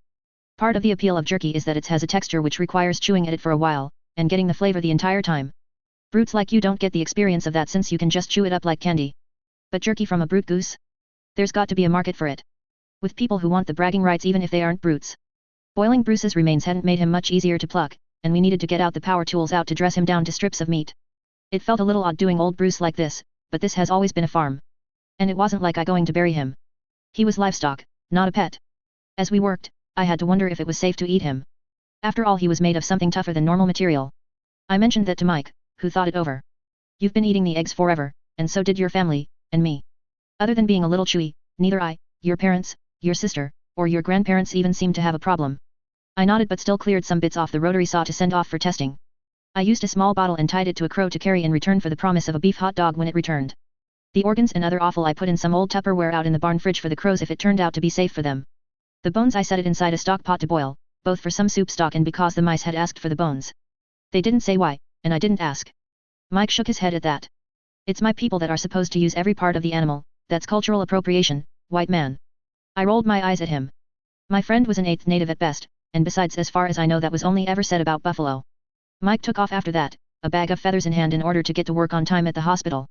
I put the meat in the downstairs freezer to chill, which would make it easier to slice, then let it sit before I doused and soaked everything in a honey and spice marinade, then finally put it in the oven on a low temperature to slow cook for 3 hours while I headed off for monitor duty. Scorn had shown up after Mike left and I had talked her into watching it for me. Which turned out to be less of a problem than I would have thought. She just wanted to try a stripe of the jerky when it was done. At the base that night, I had another project. Manifest grinned at me, congratulations. It's a girl. Samantha Gregor had been a Brute 3 alter one who used the super name Bayou due to her human crocodile-like alter form. She had made it a habit to go after serial rapists after they were released from jail, and afterwards strip their homes of anything worth selling. Then she went after a guy who had triggered while in jail and had moved into a house owned by a super-powered gang who objected to Gregor kicking in their door and trying to gut their newest member. The Circle had stolen her body from the morgue before anyone else could, and since Gregor had no longer had any surviving relatives, she had been sitting in deep storage ever since she died. The Royals ended up being able to petition to get a hold of her remains due to her having signed the box to be an organ donor on her driver's license. Not that anyone outside of a mad scientist would put a super's organ in anyone else. But thanks anyways, Samantha, it was generous of you to make the offer. So bad news. Gregor had reverted to her mostly human form when she died, which made it look pretty bad for the gang when the cops showed up due to the gunshots and found a naked woman with multiple gunshots in their house. And, I was completely unable to activate her power from inside her body. Which disappointed most of the team, but that had pretty much been as I expected. When I drive a corpse, all I'm doing is using it as a puppet. Whatever biological mechanism activates someone's superpowers is inaccessible to me. On the other hand, the good news. Her body is still made of super stuff that makes her stronger and denser. 220 pounds of denser and tougher. That didn't change in death. Also, I was wrong.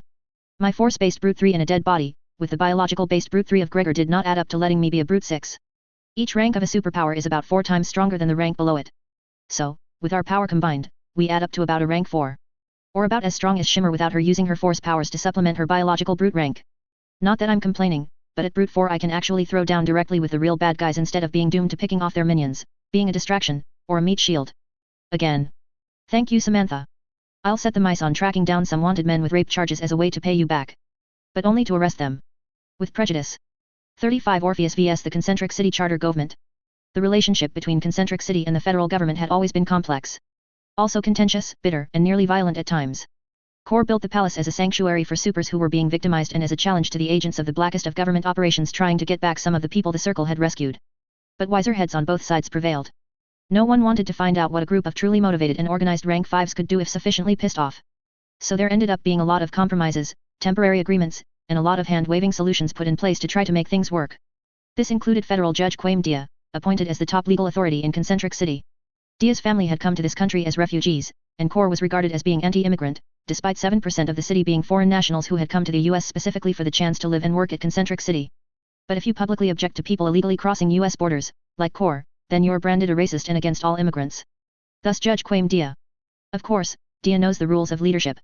One of which is don't give an order you know won't be obeyed. The Concentric City Federal Court sits in the part of the city over the Wyoming border and stands at a humble 5 stories in height. But the courtroom is 3 stories below ground. It is easier to deal with super people trying to go on a rampage with walls dug out solid bedrock. The whole team rode in with me inside an armored bus, to show their support. Fable was wearing a sharp-looking dark purple business suit with a narrow skirt, or at least that's what it looked like she was wearing. In my real body, I can see her illusions just like anyone else with a heartbeat. Everyone else is in uniform. Including me. While I wasn't really expecting paparazzi out front of the courthouse, I'm still a little disappointed not to see anyone out front. And confused why we weren't stopping out front, to walk up the half flight of stone steps leading up to the front entrance. Instead, we parked in the lot next door. With our driver even stopping for a parking pass at the entrance to the lot. This is so disappointing. T-Rex gave me a questioning look. I shrugged. There were in fact some reporters waiting inside the courthouse. Snapping pictures and even holding up microphones at my face and jabbering questions at me. That's more like it. Shimmer stepped up. I'm sorry, but Orpheus has been advised by his lawyer not to answer any questions at this time. He does have a prepared statement. I fished the index card out of a pouch on my belt. It had been a lot easier to handle it without the gloves on. I wish to state that as we work our way deeper into the 21st century, it is time to recognize the non-human intelligences, to which we as a race, have long dreamed of, as people. Not property, not inconveniences, people. They feel, they reason, they speak. If we keep them down, can only assure that we'll one day have no choice but to rise up. Just like every other oppressed people. Please do not twist my words to imply there is a machine or intelligent animal plot to turn against humanity and try to rule over us. Frankly, they all agree being in charge of humans would be nothing but a headache, and more frustrating than trying to herd cats. We're also way too entertaining to try to exterminate. So be better than that. Thank you. After that, they settled down and shot some questions that had nothing to do with why I was here today, both at me and the rest of the royals. Who are you wearing today, Fable? Fable posed for photos. Manifest quipped a line about the mouse that roared, T-Rex grunted, and Shimmer kept track of the time. The reporter who had interviewed me that one time approached me. Hi. I wanted to apologize again for upsetting you. I didn't mean to cross a line. I waved it off. Then let me apologize as well. I don't like any exposure of my personal life and I overreacted. Note. Neither one of us actually apologized. She held up a notepad. So. Could I get an autograph? I was a little surprised at that, but I was still packing a felt tip that I used to sign with.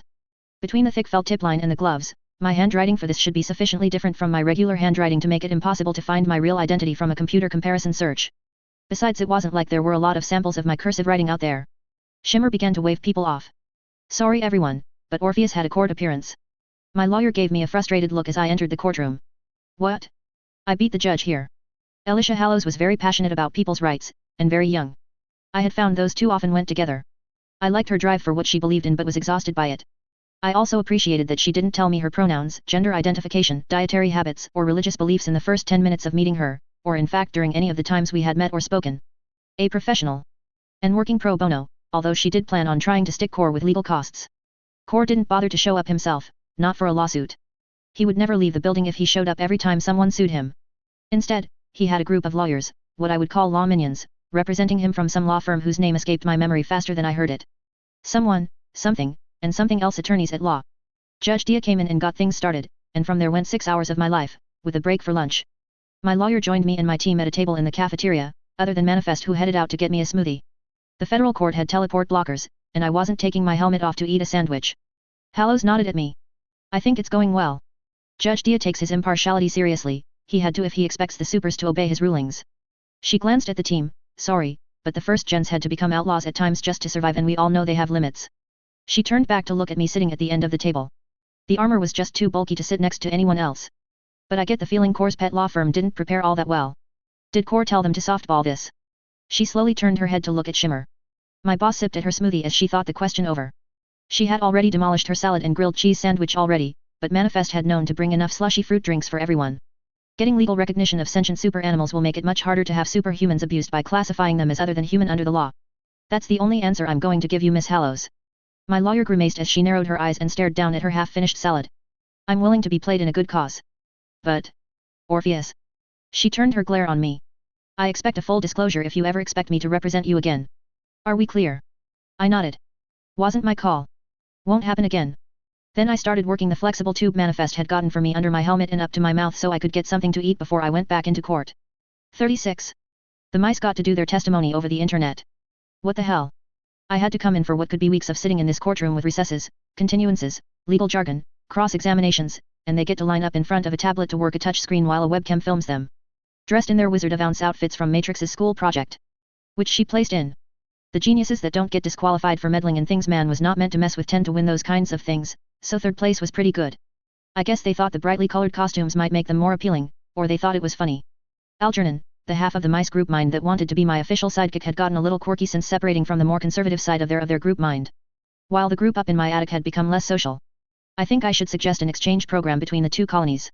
The two sides in court brought in expert witnesses, psychologists, and so-called futurists, as well as religious experts. I had thought core lawyers were supposed to be taking a fall. Hallows explained it. The more they bring up and get covered in this case, the harder it will be to challenge the judge's decision. Oh. Good work, lawyer guys. However, the longer the case went on, the more attention it was getting. The steps out front had people waiting for me now. Not reporters. Protesters. There were a lot of supporters as well, including some super animals with genius ranks which allowed them to be people smart, or better, including the ability to use language. I was glad I had kept up with my sign language studies. It helped when meeting the representative of the Skull Island colony from the artificial island core had raised in the Caribbean. Nice ape, he even joked about me being one of the few dirty stinking humans he was glad to shake hands with. It was a bit awkward when he showed up at my house later that day to talk to the Crows and Chester about immigrating to the Isle, and I got upwind of him. Mr. Bolger's head snapped around and he gave me a long stare before winking and going back to arranging transportation for a few of the birds that had taken an interest. The mice told me later that night they had been in contact with the Isle for years, but it was too soon for them to split their colony again. As for leaving, this is our home, Scott. You are our family. I broke open a few bottles of cider, as well as a bag of corn chips, and stood up on the pull-down ladder for a few hours to hang out. It was nice just to chat with my friend again for a while. The Isle did not have any interest in recruiting Khan. The ape ambassador shuddered at the thought. No apex predators, thank you very much. They can get core to make them their own island if they want. Scorn also wanted a play-by-play breakdown each night as we sat on the porch on the glider. She was sympathetic to animals, other than the ones she ate. I wish I could be there. But it's too many people. Too much, feelings. I rubbed my chin for a moment. You know, there is a camera and external microphone on my helmet. You could watch a recording of the trail, or watch it live. That got me a long cold look. You didn't think to mention this earlier. I nodded. I'm not the mind reader, honey. She slowly sat upright and raised an eyebrow at me. Honey. Clearing my throat to buy some time. I came up with. You're sweet if I'm willing to risk getting stung. After considering that, she gave me a thin smile. Acceptable. But don't call me that so much you end up saying it in front of anyone else. Especially Emma. The next day in court I got a text from the mice. After reading it twice, I leaned over to whisper to my lawyer. Hallows. Please get me a recess. She gave me a questing look. I shook my head a little. There was an attempt to kidnap my mom, and no one can get a hold of my grandparents. My lawyer froze in place for a moment, then stood up. You Honor? May I please approach the bench? It was right in the middle of some Professor Guy's testimony for the defense, but Judge Dia must have picked up on Hallows' expression and allowed it. We got our recess. The head lawyer for the defense, who had also walked up to the bench, stepped across the gap between the tables to lean over ours. I won't protest the recess for the rest of the day if needed. Then ask for a continuance if you need more time. We'll let them think you are still in court for as long as possible. A lawyer and a decent man. I should try to remember his name. I was a little off balance. I cut off Scorn's call since she was watching my feed from my house along with the mice, and some of the crows. I hoped she would understand. The mice did. They redirected all the information they had to Shimmer and Clovis, our digital intelligence over at our base. The mice were good at multitasking, but an AI was smarter, and better at hacking. Mort? Scott?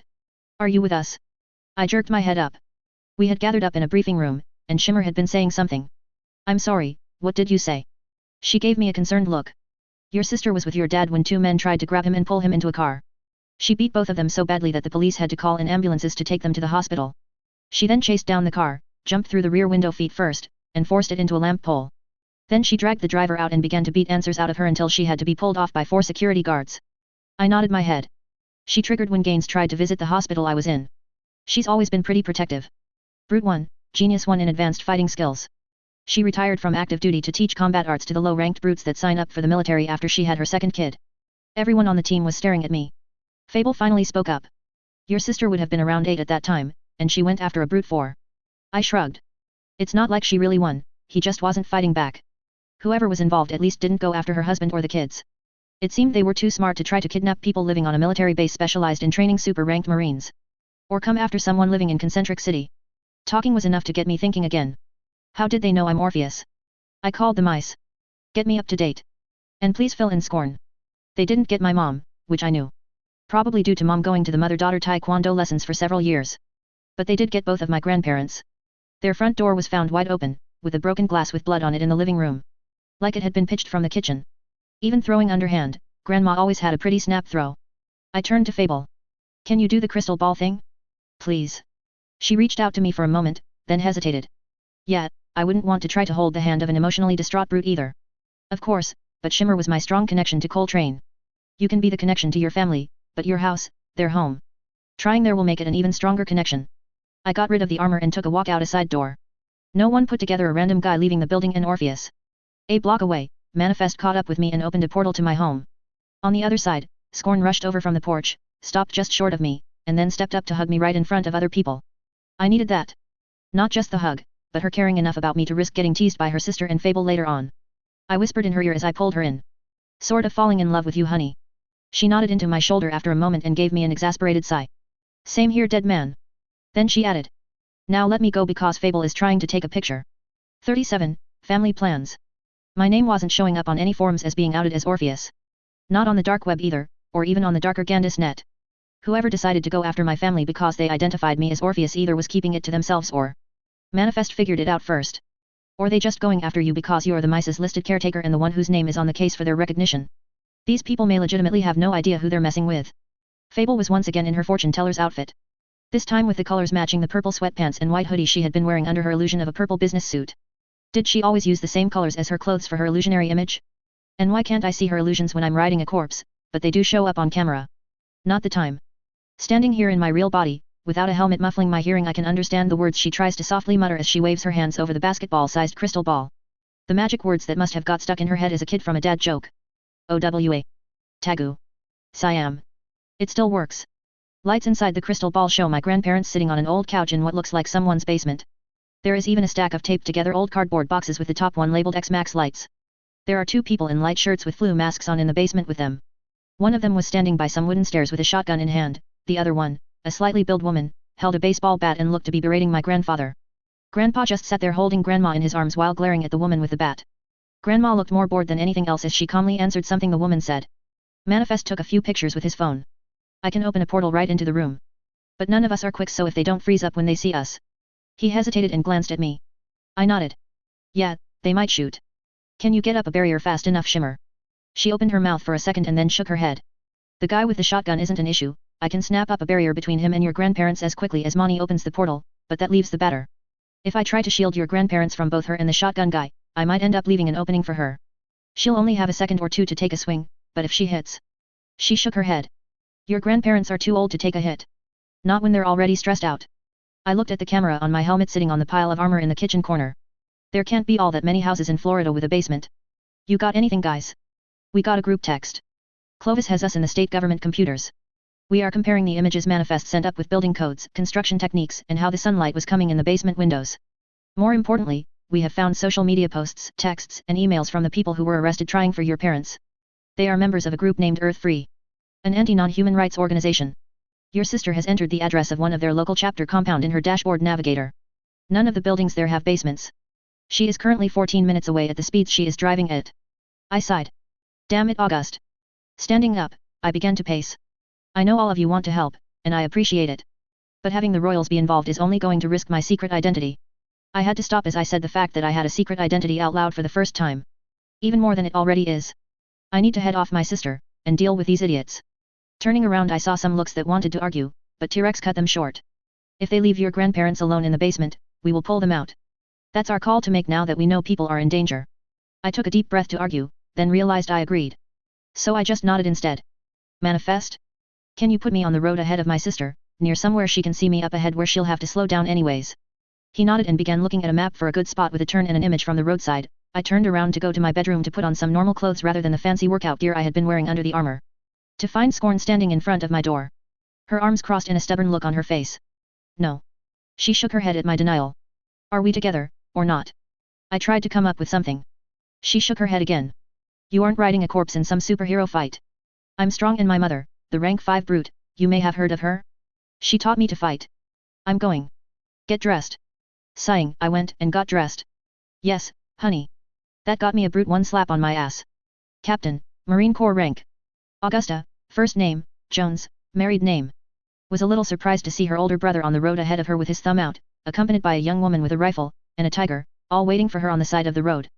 I was surprised by the tiger too. No one had ever mentioned that Scorn was a projective empathy as well as a receptive one. Khan had run up to the other side of the portal Manifest had opened, using it for cover to get close and jump through without anyone seeing him until after it closed and my woman turned around to begin petting and telling her striped boyfriend what a fine cat he was. I'm not jealous. Even if she had never used that tone of voice on me.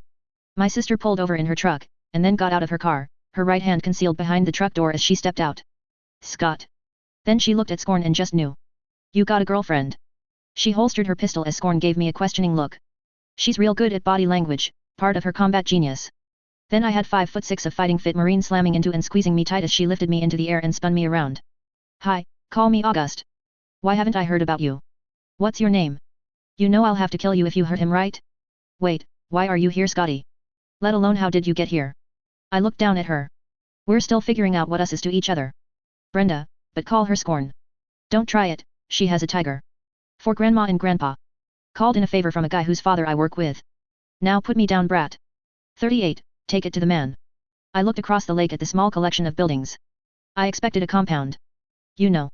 Chain link fences with barbed wire on top. Sandbags. Out of shape guys in camouflage. That sort of thing. Og continued her slow scan of the place with her red-tinted glasses. Faint glimmers of yellow light flashed on the inside of the lenses. It used to be a summer camp. Originally built by a German-American society that used to dress up like Nazis before everyone found out they were the baddies. We had parked on the other side of a lake with a clear line of sight of the Earth-Free chapter office. As well as some picnic tables and a bait shop with an old guy at the counter who showed no sign of waking up from his mid-afternoon nap. My sister tapped the side of the glasses. Earth-Free likes to style themselves as a purely political group, so they don't want to look like some loony militia. But they got cameras all over the place. I slowly nodded. So how are we going to do this? My sister stared at me for a moment. We shouldn't be doing this as a we. I should be doing this. You're a civilian, Scott. I stared her down.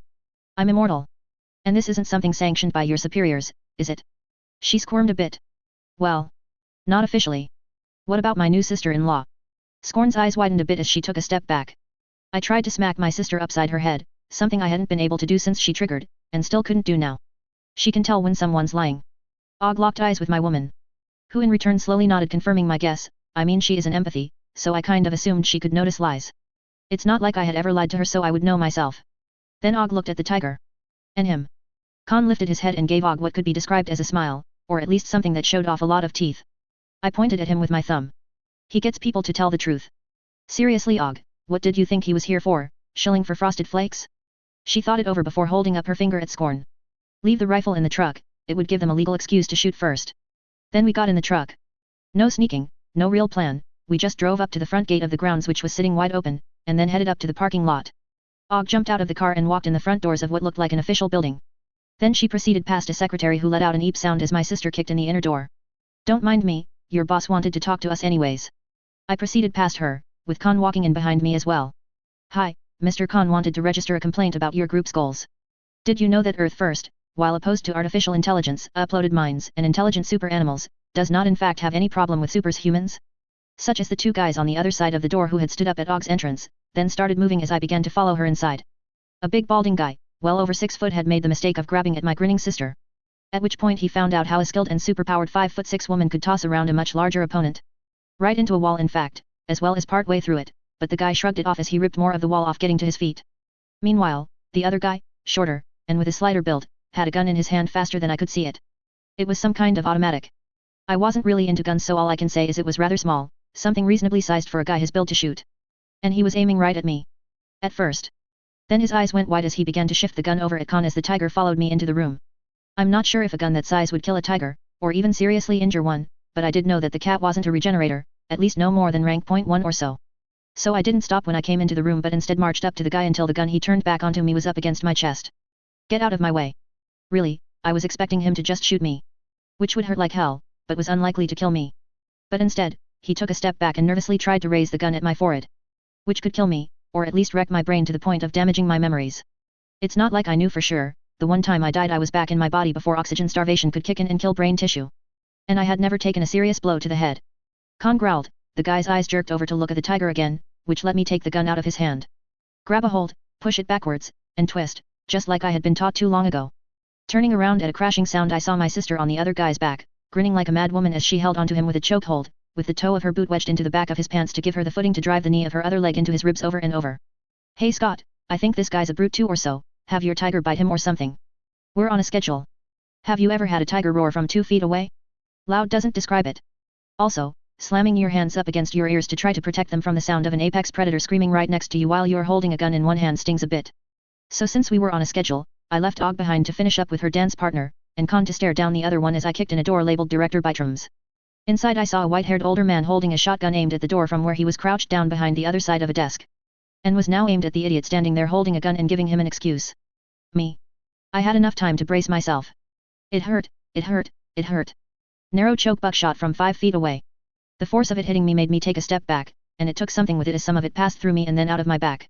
Scorn let out a yelp and I felt her horror and concern as she projected her feeling. I think everyone did. Holding up my index finger to the man who had shot me, I asked him one moment. Then turned half around to check on my woman. She stood there with her hands over her mouth, and then she looked up from the hole going through me to look up and meet my eyes.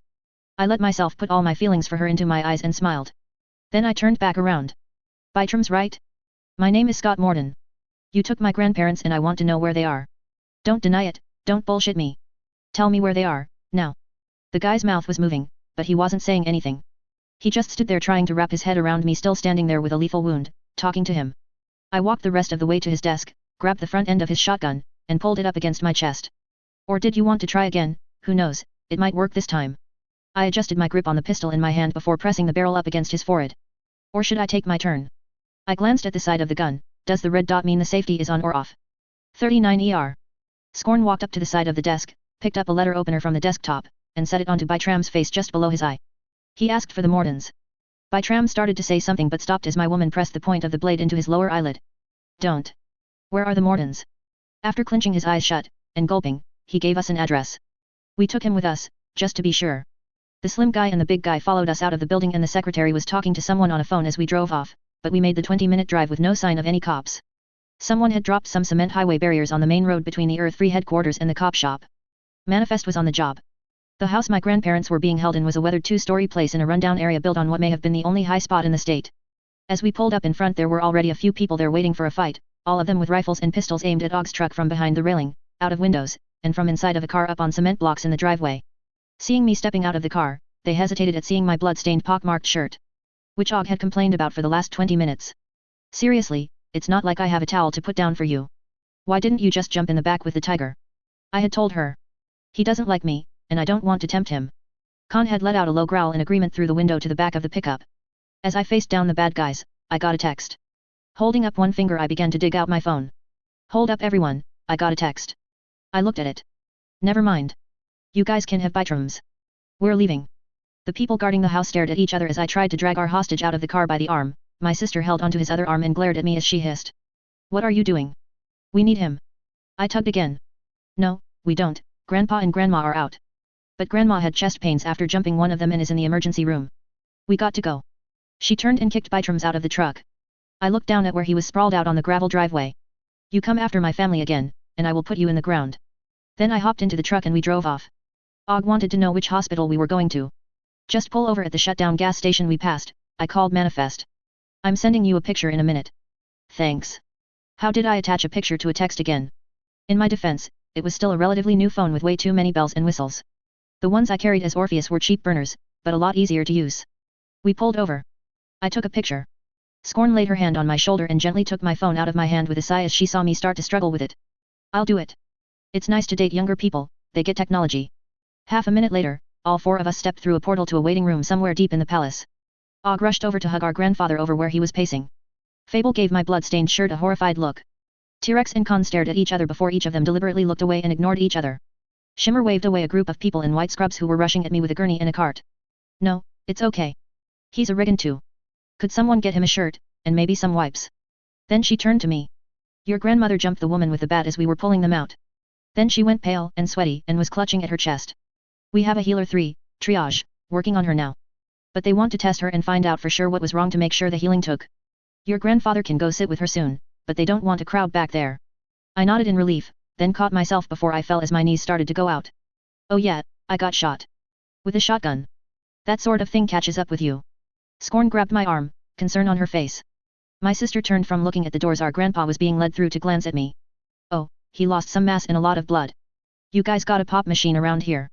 Manifest opened up a portal to the cafeteria, and stepped through. I'll get you a tray, Mort. Hey Tiger, you want some steaks? He's con right, so he can understand, and he's over here with me. That answers that question. Let's get you some meat big guy. Then maybe a selfie. Triage, a teenage-looking guy but with an adult's bearing wandered in to announce that my grandmother was all right shortly before Manifest returned with a bottle of orange juice and a plate of brownies and cookies. Of which I got 1 brownie and 2 cookies only because I snagged them all at once before Scorn helped herself. As I had discovered, Shimmer wasn't the only cookie mooch in her family. Khan had gotten a dozen or so porterhouse steaks and a trip back home by way of Monty's portal. My sister sat down next to me. So, Orpheus. Not Corpse Commando or Tomb Raiser. I liked that one. I groaned. Og snagged the last half of my sugar cookie from out of my hand before I could react. Stupid combat powers. Don't steal my food. I need the calories, August. Scorn jumped up. I'll get some more food. You need protein, not carbs, and some more fluids. Then she strode out. My sister watched her leave. I guess she wants to take care of you? What a good girlfriend. I shrugged, and she let me steal my half a cookie back. Either that or she wants to avoid meeting any more of my family. And I'm too old to have a girlfriend, she's my woman and I'm her man. It was also possible that being an empathy around an emergency clinic, even one that didn't seem at all crowded, wasn't a fun time. One of the nurses brought me out a white scrub shirt and sent me to the bathroom to clean off the blood and get dressed. By the time I was done, Scorn was back with a stack of sandwiches and a few cans of pop. Some of the sandwiches were for me, the others were there to make sure I got them before the various mooches stole them all. It was one of the dangers of joining a teenage super team I hadn't expected. 40 returned to sender. Me and Og got to see Grandma after about an hour. She was looking more tired than anything else. The doctors, of course, wanted to keep her overnight. After sitting with her for a while, we got kicked out and headed out to make our way underground to where I had parked my car by the substation closest to my house to get home. Scorn got dragged off by Shimmer to visit with their parents before she could join us. The boss promised to get her a lift home. I offered to ask Manifest to send Og home to Florida, but she said she was staying for a while. Chester was disappointed to see all 3 of us but no Grandma, but Og was his second favorite, so she went to the barn to visit with him for a while. Then I sat down with my grandfather at the kitchen table. We stared at each other for a moment before he spoke up. So this was all because of the mice then? I nodded. He looked thoughtful for a moment. Almost wish I didn't take them in. But what you are doing for them is right. They're family at this point. Getting up, I poured us each a jar half full of hard cider. Good talk. He snorted but nodded at that. It's so much easier dealing with other guys. Less chatter, and they don't steal food off your plate. Then Og came in and kept me up for hours grilling me for details about everything I had done with the Royals, and then she got around to trying to drag out information about me and Scorn. Coughing up a few shotgun pellets, which surprised the hell out of me, was the only thing that got her off my back long enough to crawl into bed. Still, it's nice to have family around. Come morning I woke up alone and had a text telling me court was on recess until Monday morning. Sleeping in would have been nice, but I could smell breakfast cooking and I knew Grandpa would want a lift into town to see Grandmother as early as they would let him in. Bacon and toast were on the table, and he dished out 4 eggs from the frying pan. Tried to make friends with the new dog. It breathed fire out at me. I guess I missed getting that tidbit of information. I nodded as I shoveled food into my mouth. Og noticed my appetite and quickly filled her plate up before I started to clear the table. My grandfather watched me eat as he nibbled on some toast. He didn't seem to have much of an appetite. How much danger are you in, boy? I finished chewing on a fatty part of a slice of bacon. Most of the time. None. I sit in a chair 3 stories underground while riding a vat-grown body that was never even a person. I wiped at my mouth with one of the fast food napkins from the stack Grandpa had found where I had stuffed them into a drawer. Even if one of the super-powered bad guys finds out who I am, most of them operate under unspoken rules. The ones that do stuff like go after someone's family tend to get beat up pretty badly. The first time. Then they just don't get brought in. Getting up, I poured myself a mug of coffee.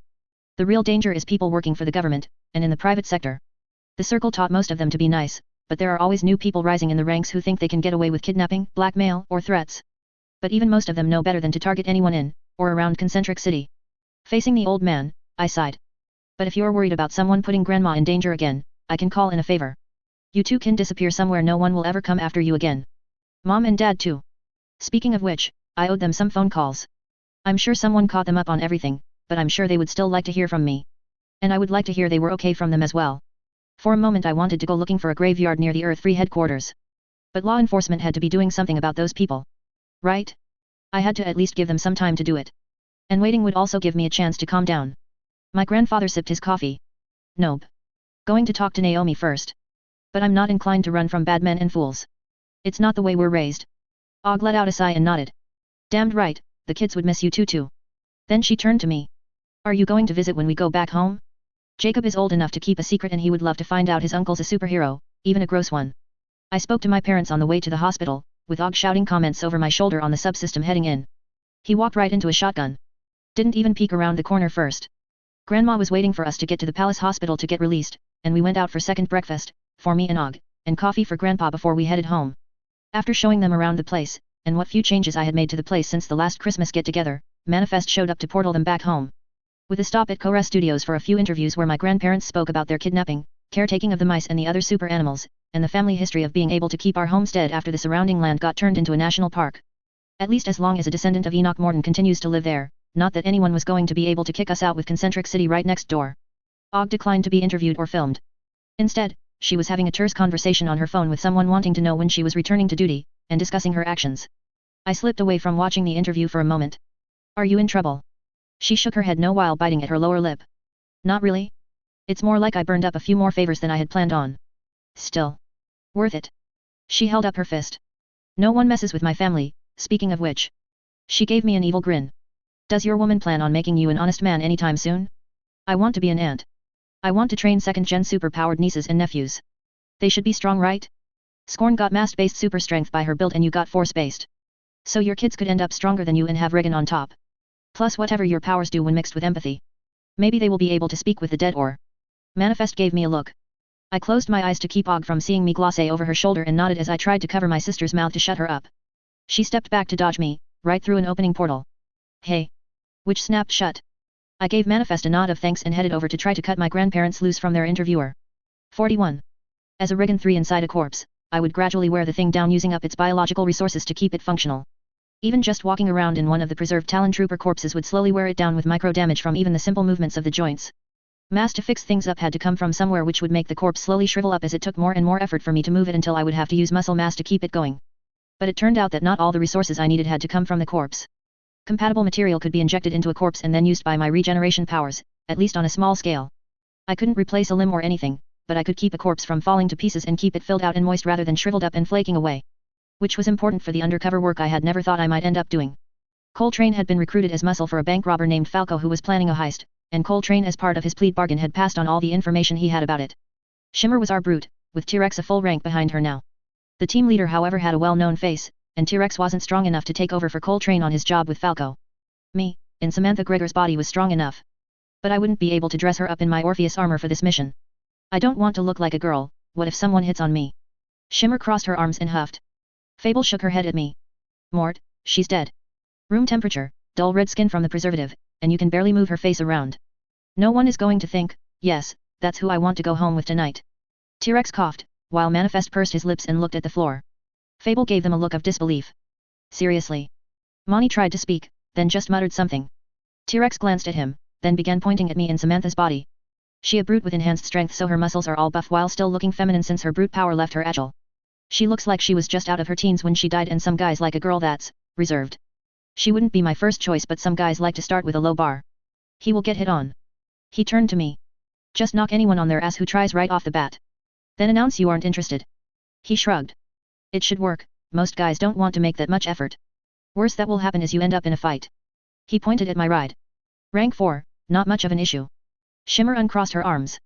It's your choice Mort, but you're the only one on the team who can even try this. And if you don't we have to ask for help. I want up to be seen as standing on our own 2 feet. Which is how I ended up in a Miami nightclub. With loud music blaring and people dancing around as I made my way through a crowd. Pretty much hell for me, a guy who grew up on a ranch in the middle of nowhere and liked the quiet. Hey pretty lady. I grabbed the guy by his belt, lifted him up, and shook him before dropping him to fall in place to the ground. Not interested. Seriously, I was in black fatigue pants, combat boots, a buttoned-up to the neck leather vest, and was wearing brass goggles with soled red lenses. How did I look like his Friday night pickup? Plus the guy was nearly my real age, balding, and had a gut. I was a little offended by that being what I pulled. If Samantha was going to be hit on, she deserved better. The back booth I was heading for had a nervous-looking guy who had seen me lift Romeo up one-handed, and another guy leering at me. Seriously? I'm here to talk to Falco. The nervous guy looked confused, then held his hand up to his ear. What? I rubbed my forehead. Why do people try to get anything done in a nightclub? Was it because they saw people in movies do it? Me. Talk to. Falco. The now calmer guy nodded and leaned into the booth where the man I recognized from his police files as the so-called master thief. Spiky blonde hair, a white jacket, piercings, and tattoos that looked like he had them all done at the same time. A woman curled up next to him and another woman who looked like she wanted to be anywhere but here sat. Falso seemed to be able to hear the guy speaking to him just fine. Leaning over to speak to the arm candy, he sent her off and waved me into the booth. As I slipped in, the music and noise dropped down to a soft background noise. What? The bank robber gave me a curious look. And you are? I took in a breath, applying for work. I heard you're suddenly in need of some serious muscle. He looked over the little blue-tinted glasses at me. I don't know you. Shrugging, I laid my hands out on the table showing off the thick sharp nails that Samantha had even in the human form she had reverted to in death. Triggered a few weeks ago. Parents kicked me out. No one wants to hire a freak. If I have to look like this, I want it to pay. Falco looked thoughtful. I can confirm I need someone, but with no one to vouch for you, I'm going to need a little confirmation. He glanced over at the disinterested-looking woman. The woman shrugged. I can't tell. She's like a brick wall. I'm getting nothing from her. She's at least a -3 even if it's just shielding. The man at the table frowned. Maybe a test then. He had to get a pen from the mind-powered of some kind woman, then scribbled down an address. Be there, tomorrow at 6 and be ready to show me something. If you can, then you're hired. Then her shoot me off as his girl came back with some drinks. Several blocks away I headed off into some abandoned building and into a small room where I got portals out. Back in my own body, I gave Shimmer a thumbs up. Aced the interview, now I just got to pass the job test. Probably just lifting something heavy. 42 The Great Dead Hope. I got the next day off from monitor duty since I had done field work, and I wanted a break before I showed up the next day to wherever it was Falco wanted me to show up at. The day after that I had dinner plans. Scorn's parents wanted to meet their daughter's boyfriend. Officially. I'm not a boyfriend. I'm your man, your lover, A&D. Sort of awkward, your employer. My woman had leaned forward to rest her face in her hands after asking me to go with her to her parents, now she turned her head to peek at me with one eye from the side of her hand. You hesitated, what were you going to say? I squirmed a bit as she sat up and stared at me, blank-faced. Sugar daddy. Then I thought better of it. I mean, I do pay her, feed her, and let her live on my land. But that's for the farm work she does, nothing else. One side of her mouth curled up a bit. We can talk about me calling you daddy sometime later tonight. But what about the dinner? Wait. What? I cleared my throat. If I don't have time-sensitive superhero stuff to do, we can go together. Should we bring something? She thought that over. You have some larger bottles of what I'm guessing is a hard cider in the cellar.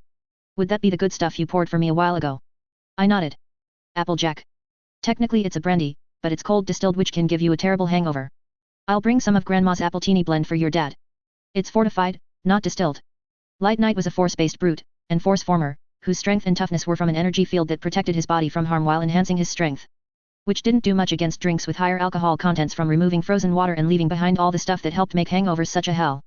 Not that I knew about them personally. I'm a force-based brute as well, but I got regeneration too to deal with that. Then again getting him to associate pain with spending time around me might be a good strategy to avoid future meet the parents times. I got a poke in the ribs from Scorn. You're plotting. Stop plotting, it never ends well. Which got me poking back, her retaliating, and both dogs barking at me to protect her. Traitors. The next night, after another day being bored out of my mind in court, I arrived in Samantha's body at the address I was given in a rumor ride share. I paid in cash and the driver completely erased all video and travel records from the car's memory. If asked by the police, he would swear up and down he never even looked at any of his passengers. The address was a marina, and the nervous-looking guy from the club was waiting for me at the dock. Hi. I hate to get personal, but I need to know if you're one of the types with super dense bodies that might be an issue when getting aboard a boat, or falling off of one. Hey, I guess that would be a problem for the higher-ranked brutes. I'm under 300, but I'm still getting used to having a heavier body. T-Rex had suggested the whole recently triggered idea, and pointed out that it could explain why I moved, like someone doing the robot, badly. It was clever, but sometimes I wished the guy didn't have to make his little digs. I got that it was how he kept the personalities of the other three from overwhelming him. But he didn't have to target me with it. I'm easy to get along with. Really. The nervous guy led me to a speedboat. I'm Buzz by the way, you got a name yet? I stepped into the boat, which did lean my way a bit. Pyrope, it's a red gemstone.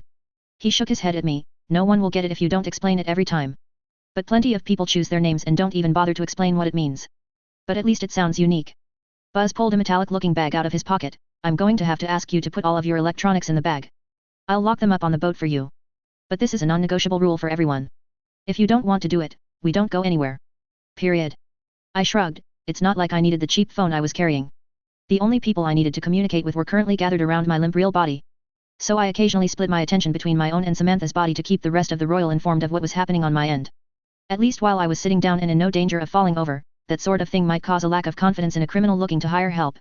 A fairly short boat ride later, we were in international waters and pulled up to a floating dock alongside several other boats and pulled up to a really big ship. Maybe a cargo container? The writing on the side was in Arabic I think, with the name Old Kandahar written underneath it. It was the translated name I guessed. The ship looked pretty run down, at least until we got to the top of stairs on the outside of the ship that led up to the well-lit upper deck where it was all cleaned up with fresh-looking paint on everything. With some people in smart-looking white uniforms standing by. Along with some heavily armed-looking guys dressed in black lurking on the balconies of the upper decks. As Buzz said something about appreciating me being the quiet type, one of the crew motioned for us to hang back as a helicopter made its landing and an older-looking well-dressed man stepped out with a girl on his arm. And I mean girl as in a teenager wearing not much of a dress. And I mean not much as in the amount of material. They were helped out of the copter by a tall hefty-looking man with grey skin, who glanced back at me and gave me a wink. Well, if I had to get someone's interest, at least this guy was tall, dark, and superpowered. Buzz tried to lead me along behind the rich people, but one of the crewmen stopped him. Contestants take the stairs. Contestants? Ah, crap, this is going to be some kind of fighting thing, isn't it? Buzz shrugged at me and led me to the opposite side of the ship. As we walked along we passed a large section of the deck covered with a thick steel mesh sporting some spots where it had been partially melted. I got a glance at what I would be dealing with that night. A set of filled bleachers around a steel cage built around and over a fighting ring. One with pink blood stains on its floor that looked like they had set in too deeply to be entirely chemically cleaned away. I reached out with my powers.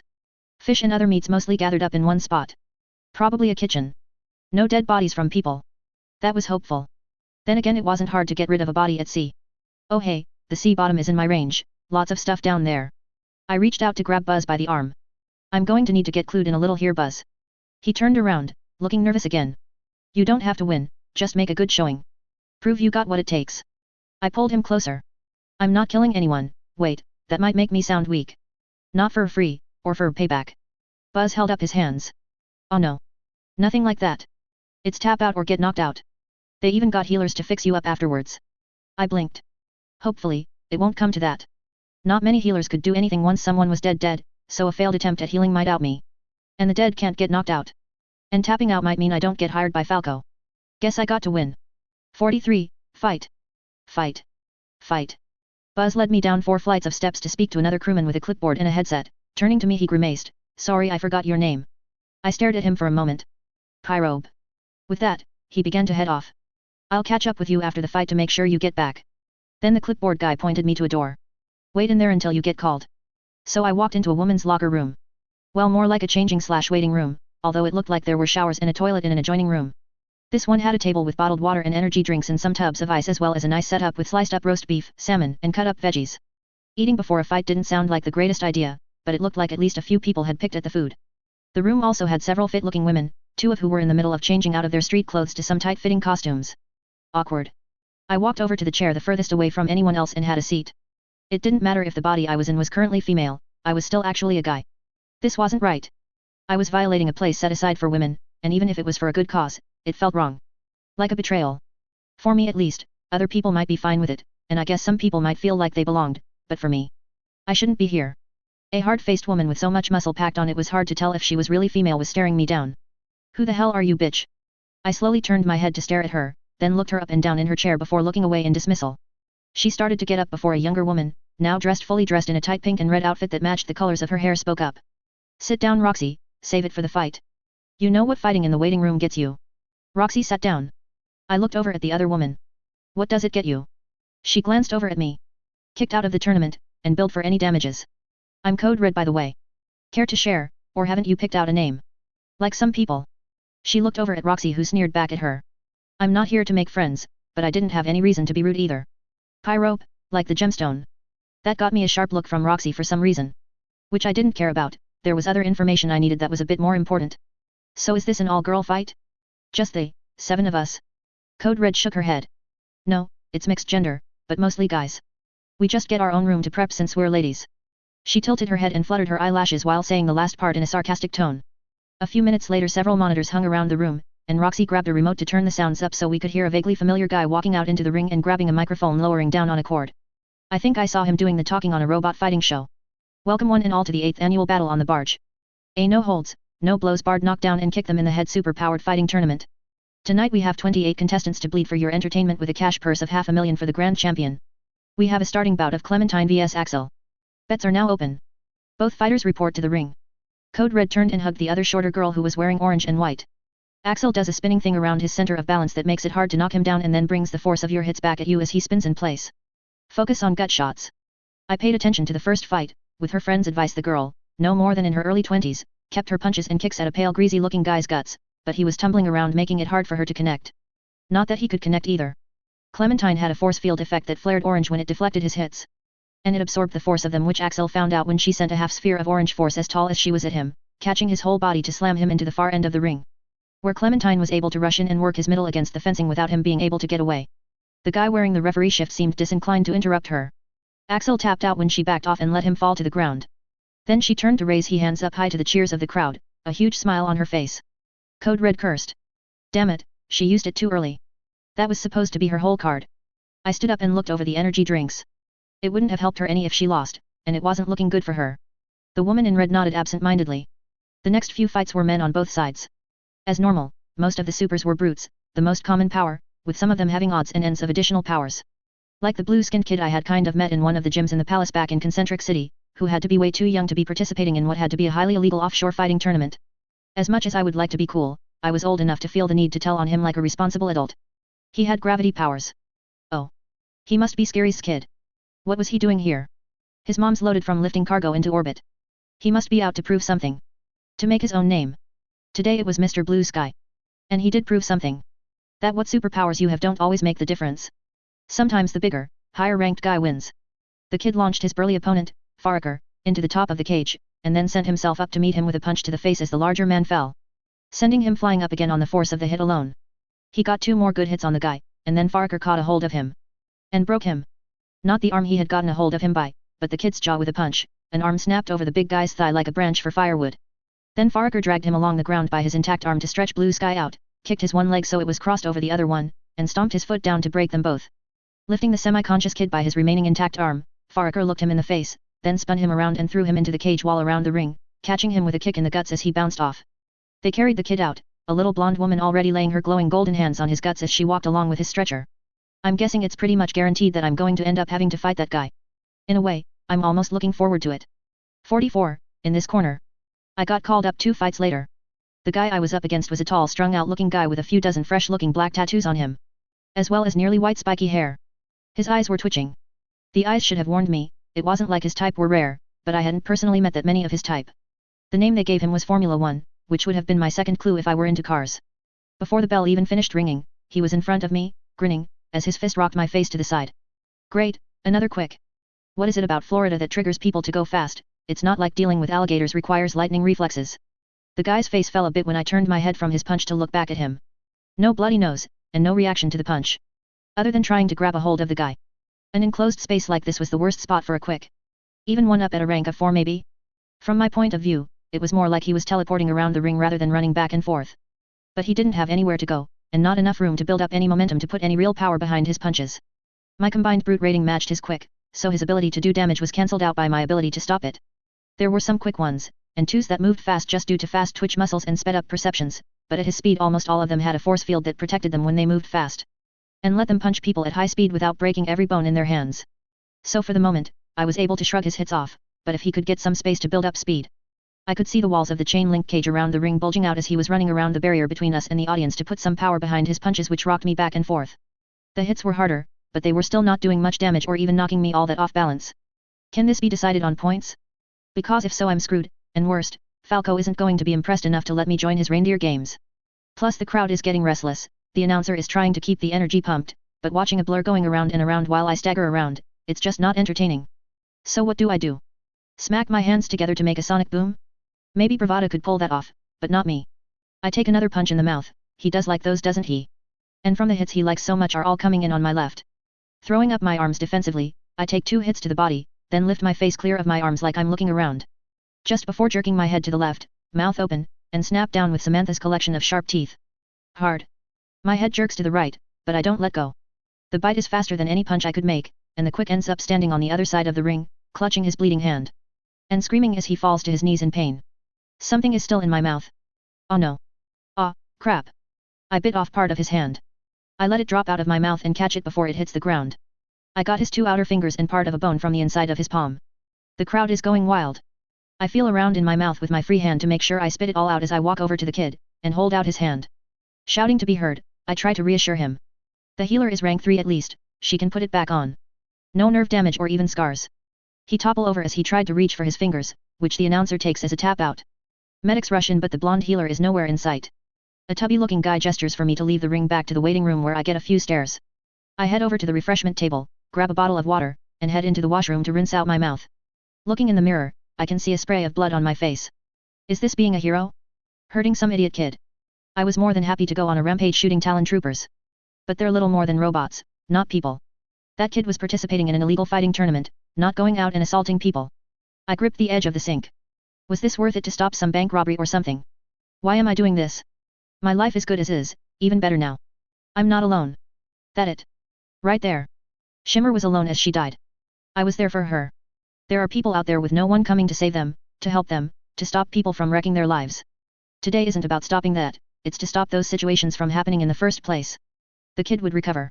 He would make some cash even from losing just by being in the tournament, and maybe getting hurt will make him rethink his choices. Probably not, but he could. I fill Samantha's hands with water and wash off the blood. I could leave it on for the intimidation factor, but I don't want to disrespect her remains. Plus it's unhygienic. People start to get a little pumped up for my next fight since it's girl on girl. Code Red gives me a nod as our names are called. I have to walk around to the far end of the ring to get in from the other side. I watched Red's last 2 fights. In the first one, she demonstrated Brute 2 rank abilities and some real training at fighting. More than I had the ability to judge beyond her being good at it and using something like mixed martial arts. She likes to grab a hold of people and get in close.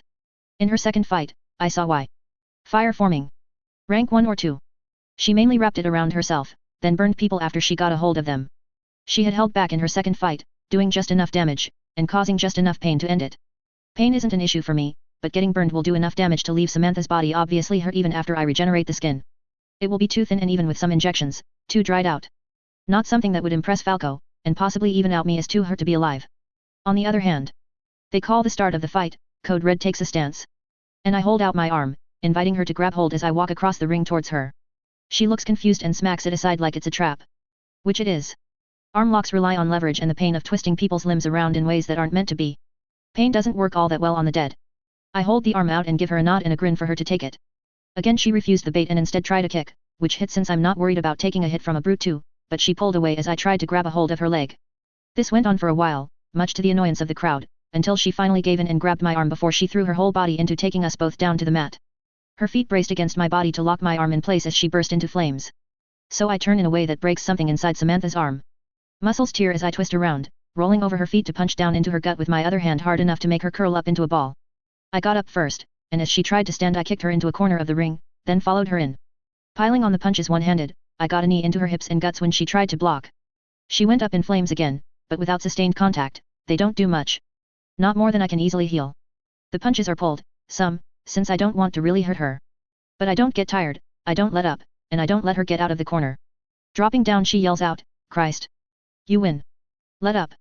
Then she pounds her hand against the floor 3 times to tap out. After taking a step back I reach over and hold the arm that's been hanging loose back into place while I focus my regeneration on the joint. "Sorry, I didn't want you getting me in a clutch at the last minute. I saw how good you are." She looked up in surprise and gave me a tired smile, before taking my offered hand to help her up. 45, rock in a hard place. The next bout was me up against an altar. A stretchy guy.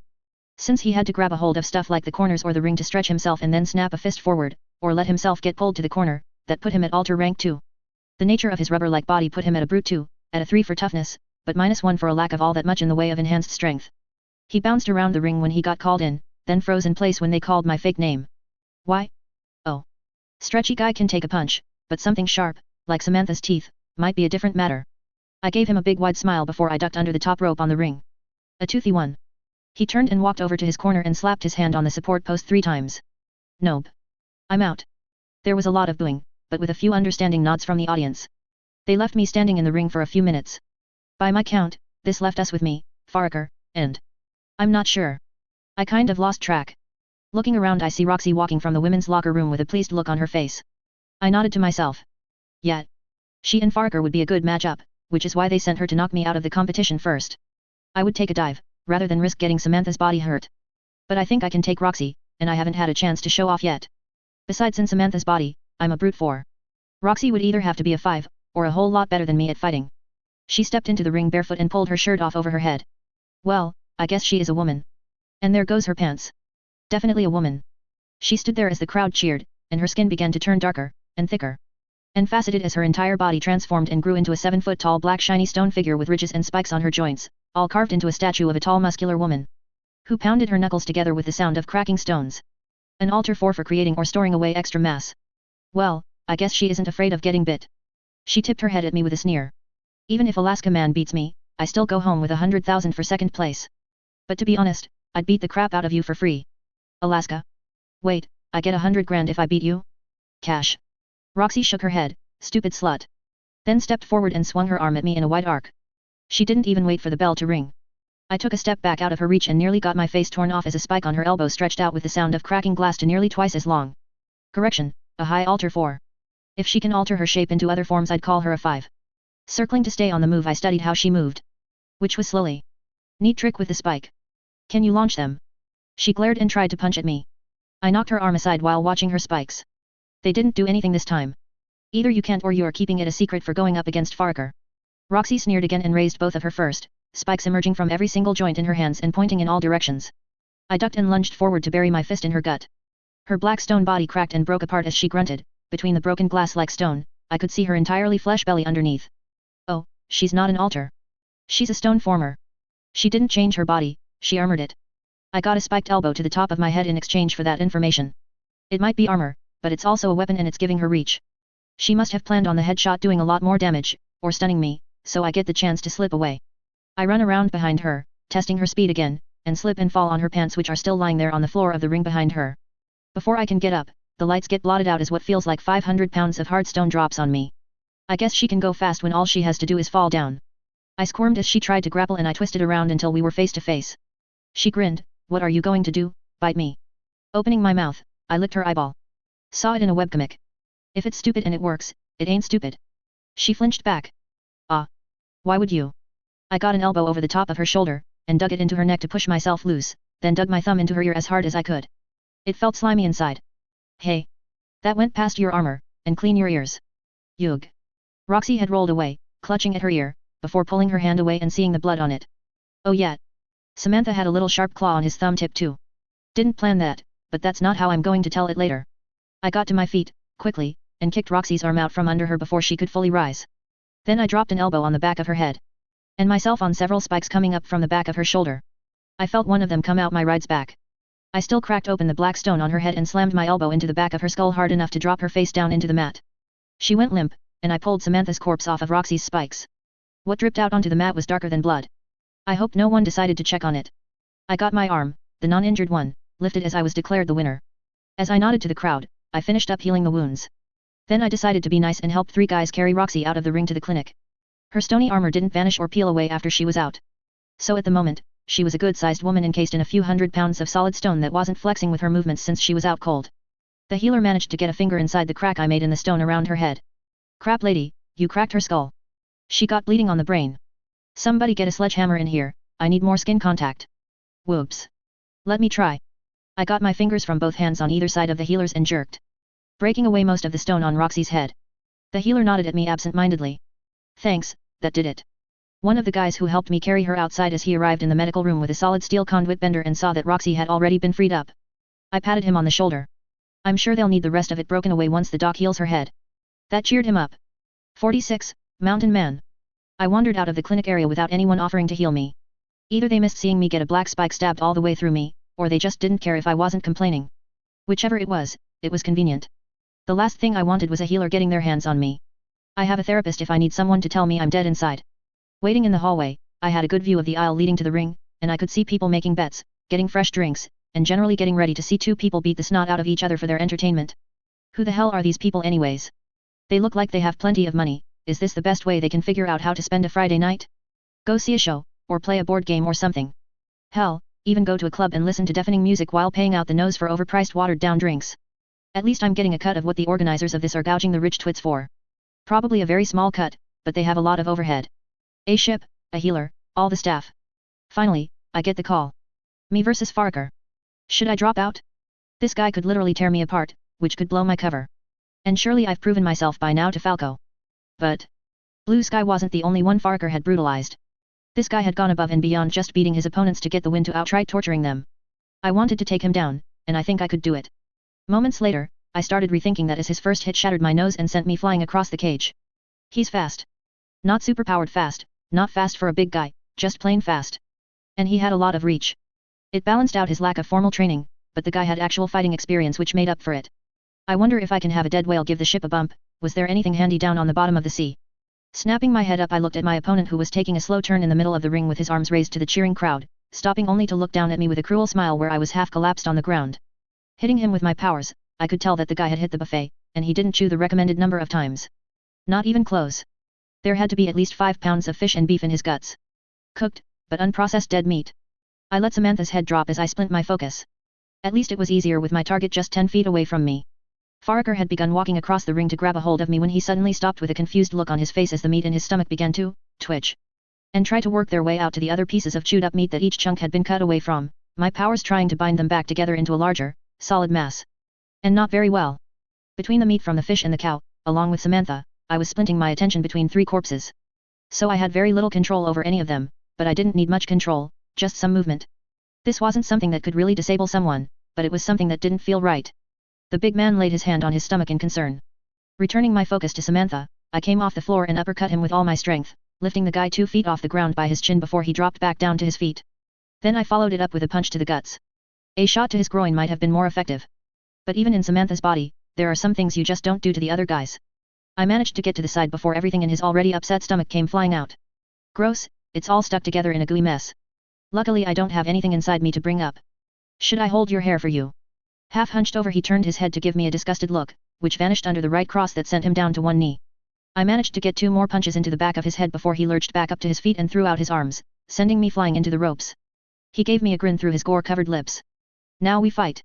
Holy crap, his pupils are so wide they're nearly black, and he's literally foaming at the mouth. I ducked his punch and put my foot into the side of his knee, it bends the wrong way, then snaped back into place. Great, he's got regeneration too. His elbow knocks out some of my teeth before I get my balance back. I'm going to need to remember to pick those up. I poked him in the eyes with 2 fingers that had sharp claws on the tips. The tip go into one eyeball, at least a little, and he throws his head back with a roar before swinging an arm out in wide arc. Fortunately, I'm already behind him as he yells. Stop fighting like a weak woman. Well, if he's going to be sexist. I bring my foot up between his legs from behind. No. Stumbling forward, he leans against the corner post of the ring while I pile a few punches into his lower back, working his kidneys. He rips the post out and catches me with it as he spins around. By the time I recover, he has his hands around my throat. Pulling me in close and lifting my feet off the ground, he glares into my eyes as he squeezes my neck tight. Weak. I grin and mouth the word thanks since he has been kind enough to pull me in so close enough to reach his head without taking a hit. Then I slap both of my hands onto his ears as hard as I can. It loosens his grip, and as I slip free I grab a hold of one of his arms with both hands as I turn and flip him over my shoulder. As he hits the ground, I get my arms around his neck in a chokehold. He breaks one of my arms beating at it before he struggles to his feet, then some snaps a few ribs as he throws himself down with me underneath him. It might as well be a pillow fight for all I feel it, even the bones snapping is just an inconvenience until I can get them fixed. Unlike me, he needs to breathe. It still seems to take forever, but eventually, he passes out. I have to yell at the referee to call it before I let go of Farquhar's neck, but before I do, I whisper in his ear. When you die, big fella. I am so calling dibs on your corpse. If nothing else, guys, most guys, won't be hitting on him while I'm riding his corpse. 47 cash out. I was a little disappointed that $500,000 in hundreds would fit into a decent-sized briefcase. Really, it was convenient considering I had to carry the aluminum briefcase down to the boat and haul it back off after Buzz drove me back to shore. But I was thinking it would be more like a big overstuffed duffel bag, or maybe even 2 for that much money. After the fight, I got my right hand lifted over my head while the crowd cheered, and a girl in a blue sequined gown handed me the briefcase. Then I got directed to the waiting room where everyone that had lost was cleaning up or changing their clothes. Again, awkward. At least for me. Code Red gave me a nod. Congratulations. I heard you got kicked out of your house. Do you need any help, a place to stay? I patted the briefcase. I think I got everything covered, but thanks. She gave me a slip of paper. Take this anyways. It's my phone number and email. If you do need help or even just someone to talk to, get in contact. The red and pink-haired woman seemed nice, and her younger friend, Clementine, was giving me a friendly nod. I tucked the slip of paper away. Thanks. Then I got out of there. Buzz was waiting for me outside. Great fight. Falco called and said you're hired, meet us at the club in 2 days, around 10. Darn. Guess I have to eat dinner with 2 of the most dangerous people on the planet. Why can't criminals ever be useful? When we got to shore, I opened up the case and handed 2 bundles of bills to Buzz. He seemed surprised but pleased. Thanks. But can you let me know why so I can keep doing whatever earned me that? I closed up the case. You drove. You get a cut. Not a big cut, but you should still walk away with something. Then I headed off and called for a rumor ride share with the phone I had gotten back when we got to the dock. I would later figure out I had given Buzz $20,000. Good thing I always believed in tipping well, when I went somewhere that required tipping. When my ride got there I leaned back in the rear seat of the gray sedan and told the driver. Wake me up when we get there. Cracking my real eyes open a bit back at the Royal Court, the main room at the Royal Secret Base, I called out I'm in. Need a pickup in 20 please. I could dimly hear Manifest reply on it as I shifted my focus back to Samantha. After paying off the rumor driver, and giving him $100 tip, I jumped over the fence of the shutdown industrial site and wandered into an enclosed room inside. The phone got left on a shelf along the way, it had been out of my hands, so it was now a security risk. Inside the room, the air twisted around into an open portal which I stepped through into the underground base. Setting the briefcase down on a desk next to the monitor station, I snapped the thing open and started piling up cash next to it. I'm keeping half, use the rest for the team. The team, all four of them stared. Fable pointed at the money. Did you already rob the bank? Because if you did, we really should give that back. I froze up for a second while I processed that, then I shook my head. Okay, I can see why you might think that, but no. It was an offshore fighting tournament and I had to fight in it to get on Falco's team. Not only to show off how strong I am but because it showed I'm willing to do illegal stuff. At least that's my guess. Turning back to the suitcase, I closed it and headed off to the crypt. Now I need to put Samantha in the freezer. Adams will need to come in tomorrow to fix up a burn on her arm, and top off some fluids. Shimmer called out as I was leaving that room. Are those holes in you? Yes. Long story. Already fixed them up. Just need a new shirt.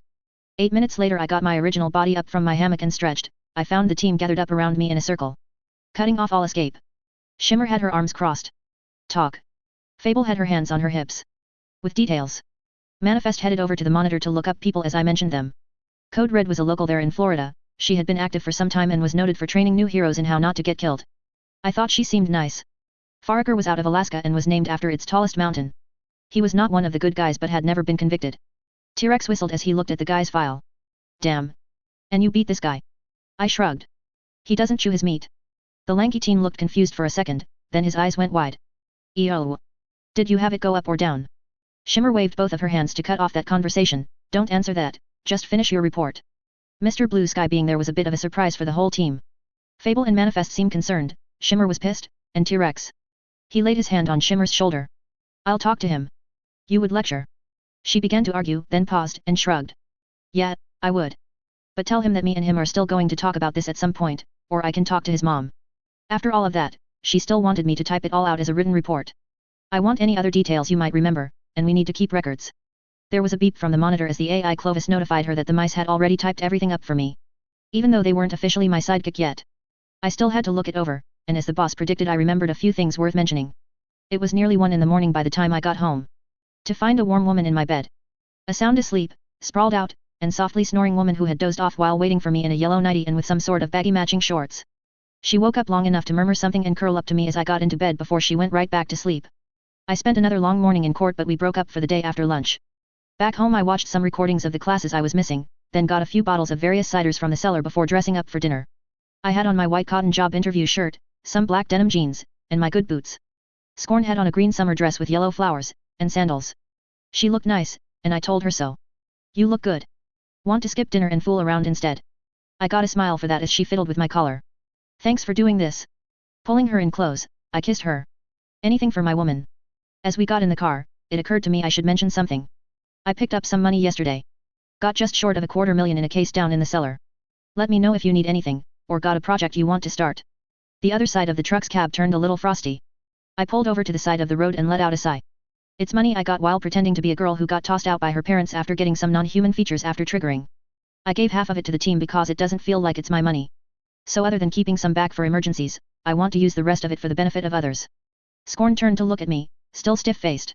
I think I might donate a bunch of it to charities the original owner of the body would have approved of, but if you can think of anything we could use to improve the ranch, like a better chicken coop or more girlfriends for Chester, I wouldn't mind putting it to good use that benefits me too. After staring straight forward through the windshield for a moment, Scorn scooted over close enough to take hold of my arm with both hands and lean her head on my shoulder. After a moment she opened up. I like my independence. If I need anything, you are paying me pretty decently for my job. I can afford anything I need on my own. I'm sorry for getting. Reaching over with my free arm I took one of her hands. Miffed. Tat frosty. Discombobulated. I felt her silent laugh. Miffed. I like miffed. I'll let you know if I have any ideas. 48 Dinner with the Demigods. I was pretty sure Scorn was messing with me, but... Not just no, hell no. I am not taking in that damned bear. I don't care how unhappy he is in the zoo. My woman finally gave in and let out a soft laugh as she tried to hide her grin. Evil woman. She snorted. You asked if I had any ideas, you didn't say they had to be good ones. We both looked up as an unseen presence touched our minds as our subterranean coach pulled into the palace terminal. Scorn seemed to be having a silent conversation with who I assumed was Carol. Then she took my hand and led me out of the private car, which was a little more casual contact than I was used to from her. She must have picked up on it since she turned to me and blushed a bit. It boosts the feeling I pick up from you, which helps block out everyone else. You don't mind, do you? I squeezed her hand and grinned at her as I unloaded how happy I felt about it. She didn't quite turn her face away in time to keep me from seeing how red she went. Slipping her hand out of my grip, she slipped ahead and I almost had to jog to catch up with her in the elevator where she had gotten her face under control. Stepping in and spinning around to face the door next to her, I held my hand out as the door shut. She took it. Light Night and Bravada had their own tower in the Palace Arcologi. A 9-story structure with a garden on top and another smaller 3-story watchtower up above that. The lower floors were each about 6 times the size of my house, even with all the additions. I had seen the immense hand-carved front doors on a TV special once, but instead of going in that way, we went up 5 more floors of the main palace structure to a discreet door that led into a room with a service elevator and some trash chutes, and from there into the family kitchen.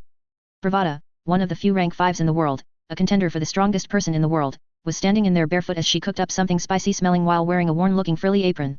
She also had a nice-looking yellow blouse and a peach skirt under it, but still, when it came to cooking you think she would have people for that. Brenda. Why didn't you bring him in the fancy doors? We're trying to impress tonight. She reached behind herself to pull the knot on the string of the apron so she could remove it to hug Scorn without getting her daughter's dress stained. Then I was wrapped up in rock-hard arms for a quicker hug of my own. Thank you for coming, Brenda wasn't sure until this morning if you could make it. I held up the jug of Applejack. I brought something for us to drink, but I'm not sure if it goes with what smells like Mexican. She grinned. We are having carnitas with pork, cider will go well with it. She raised an eyebrow and pointed at the basket with 4 smaller bottles in my other hand. I raised it up. Something my grandmother calls appletinis for anyone without a brute's resistance. The jug is for the rest of us. Shimmer drifted into the room. Dibs. Unlike her mother or sister, she was dressed casually in yellow pants that went just below her knees, and a green hoodie. Her mother waved a hand at her. Emma, I told you to go change. Shimmer sighed. I work with him. I don't need to get dressed up. I had never heard her whine before. Her father in a white shirt and grey slacks walked up behind her and set his hand on her shoulder. It's the official meet the boyfriend dinner, sweetie. That means dressing up a little. The capris are fine, but lose the hoodie. Now scoot. As she rolled her eyes and wandered off, Scorn tried to follow behind her as her father crossed the room toward me. Nope. I clamped my hand around hers and tugged on it. Skin contact strengthened her empathy, right? Feel my panic, woman. Rank 5s. Core can raise a tower of stone and steel in minutes. Bravada can knock it down barehanded. The guy whose daughter I've been hooking up with can lift that building up in a blue field of physics-defying force and crush it with a thought. He held his hand out to me. Good to see you, Scott. We should talk. Scorn made her escape. Me and her father played a game of pool.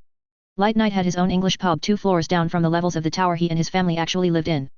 Complete with a pool table, a dartboard, and a jukebox softly playing hits from the aughts. Along with its own bar with taps, but he had opened up a bottle of Grandma's Best, taking an experimental sip with a pleased look. Damn. Then he hid the remaining 3 bottles in 3 different places. It's the best chance I have of ever getting a second bottle of the stuff. I'm a passable player at pool, at least with simple shots, but Knight pretty much ran the table on me. And having shown off that he can beat the rival male attempting to lure away one of his girls. He got around to talking to me. I grew up in a world of normal humans before enough people triggered that superpowers began to be a thing, so my way of thinking still wants to mention the age difference. He gestured at the triangular bracket thing. Rack them up. As I did so he continued. But it's different for us now. You're young, in body at least. It's other issues for you and her. Even with regular healing treatments, and your head start, Scorn will catch up with you in age, then begin to pass you in 50 years or so. I cleared my throat and lifted the bracket thing away. 50 years is a good run for a relationship. But I'm more worried about her passing before me than her looking older than me 70 or 80 years from now. Knight gave me a look, then nodded. Your break. Actually, since he sunk the 8-ball last I thought the rules said he could keep going, but I guess he wanted me to at least have a chance at playing every now and then. Still, he waited until I was about to shoot before asking. So you two are serious then? I scattered the balls randomly around the table. Ha, like I was going to make a good shot without you messing with me. Can't screw up someone up when they had little to no clue what they're doing. Somehow I sunk the 4-ball, at least I thought that's what the solid yellow one was. Solids. As serious as 2 people who've been together for a month or so can be. He looked thoughtful, as he waited for me to line up a shot before he said anything else. Luckily we were interrupted by a buzz from an intercom. Dinner is ready, Light Bright, so stop torturing him and come upstairs. Knight snorted. We'll try to finish after dinner, let's go eat. 49. The meeting. Dinner was good. Or at least the food was. Tasty, large portions. I dug in and did my best to ignore the undercurrent of looks being exchanged between the parents and their daughters. Whatever drama was going on with them didn't seem to involve me, and I was hoping it would stay that way. Bravada seemed to feel the same way as she kept bringing up new subjects to talk about and forcing me into the conversation to distract everyone else.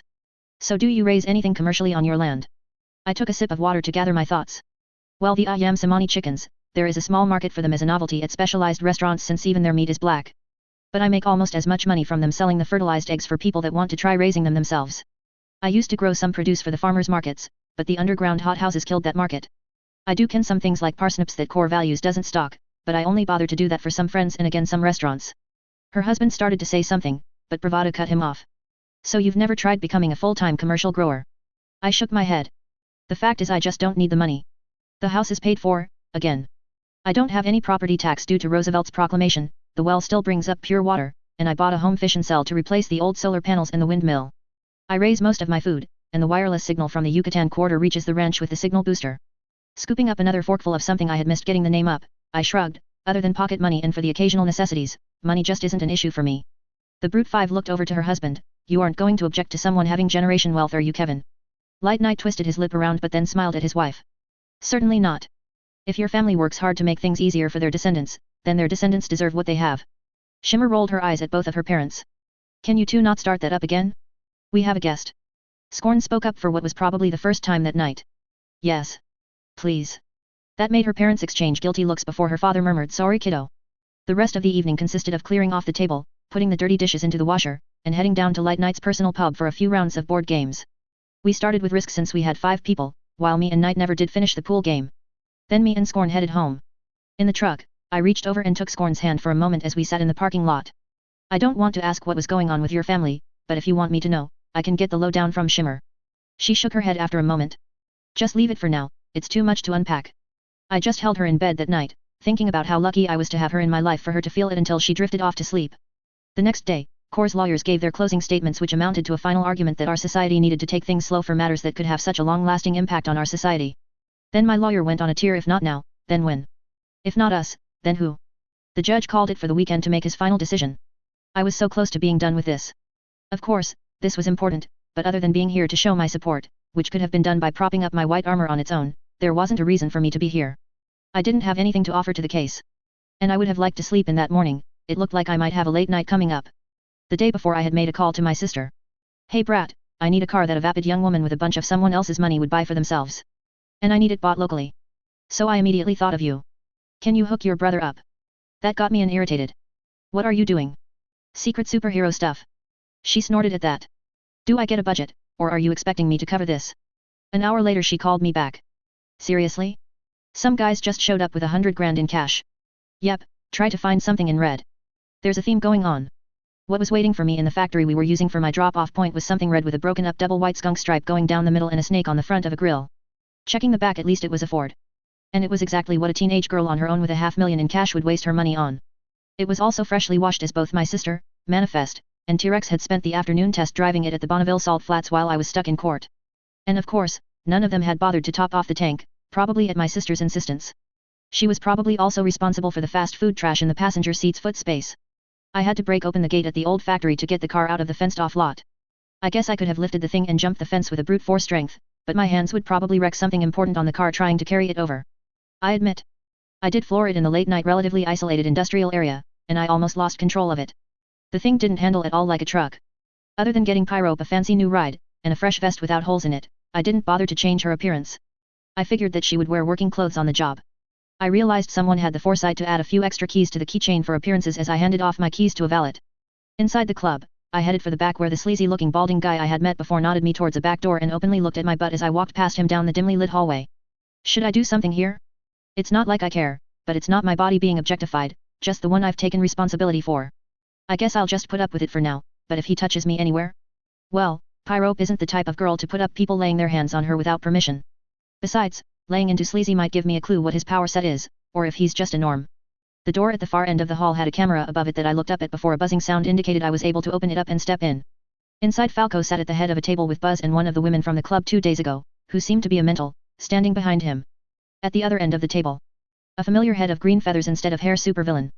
50, the plan. It's pretty easy to be poker-faced inside of a corpse. I looked at Shrike, who was looking back at me. Behind her was the white-feathered head of her younger brother who as best anyone could tell was called Heron, a transporter 4, and a large muscular man with red and yellow feathers on his head and forearms. Phoenix, the second-born of the 7 siblings created by Dr. Talon, as well as a fire former 3 with a side helping of Brute 2. Turning from the faintly curious look from Shrike, I looked back at Falco who was smirking across the table at Dr. Talon's children. As Sleazy walked in the door behind me, I crossed my arms and just stared straight forward. I don't know what the subtext is here, but I signed on to do a job. So I'm going to stand here in the middle until you two are done with your stare down. Shrike laughed as Falco gave me a dirty look. Then he leaned forward. No subtext, we're all on the same side here, so let me tell you all about the job. He tapped on the table, and an image appeared on the surface as well as each of the 3 walls aside from the one I had come in by. I guess the door in the middle of an image would have looked off. All 4 images were of the moon. Falco stood up and walked around to the opposite side of the table from me with his hands in his pocket. This little job is something new for all of us. An off-world heist. Tapping the table in front of him again, the images changed to show a set of doors built into the cliff side of what I guessed was a large crater. A tower built halfway into the same cliff stood a good dozen stories above the large set of thick metal doors. My new employer turned and held his hand out as if to embrace the picture of the base. This is Fort Ares, the US Space Force's restricted moon base. And so much more. If you could take it from here, Shrike. The eldest of the Talons leaned back in her chair. Ares is where the feds like to keep the genius tech they get a hold of and want to study, or at least lock away. She made finger quotes. So their top men can figure out how they work. She crossed her legs. What is important though is how many important people have been getting teleported to a remote habitat outside their base and then carted into Ares, before coming back out in better health. My people put together that several healers from all branches of the military have been doing tours of duty up there, shortly after receiving a higher security clearance. Leaning forward, she set her feet on the ground and pressed her fingertips together. None of those healers were ranked highly enough to do the rejuvenations or micro-repair work that the various senators, their family members, and their contributors have been receiving. That got me curious enough to have my sister Ibis peep in on some of their heads. Every one of them had their entire 3-month tour at Ares wiped from their minds.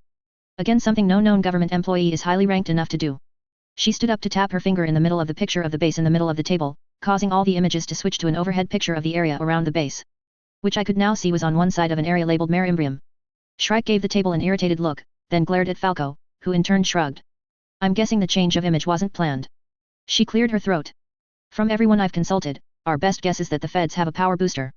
I pulled out a chair and sat down, before giving her a nod indicating she still had my full attention. The purpose of this was to keep Samantha's body from taking a nosedive while I shared this information with the team from my own lips. This is huge. A power booster could turn the low-ranking supers willing to work with the government up to fighting evenly with the first-gen rank 5s that made up the circle which gave the supers their own independent safe haven in Concentric City. It could empower renegades like Shrike, Falco, and others to the level where they could rampage or try for a power grab, either in Concentric City or to grab their own country somewhere, or anything else they might be inspired to try. Worst, if a power booster existed, the circle could not let it exist without grabbing it for themselves, something that would topple the balance of power between the individually high-powered supers and the world governments. Tip it badly enough to make people with access to nukes try for a first strike. And if I shared this information with Shimmer and the rest of the team, who knows who could be listening in at the base, or who they would tell it to. Falco interrupted my inward spiral of panic. Even if there isn't a booster, there are plenty of other toys we can grab a hold of up there. And the anti-teleport field is not only triple backed up, but like most places is set up so it would take hours to shut it down so a single person bribed or programmed by a mind twister can't bypass it. So here's the plan. He pointed at Heron. Step 1. We teleport in wearing some spacesuits I've managed to refurbish. Snapping his finger as Buzz, he continued. Step 2. Buzz take control of the sensors while we walk up on the back of the base. He nodded at the sleazy guy. Step 3. Teamster unload the sonic tunneler and we make our way to an interior wall, where Pyro makes a hole through the interior wall. He gave me a grin. Spinning around he gave the woman sitting on his end of the table double finger guns. Step 4. We get a hold of someone and ask them some questions while polygraph confirms they are answering honestly. He flopped down in his chair. Step 5. We improvise. Spinning his chair around in a circle, he came around to face us again with a grin as he set his fists on the table in front of him, the images all around changing to show a bank vault overflowing with gold bars and pallets of cash spilling out on the floor. Step 6. Profit.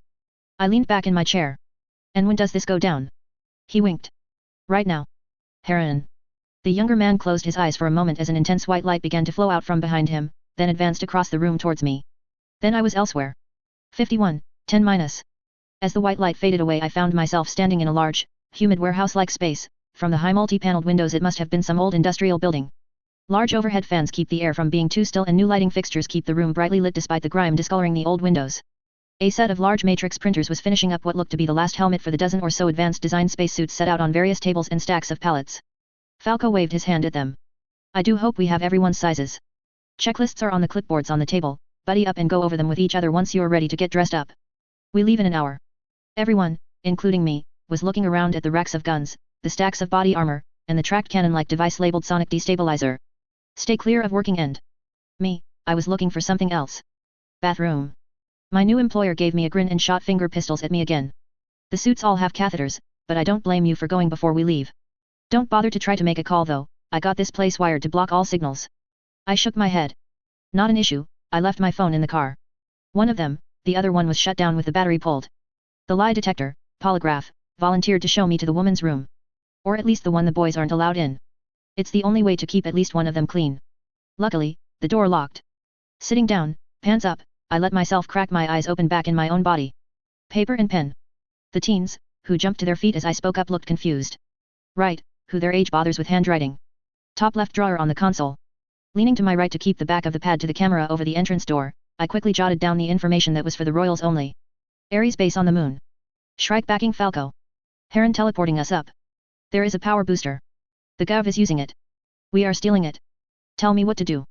Who can we trust? I folded over the top sheet as I ripped it off and handed it to Shimmer, with a head nod to the camera behind her. For our eyes only. Then I closed my eyes. And it's all your call. Back in Falco's lair, I took a peek out the window in the bathroom, only to see what could be any industrial site in Florida or any place in the world in the tropics by the palm trees past the row of parking garages outside the window. There was a knock at the door. For a moment I wanted to panic, but then I heard it was Shrike, and why she was knocking.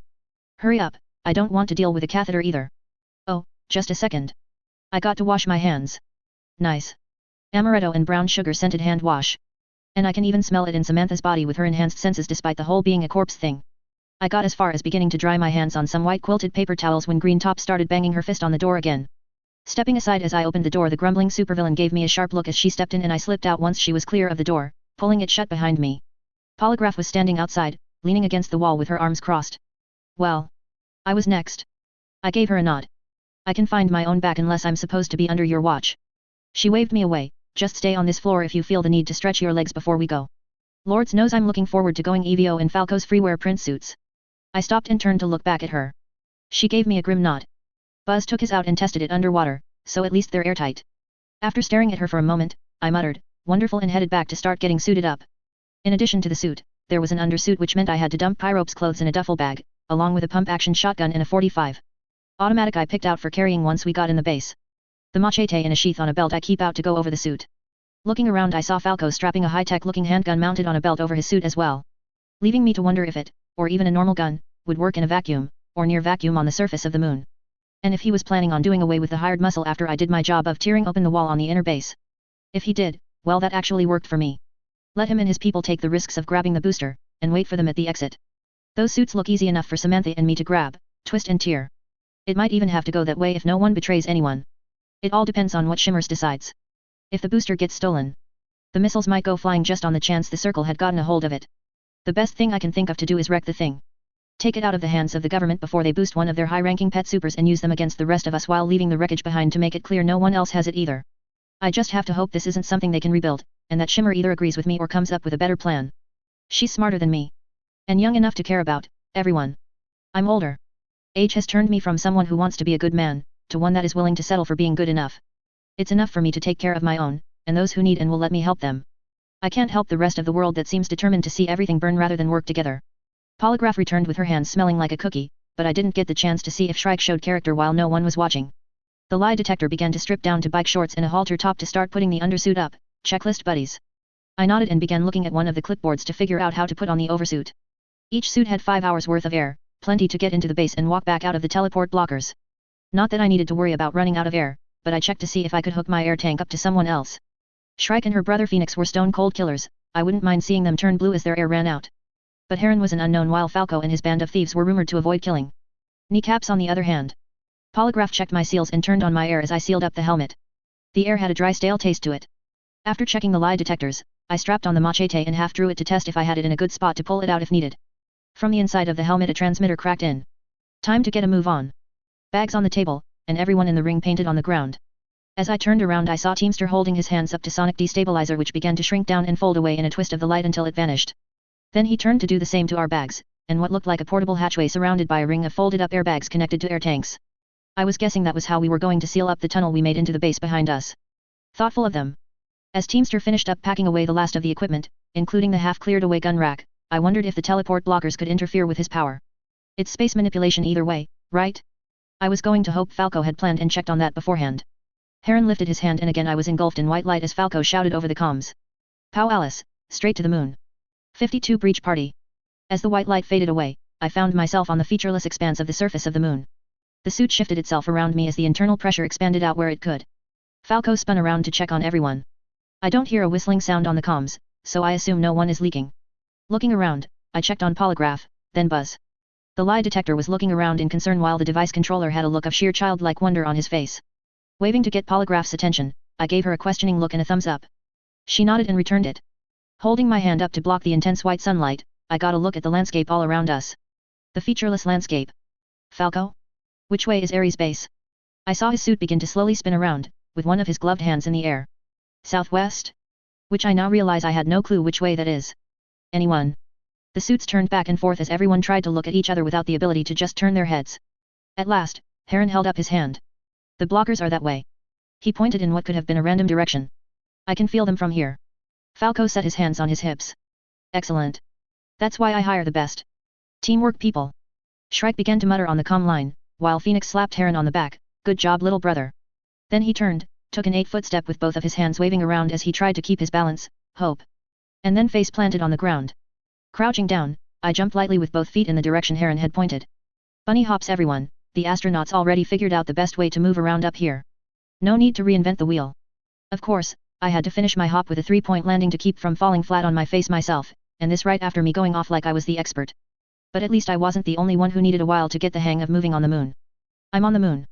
Somewhere back on Earth my real body must have the same creepy smile as Samantha's did right at the moment. I am on what amounts to another planet. In a spacesuit, traveling on the surface in near vacuum at something like a quarter of Earth's gravity. At least by proxy. Stopping for a moment, I looked up and around. There. Earth. So small. A gloved hand waved in front of my helmet. Buzz spoke up. I took a picture, and it felt like the phone worked. I'll send you a copy. But you need to keep up so I can keep everyone off the long-ranged sensors. With a last glance, I turned away and began to hop for all I was worth to catch up with the rest of the awkwardly moving group.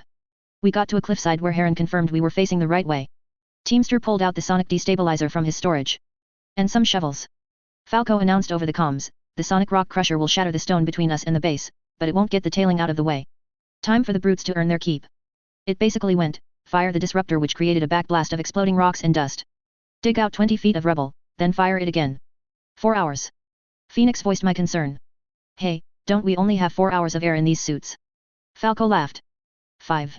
And Teamster has extra tanks, don't worry, this I planned for. Oh yeah, he has my complete confidence.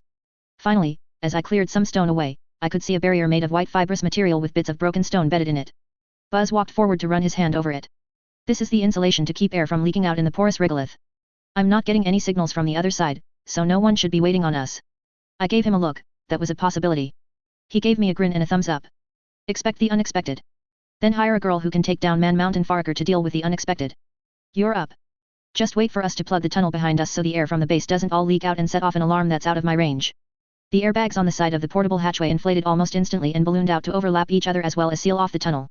Of course, when we opened it to leave, all the air in the section of the base we were busting into would blow out. Bad news for anyone chasing us. But I guess I could close the door behind me.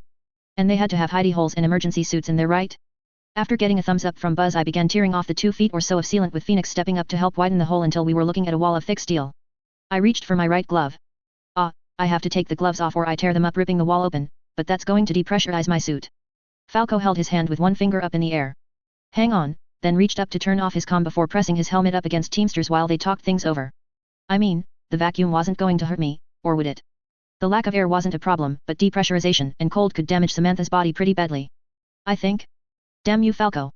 If you had given us a day to prepare I could have looked this stuff up. Or figure out what might be a problem in advance. Are you always this sloppy, or is there a reason you are in a hurry? Falco turned his comm back on. The air tanks on the emergency door should have some compressed air left in them.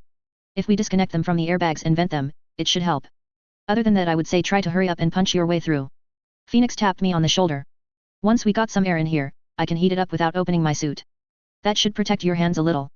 We can also tighten up your belt and Falco's around your arms to slow down losing any air. I shook my head a little. That was not what I was expecting from the big muscular guy.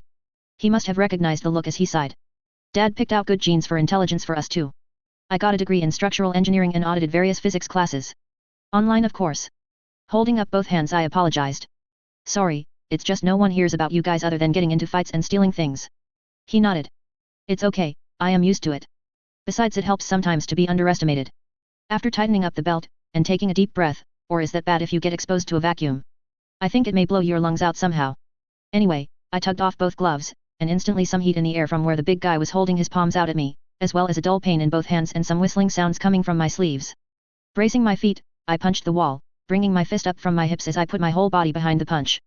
4 inches of steel layered with other materials.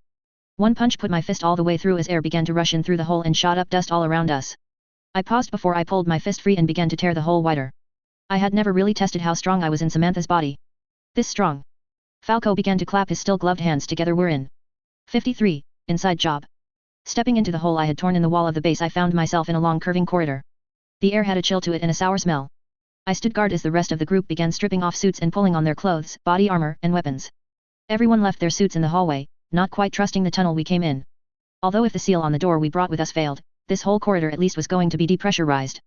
Shrike looked both ways down the corridor before turning to Falco. What's the next step, genius? I don't think we're going to take anyone by surprise with this large of a group. Falso nodded. But we do have to stay in a group for Buzz to keep us off the sensors. But what difference does it make if someone hears us coming? No one's expecting trouble. I had pretty much guessed that Falco would have no clue how the inside of the base was set up. Looking around, I didn't see any helpful evacuation floor plans, but it wasn't like anyone could go outside if there was a fire. There were arrows. Unlabeled red and blue arrows on the floors and at eye level on the walls. I pointed them out. I think the red arrows must lead to emergency shelters, and the blue one must lead somewhere more interesting than standing around waiting for someone to walk around the corner. Shrike looked at the arrows, shrugged, and began following the blue ones. Everyone else followed along. A few hundred feet along, we came to a set of heavy sealed doors on the inner wall. The door had level 3, hydroponics, painted on it. And a card reader which Buzz passed his hand over, turning on a green light and causing the doors to open to a short corridor with another set of doors with thick fogged glass inserts in it. Inside we finally saw someone we could get directions from, too many someones. Shrike waved the rest of us back. I can see 3 people just in the line of sight from the door. Who knows how many more are in there? Falco nodded and pulled out the fancy high-tech gun from his belt, checking on some settings on it. Buzz, make sure no signal goes out, the rest of you wait until I take a shot. One guy walking in first should keep them curious rather than panicking. With that, he opened the inner door and walked in. Hi. This is hydroponics, right? Then he pulled his tech gun from behind his leg and began firing a thin crackling beam of blue light that made a woman in blue scrubs and a dirty hoodie begin to shake in place.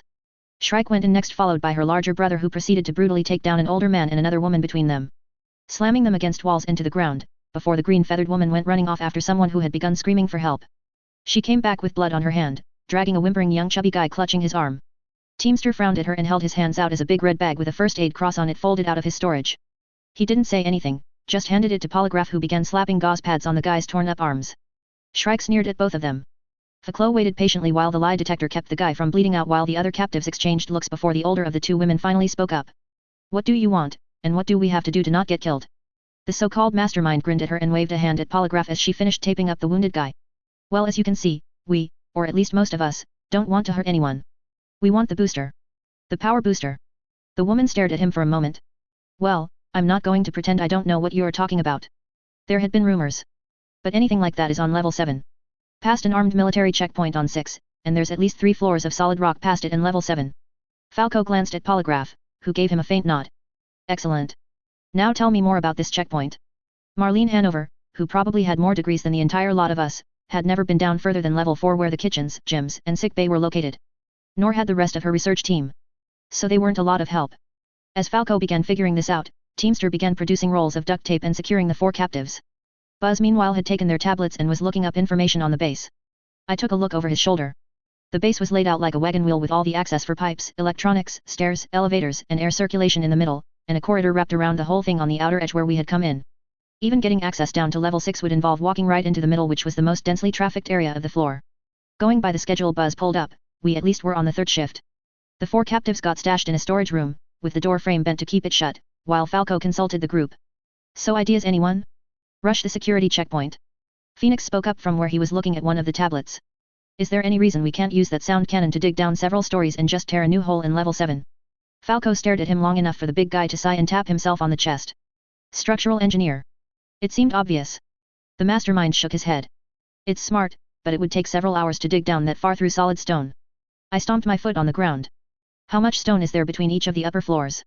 The answer was about 10 feet, or 30 seconds of firing the destabilizer after tearing up the floor. Of course, the sound cannon wasn't made to point down, but between me, Phoenix, and Shrike we were able to hold it in place pointed down. Digging out the rubble and dust from a hole was more of a pain than clearing the horizontal tunnel. Fortunately, no one seemed to use the outer ring all that much, although I imagine that near the end of the third shift, we would have some early risers beginning to use it for jogging. Getting down to the 6th floor is when the shit hits the fan. They did patrols down here. Our method of getting down was not quiet, and only me and the older 2 Talons had made it to the floor down below when the first 4 guards showed up and began shouting and pointing guns at the 3 of us standing in a cloud of dust and scattered rubble waiting for everyone else to climb down the ropes. Of course, Teamster brought ropes. You're always going to need a rope. But seriously. Have these guys never seen the news? The iconic featherheads make the Talons unmistakable. And they think threatening them with guns is going to work? I shouted mine, and rushed them. Getting to them first is the only way I see them living through this. 54, door prize. All 4 of the Space Force specialists opened up on me with some stubby-looking automatic rifles. Whatever type of gun it was, the body armor Falco had provided was stopping the shots while the few that hit my arms as I held up in front of my head weren't powerful enough to do more than bruise a brute for. Then I plowed into them, with my arms thrown wide, even as they were trying to back up out of the way. In Samantha's body I wasn't quick or graceful, so charging was the only way for me to hit them fast enough I could get to them before they scattered out of the way. 3 of them went down with grunts, with me on top of them. The 4th guy, I grabbed his ankle and yanked him off his feet. Settle down and take your beating, it's that or get shot.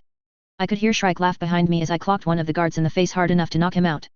Then 2 of them were being lifted in the air by Phoenix who held them at arm's length to either side of him, before slamming the 2 of them together. Once, twice, then after checking to see if they were still conscious, a 3rd time before dropping them to the floor. Shrike walked up to the guy I had pulled off his feet, and then causally stomped her foot on his leg which made a cracking sound as the guy howled.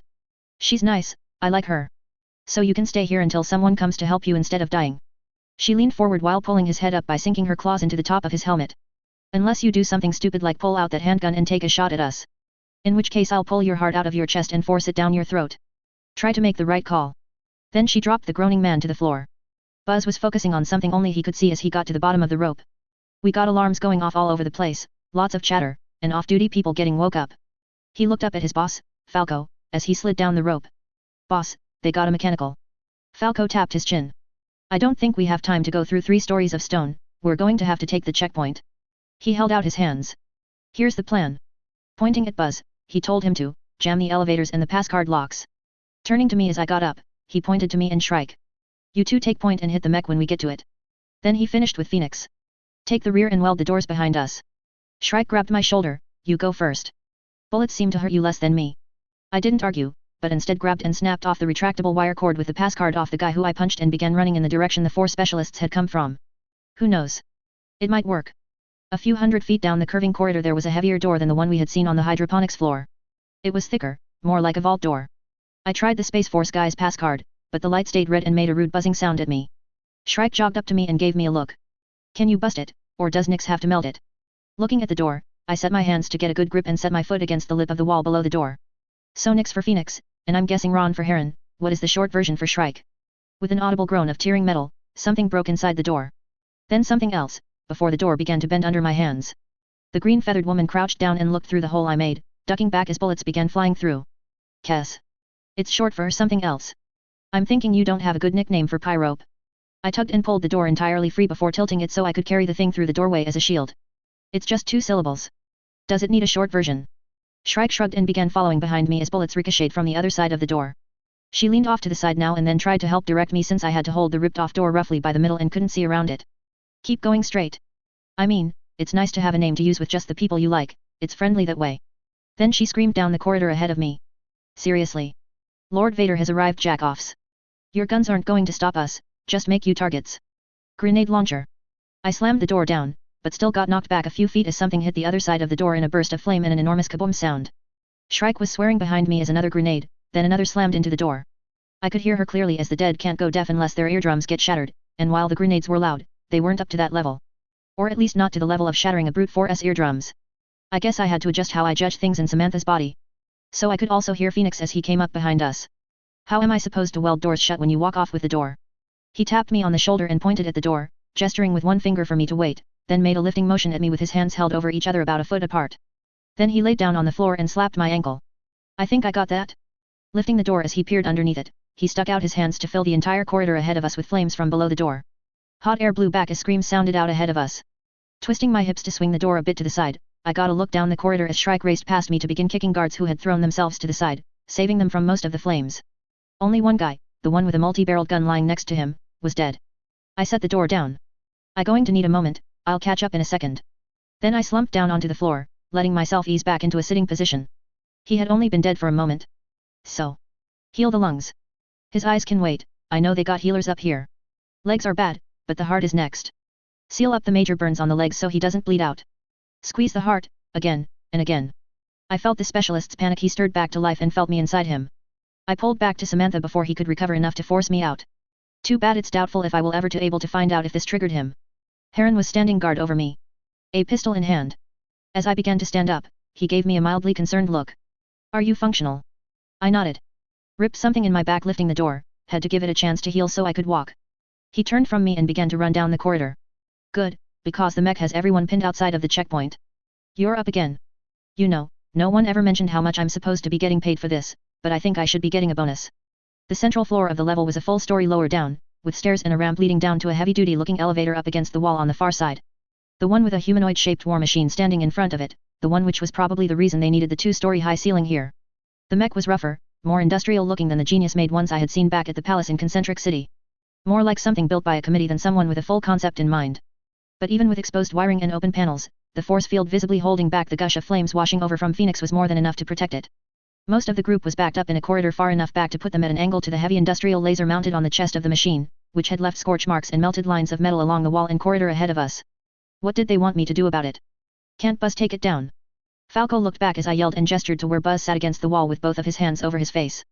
They're trying to vent the air to this whole level, he's a bit busy. Ouch, that would be bad news for us, and all the wounded Space Force guys sprawled out in the hallways behind us. I turned to the White Feathers Talon boy, Heron. I'll be back. The grenade launcher looked to be a 6-shooter and as far as I could tell still had 3 shots left in it. The softly groaning guy who had been carrying it didn't seem to have any more rounds on him. Sorry guy, but carrying something like this around just made you more of a target. Which was going to be true for me too, wasn't it? Rejoining the group I found the elder Talon sibling still playing tag with the mech while everyone else stood back. Falco looked happy to see me. I held the launcher up. Phoenix torched this thing pretty good, everyone might want to get back in case it blows up when I try to shoot it. Which it might. Why am I shooting it then? Oh yeah, I got to get to the booster. If Falco and company get stopped here, it stays in the government's hands for whatever they might use it for, and I live in the blast radius of Concentric City. Plus a lot of people I've grown to care about. As well as some of my favorite stores. I'm delaying, aren't I? Running up to the end of the hall, I shouted out, fire in the hole. The thing had a bit of kick and sounded like a potato gun. The sound of the shell hitting though, wasn't as bad as standing a few feet from it going off in a narrow corridor, but it was still loud. I didn't wait to see what the effects of the first shot were, but instead fired a second, and then the third and last. The third shot sounded different, like tearing metal. Bracing myself, I jumped to the top of the guardrail on the balcony overlooking the room below and leaped out in the clearing smoke. Right into the 3-fingered mechanical hand of the mech which the pilot had thrown up in a protective gesture. Not that he was in enough control to close the shut on me, but in my attempt not to fall I ended up clutching onto the end of the arms as the pilot began spinning in place, screaming inside the cockpit as something inside overheated and shot sparks around the inside of the vehicle. With me being twirl a whirled around with him. What do I do? Let go and I maybe get shot with the chest laser thing? Hang on and I'm not doing anything until the driver decides to crush me or begins whipping its hand up and down like he's trying to shake off a spider. Fortunately, I didn't have to figure it out as the older 2 Talons both grabbed hold of the mech's leg and toppled the whole thing over, before tearing the pilot out of the cockpit, somewhat to his relief since the now burning machine ended up lying on top of the exit hatch in the back. All of this while I was thrown spinning across the floor. No inner ear loss of balance in a corpse, but it was still disorienting. By the time I was sitting up, the pilot was being held up by Shrike in one hand and had tried to pull out his sidearm to shoot her in the face. She gave me a sad look before turning back to him. We have strict rules about idiots pointing guns at people in my family. So consider yourself lucky to get off lightly. Then she crushed his wrist in her hand. Ouch. But at least he's still alive. Trust me, buddy, there are plenty of people who would trade places with you. Phoenix raced off and began sealing vents under Buzz's directions while everyone else bunched up around the elevator to the 7th floor. Falco waved from the mech to Teamster. You sure boss? I'm running a little low on innovatory space. His boss looked thoughtful but finally nodded. We can always dump it later if we need the space, but I know a guy that will drop at least $250,000 on even a wrecked one. Buzz gave the overhead vents a last look before heading over to slowly approach the elevator door. Grinding sounds came from behind it before he turned and gave us a shrug of his shoulders. It doesn't want to move, I think they got it locked down mechanically somewhere down below, or they reeked it somehow. Falco nodded. Plan B, the brute squad is up. Heading to the left while Shrike and Phoenix took the right, we pried at the door. Our first try failed to budge the door, then Phoenix set his hands on a few key points while talking about structural key points, and after a moment the metal began to visibly turn a soft red. Try it now. It is always nice when you can put your education to practical applications. The door didn't so much tear a stretch before things began to rip free and I had to jump out of the way as it toppled over. Below the drop measured a mere 2-story drop to the top of an elevator car. Whatever mechanism lifted it up and down looked to be mounted below it. In the light gravity, we didn't even need the ropes to make the drop. Although most of the non-brutes hang dropped. Teamster didn't and hurt his ankle. Since he had our suits, I guess he at least didn't have to worry about being left behind. The roof of the elevator was a lot easier to open, as was the door out of it a moment later. Behind the door was a formal-looking lobby. Along with a cackling man in a lab coat with an ominous humming device held in both of his hands with a thick power cord running back out of the room. The purple-white energy which shot out of it went past Shrike as she jumped aside and it lashed right into me. 56, he's a madman with an evil mind. It didn't hurt. Not that much did to a corpse. I guess it would be better to say that it didn't do any damage. Mostly it just felt weird as both of my eyes filled with the purple-tinged white light that felt like what I imagined it felt like to be folded away by Teamster's powers. Wait, is that what is happening? Is he trying to get me out of whatever that thing is doing to me? No. Looking up at the team towering above me, I can see that I am now about waist high to them. Less than that actually, like about 2'10". A cracking sound made me look back down, or at least over, to where Shrike was crunching the device below her feet and the guy who shot it slumping down from where she knocked him up against a wall. Hey. What if I need that to get back to normal? She looked at me, down at the remains of the shrinking device, then back at me with a grimace. Sorry. I'm sure it will wear off. Right. She gave her younger brother a look. Phoenix blinked. I mean, where did the extra mass go? A special effect would be unstable without something keeping it that way. You should either snap back or slowly grow back. He wandered over to me and held his hands out before flinching back. I just want to check your weight to see if it's just your size that changed. Do I have your permission? I nodded after a moment. Yeah, just watch where you put your hands. I'm not your little woman. He pinned my arms down at my sides to get a grip, grinned, and lifted me to shoulder height before jiggling me a little. Sorry, it feels like you weigh the same or at least more than I would have judged. It looks like it's more stable than I hoped. You might be stuck for a while. Well, if my weight is the same. My strength should be about the same. The shorter limbs mean less leverage, but smaller fists mean less area for nearly the same amount of force. That's why it stings so much when a girl punches your shoulder. Got it. You can put me down now. Polygraph pointed out a directory for the floor listing things like a physics department, as well as one for gravity, and anomalies. From the look of it, the 7th floor stretched out about 10 times as far as all the floors above it, but set back from all the rest of the departments was something labeled stepbrother. Falco set his fingertip on the name. And doesn't that sound all sorts of promising? While Buzz pointed out where people were lurking in the labs we passed, by their phones and other personal electronics, no one else appeared to feel like playing hero or testing out a genius device in live action. The door to stepbrother was yet another security door, but one that looked light enough for me to rip down on my own. Falco waved both hands at it. Eyes on the prize, people. One last step for a thief, one giant leap for all criminal kind. Then something on the other side reached out to all of us. For a moment I could feel everyone's powers like they were my own. The surge of circuitry around me from Buzz, the sense of a direction separate from the normal 3 from Teamster, a sense of smooth and kinked from Polygraph. The quicksilver thoughts of Falco. Not their thoughts, just their powers. But nothing at all from the 3 talons. We all paused and looked at each other, and then the 4 people with triggered or inherited powers all looked at me. Falco spoke up first. What the hell are you? Shrike looked at him, then me. Did something just happen? Polygraph backed away a few steps. No wonder I couldn't read you. You aren't even really here, just some kind of projection. The green-feathered woman looked at her, then me, then at Falco again. No, seriously. What happened? Falco snapped his fingers at me. Something just happened where we could all sense how each other's powers worked, and dear sweet Pyrope is a power, not a person. The real Pyrope is reaching out from Earth below to operate this one like a puppet. I took in a deep breath as I came up with a clever explanation on the spot. On how my real body was paralyzed from the neck down from a diving accident and I made this body with my power to run around in while my real one slept, but I never got the chance. All the talons had genes for high intelligence. Shrike nearly hissed, Orpheus. Crap. Hey, at least Small is fast. Not as fast as Shrike, but I guess she isn't used to fighting someone half her size as she barley clipped me on top of my head as she came slinking in and tried to take me down in one punch of her scaled fist. I rushed forward and got her leg as I went under her punch and kept going, still holding her leg as she toppled over me. The guns most of the groups were packing weren't going to do anything to me. So Falco, Polygraph, Buzz, and Heron weren't a danger to me. Neither was Teamster unless he could fold me away. Phoenix could burn me, thought. Throwing a burst of flame on me might just crisp me a little, but he could concentrate his heat into a smaller area and that could do serious damage. After him, it was Shrike if she could dig in with her claws. So I had to close on Feather Red with Feather Green as a body shield. At least that was the plan, but Bird Girl dug her claws into the floor and got yanked out of my hands, just in time for Phoenix to hold both his hands in front of him and the front of my armor melted away. Followed by my chest, and then my back as the heat went right through me. As I dropped to my knees, the big guy gave me an apologetic look. You're really Orpheus? I nodded. He returned the nod sadly. Thank you for giving us our stuff from our childhood back. It meant a lot to me. Then something hit the side of my head. 3 sharp points dug into my skull and sent me flying. I could hear Falco asking, so, do we still owe her a cut? I mean, we couldn't have done it without her. Samantha's body is regenerating.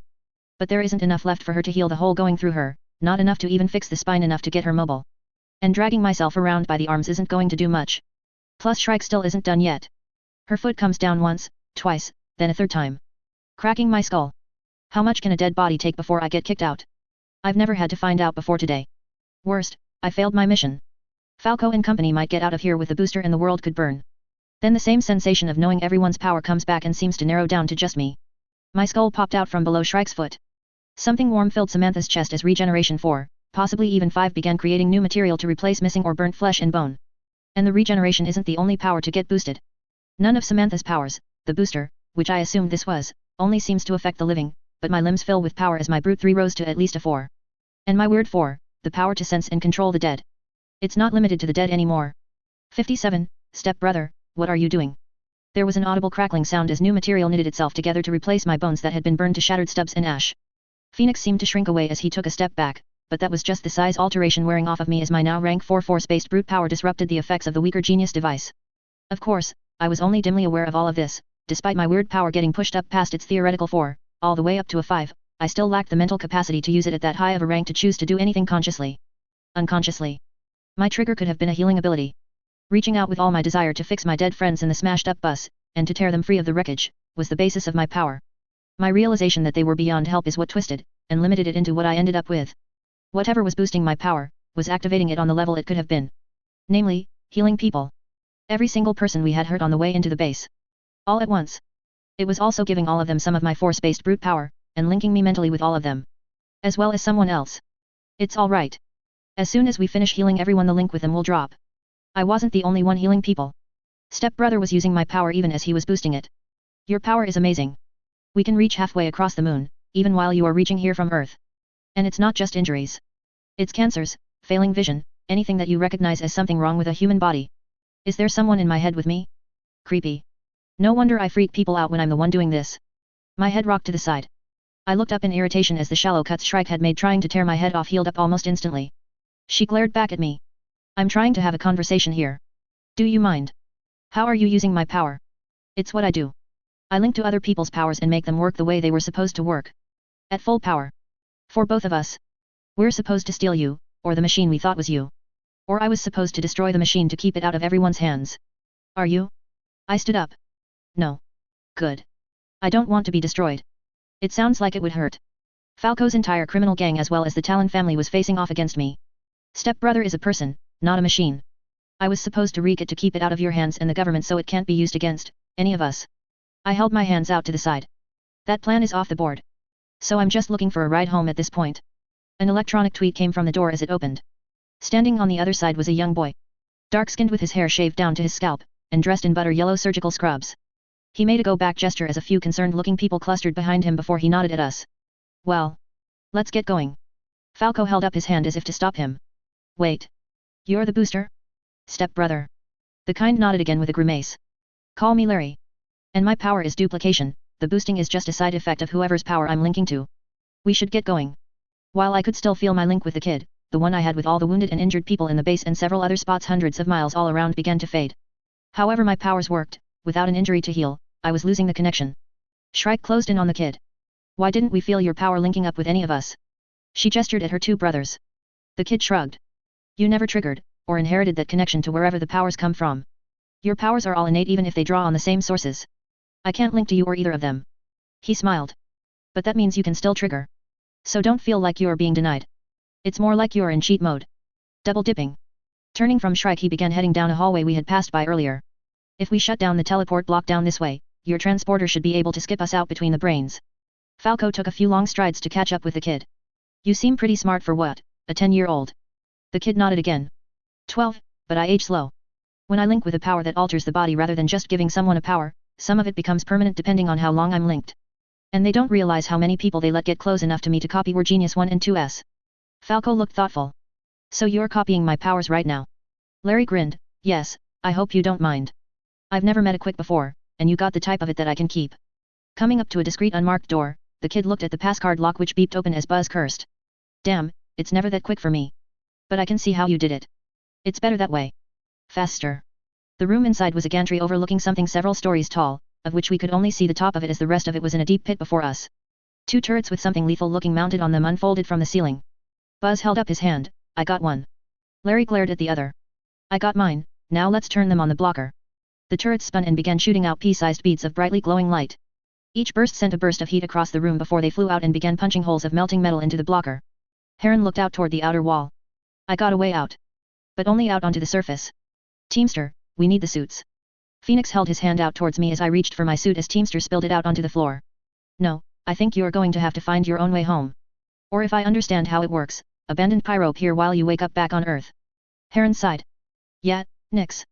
That was the plan, I just wasn't going to fill her in on it so she doesn't try to take me hostage or something to force us to take her with us. He rubbed his forehead. Engineers. Shrike moved to put herself between me and the white-feathered brother. Larry made eye contact with me. Just stand down. This is part of my plan.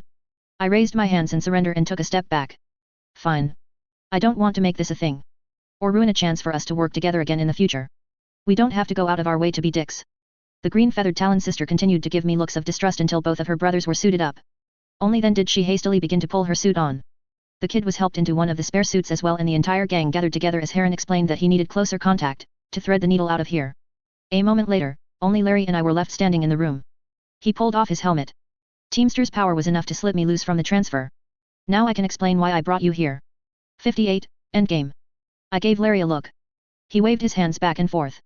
No, not you specificity. Although I doubt there would have been a better choice. I just needed to get a warning out, and started sneaking out clues to get someone up here. I also hoped it would be someone who would raise a fuss about the government holding a 12-year-old kid in captivity as a lab experiment and spread the word that I'm up here. Looking over at the destroyed teleport blocker he gave it a sad shake of his head. I don't think Falco or the Talons would have been a good choice for either job. I crossed my arm. Why don't we start with the warning? He took a deep breath.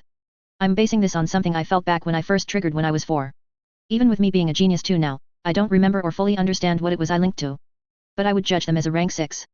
I blinked. He held his hands up. I know. Rank SIXS are conspiracy theory stuff. But it was the best way I could describe how powerful they were. The worst thing about it is that their power is working on a subconscious level. I don't think they even know what they are doing to the world. I lifted my hand for him to keep going. And what are they doing? He took another deep breath. Influencing how people think. How they act.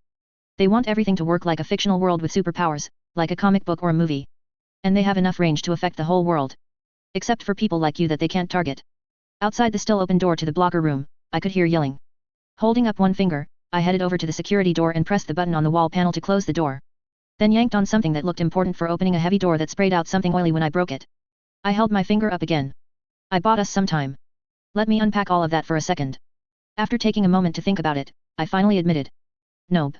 I got nothing. Explain. The kid sat down in a swivel chair. Trying to explain it will just sound like I'm trying to convince you of a crazy theory. So let me tell you what I know for sure. I felt their power. I linked to it and I knew what it could do and how it was being used. That's the main part of how my power works. He spun around in the chair. I zeroed in on some of the people the power was influencing. I was too young to fully understand it, but analyzing it after I had permanently boosted my mind I understood how they were being pushed into distrusting, even hating supers. And wanting to exploit them as something less than human. He held his hands out to me, and the supers, while they could resist the effect, especially the strong ones, like you, they still got pushed not to use their power to change the world. Just for selfish reasons. Right now Concentric City is selling home fusion devices that could provide cheap power all over the world, but no one outside of the super city is willing to use them. Sighing, he slumped down. Because that wouldn't make a good story. I stared at him. So why not go with Falco? Get down there and link up to this person. He looked up as I paused. I call them the narrator. I nodded. This narrator and counterbalance him. Cancel them out. Pressing his hands up against his face, he sighed again. Comic book stories. I can give myself some permanent low-level powers, and duplicate any power at a higher level than the original owner. I could do so much good, but that wouldn't make for a good story. The influence of the narrator would get me killed for any number of cheap, lazy, storytelling reasons. I thought that over. They can't reach you up here. Can they? He shook his head. That's why I outed myself and called the triggered hotline. A kid in my school had precognition and when I duplicated it I knew it was the only way I could survive. I didn't know I would be stuck up here this long. Precog gets more and more uncertain the farther you look forward. There was a pounding sound from the other side of the door. Which considering its thickness was probably something more than someone knocking on the door. I looked from the door to Larry. Anything else you need to say, you might want to say it now. He looked thoughtful. It's not just that you're strong that the narrator has a hard time influencing you, it's because your power is big. It covers a big area, and that makes it hard for their power to zero in on you. The kid stood up and walked forward, pressing his hand against Samantha's chest. When you call people back, they come from the same direction, but not the same place, that powers come from when people trigger. That is why when you resurrect people they trigger. And no, I have no clue what that means. But between the two of us, we might be able to call the original owner of this body back. If that's a good idea. Well, she was a serial killer. Of rapists. She won't be a danger to you, and I got to leave her behind anyways. Let's try. I had been using her for her body, it's the least I can do. There was a stretching of my mind as I could sense all the rank 1s and the few rank 2s around us on the base, and just the lower levels of the base. Larry's range was nowhere near mine. But for a moment I understood how a mind could expand in so many ways to enhance intelligence. Then. Where? Was I asleep? Who the hell are you? Whoa. She sounded angry. I am the Lord Savior, and this is my favorite son. Go in peace my child and sin no more. Like I said, I don't think she was a bad person, but she wasn't a good one either. She deserved to be messed with, at least a little. I gave Larry a wink as Samantha tried to mentally wrestle control of her body away from me. I hung on for a moment as me and the kid cleared out the last of the embalming fluid from her body and revived the remaining dead tissue. Then I slipped away to wake up with a sore back from lying still for so long in my hammock. Wiping some dried crust from my eyes I heard a groan as T-Rex stood up from the swivel chair at the console and stretched. You back, or just dropping in? I half fell out of the hammock and began to stretch as well. I'm back. I lost Samantha. And we're all going to need to talk to someone where no one, and I mean no one can overhear us. Crazy stuff. The shapeshifter blinked at me. Great. He pointed at a small wheeled cart next to me.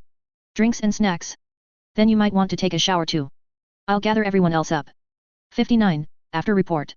Shimmer crossed her arms while holding up one hand, so it was not so much that she was denying my story, as signaling that she needed to think. That's a lot. Just a lot. Manifest had taken us to the fire pit on Lookout Peak and I had taken a moment to start a fire while I told my story, right from the beginning. The royals had given me the benefit of letting me talk it out rather than constantly stopping me to ask for explanations or more details. T-Rex grunted. A lot of crazy. Manifest grinned at him. Of course, you would say that. At rank 3 you're the most under the narrator's influence. Automatic denial is lazy writing. The shapeshifter narrowed his eyes at the transporter. Rank 4. Even if it's mostly only a technicality since my other shape has more mass. Fable was still stuck on the fact that me and Larry brought someone back to life from being very, very dead. With Shimmer her brain was still alive even if her heart stopped. You didn't bring her back so much as just resuscitate her. This is. I want to say wrong, but why would I say that? You brought someone back to life, that's a good thing. Am I being influenced? But people coming back to life all willy-nilly is totally a comic book thing, so. She wrangled her hands in the air. Shimmer looked at me. Are you different now? Did getting linked to stepbrother, stupid name, to Larry, change you in any way? I thought about that and reached out with my powers. I remember what it was like, to sense people's injuries, and to reach out to heal them. But it's gone. The only thing that changed is that I can feel the link between us. Me and you. I can use my powers on you, and on the girl I healed. We're linked. I shrugged. Of course, my brute power is the same as yours so it won't do much for you, and the girl has Regen on her own so that power of mine won't do much for her. Nothing with the guy up on the moon, or Samantha, but they might be out of my range. Manifest grinned at me. Or you just don't want to be linked with the woman you just stranded in government custody or a guy. Then he turned to Shimmer. So? Any clue what we're going to be doing here, boss? She gave him a blank look, then shook her head as if to clear it. I'm going to have to think. A lot. Why don't you take everyone else home? I'm going to fly in. I found my woman sound asleep in my bed. With both dogs taking up the rest of it despite them being outdoor dogs. After making sure I had a fire extinguisher on hand, I settled in on the living room couch. Hard to say why, we had 5 other bedrooms in the house. I guess it just didn't seem right to sleep in another bed when Scorn was in mine. Besides, the couch is pretty comfy. I got a text from Shimmer late the next morning calling me in for a meeting. At the palace. With the circle. The ruling council of overpowered supers wanted to hear things from me firsthand. I wore my interview shirt. As Shimmer hadn't told me to hold back on anything. It appeared that she had already told her parents everything. Which I decided not to bug her about. I like to keep things close to my chest. But the boss was smarter than me. So I figured she had decided her goals were best served by getting her parents, and the circle, involved. Or it was her inconvenient never lie thing. The circle took it well. There was a lot of disbelief. But Core seemed, troubled. I always thought people were better than that. I don't know if I believe it. But it's something I want looked into. The next day Core held a press conference. Larry was Lawrence Day, and his parents had signed him over to government custody 8 years ago. 7 years ago they had gotten a lawyer to get him back and then someone scrubbed their minds of all memories of their son. Carol, the security telepath, had cleared the memory blocks, and the parents were pissed. Core leaned onto his podium at the press conference. While we had stopped the abuse and human experimentation on Earth, we now know our political overlords have just moved their atrocities to the moon. We even had confirmation that wounded criminals such as Samantha Gregor had their deaths faked while they were transferred in secret off-world. Nice one, Core. Always looking out for our kind. Later on, I was asked to meet with him as he set a jury-rigged looking device on a table in front of us. After a moment a green light came on. There. The narrator's signal is blocked. He took off his cowboy hat and gave it a look of disgust. I don't know how I ever thought this was a good idea. I'm from Pennsylvania. He looked at the device on the table. Okay. I know why it seemed like a good idea, but Carol said the mind twister doesn't send information into people's heads. They just influence what's already there. So how did the idea of dressing up like a cowboy get into my head to start with? Shaking his head sadly, he sighed. And why did I ever give a damn what bathroom people used?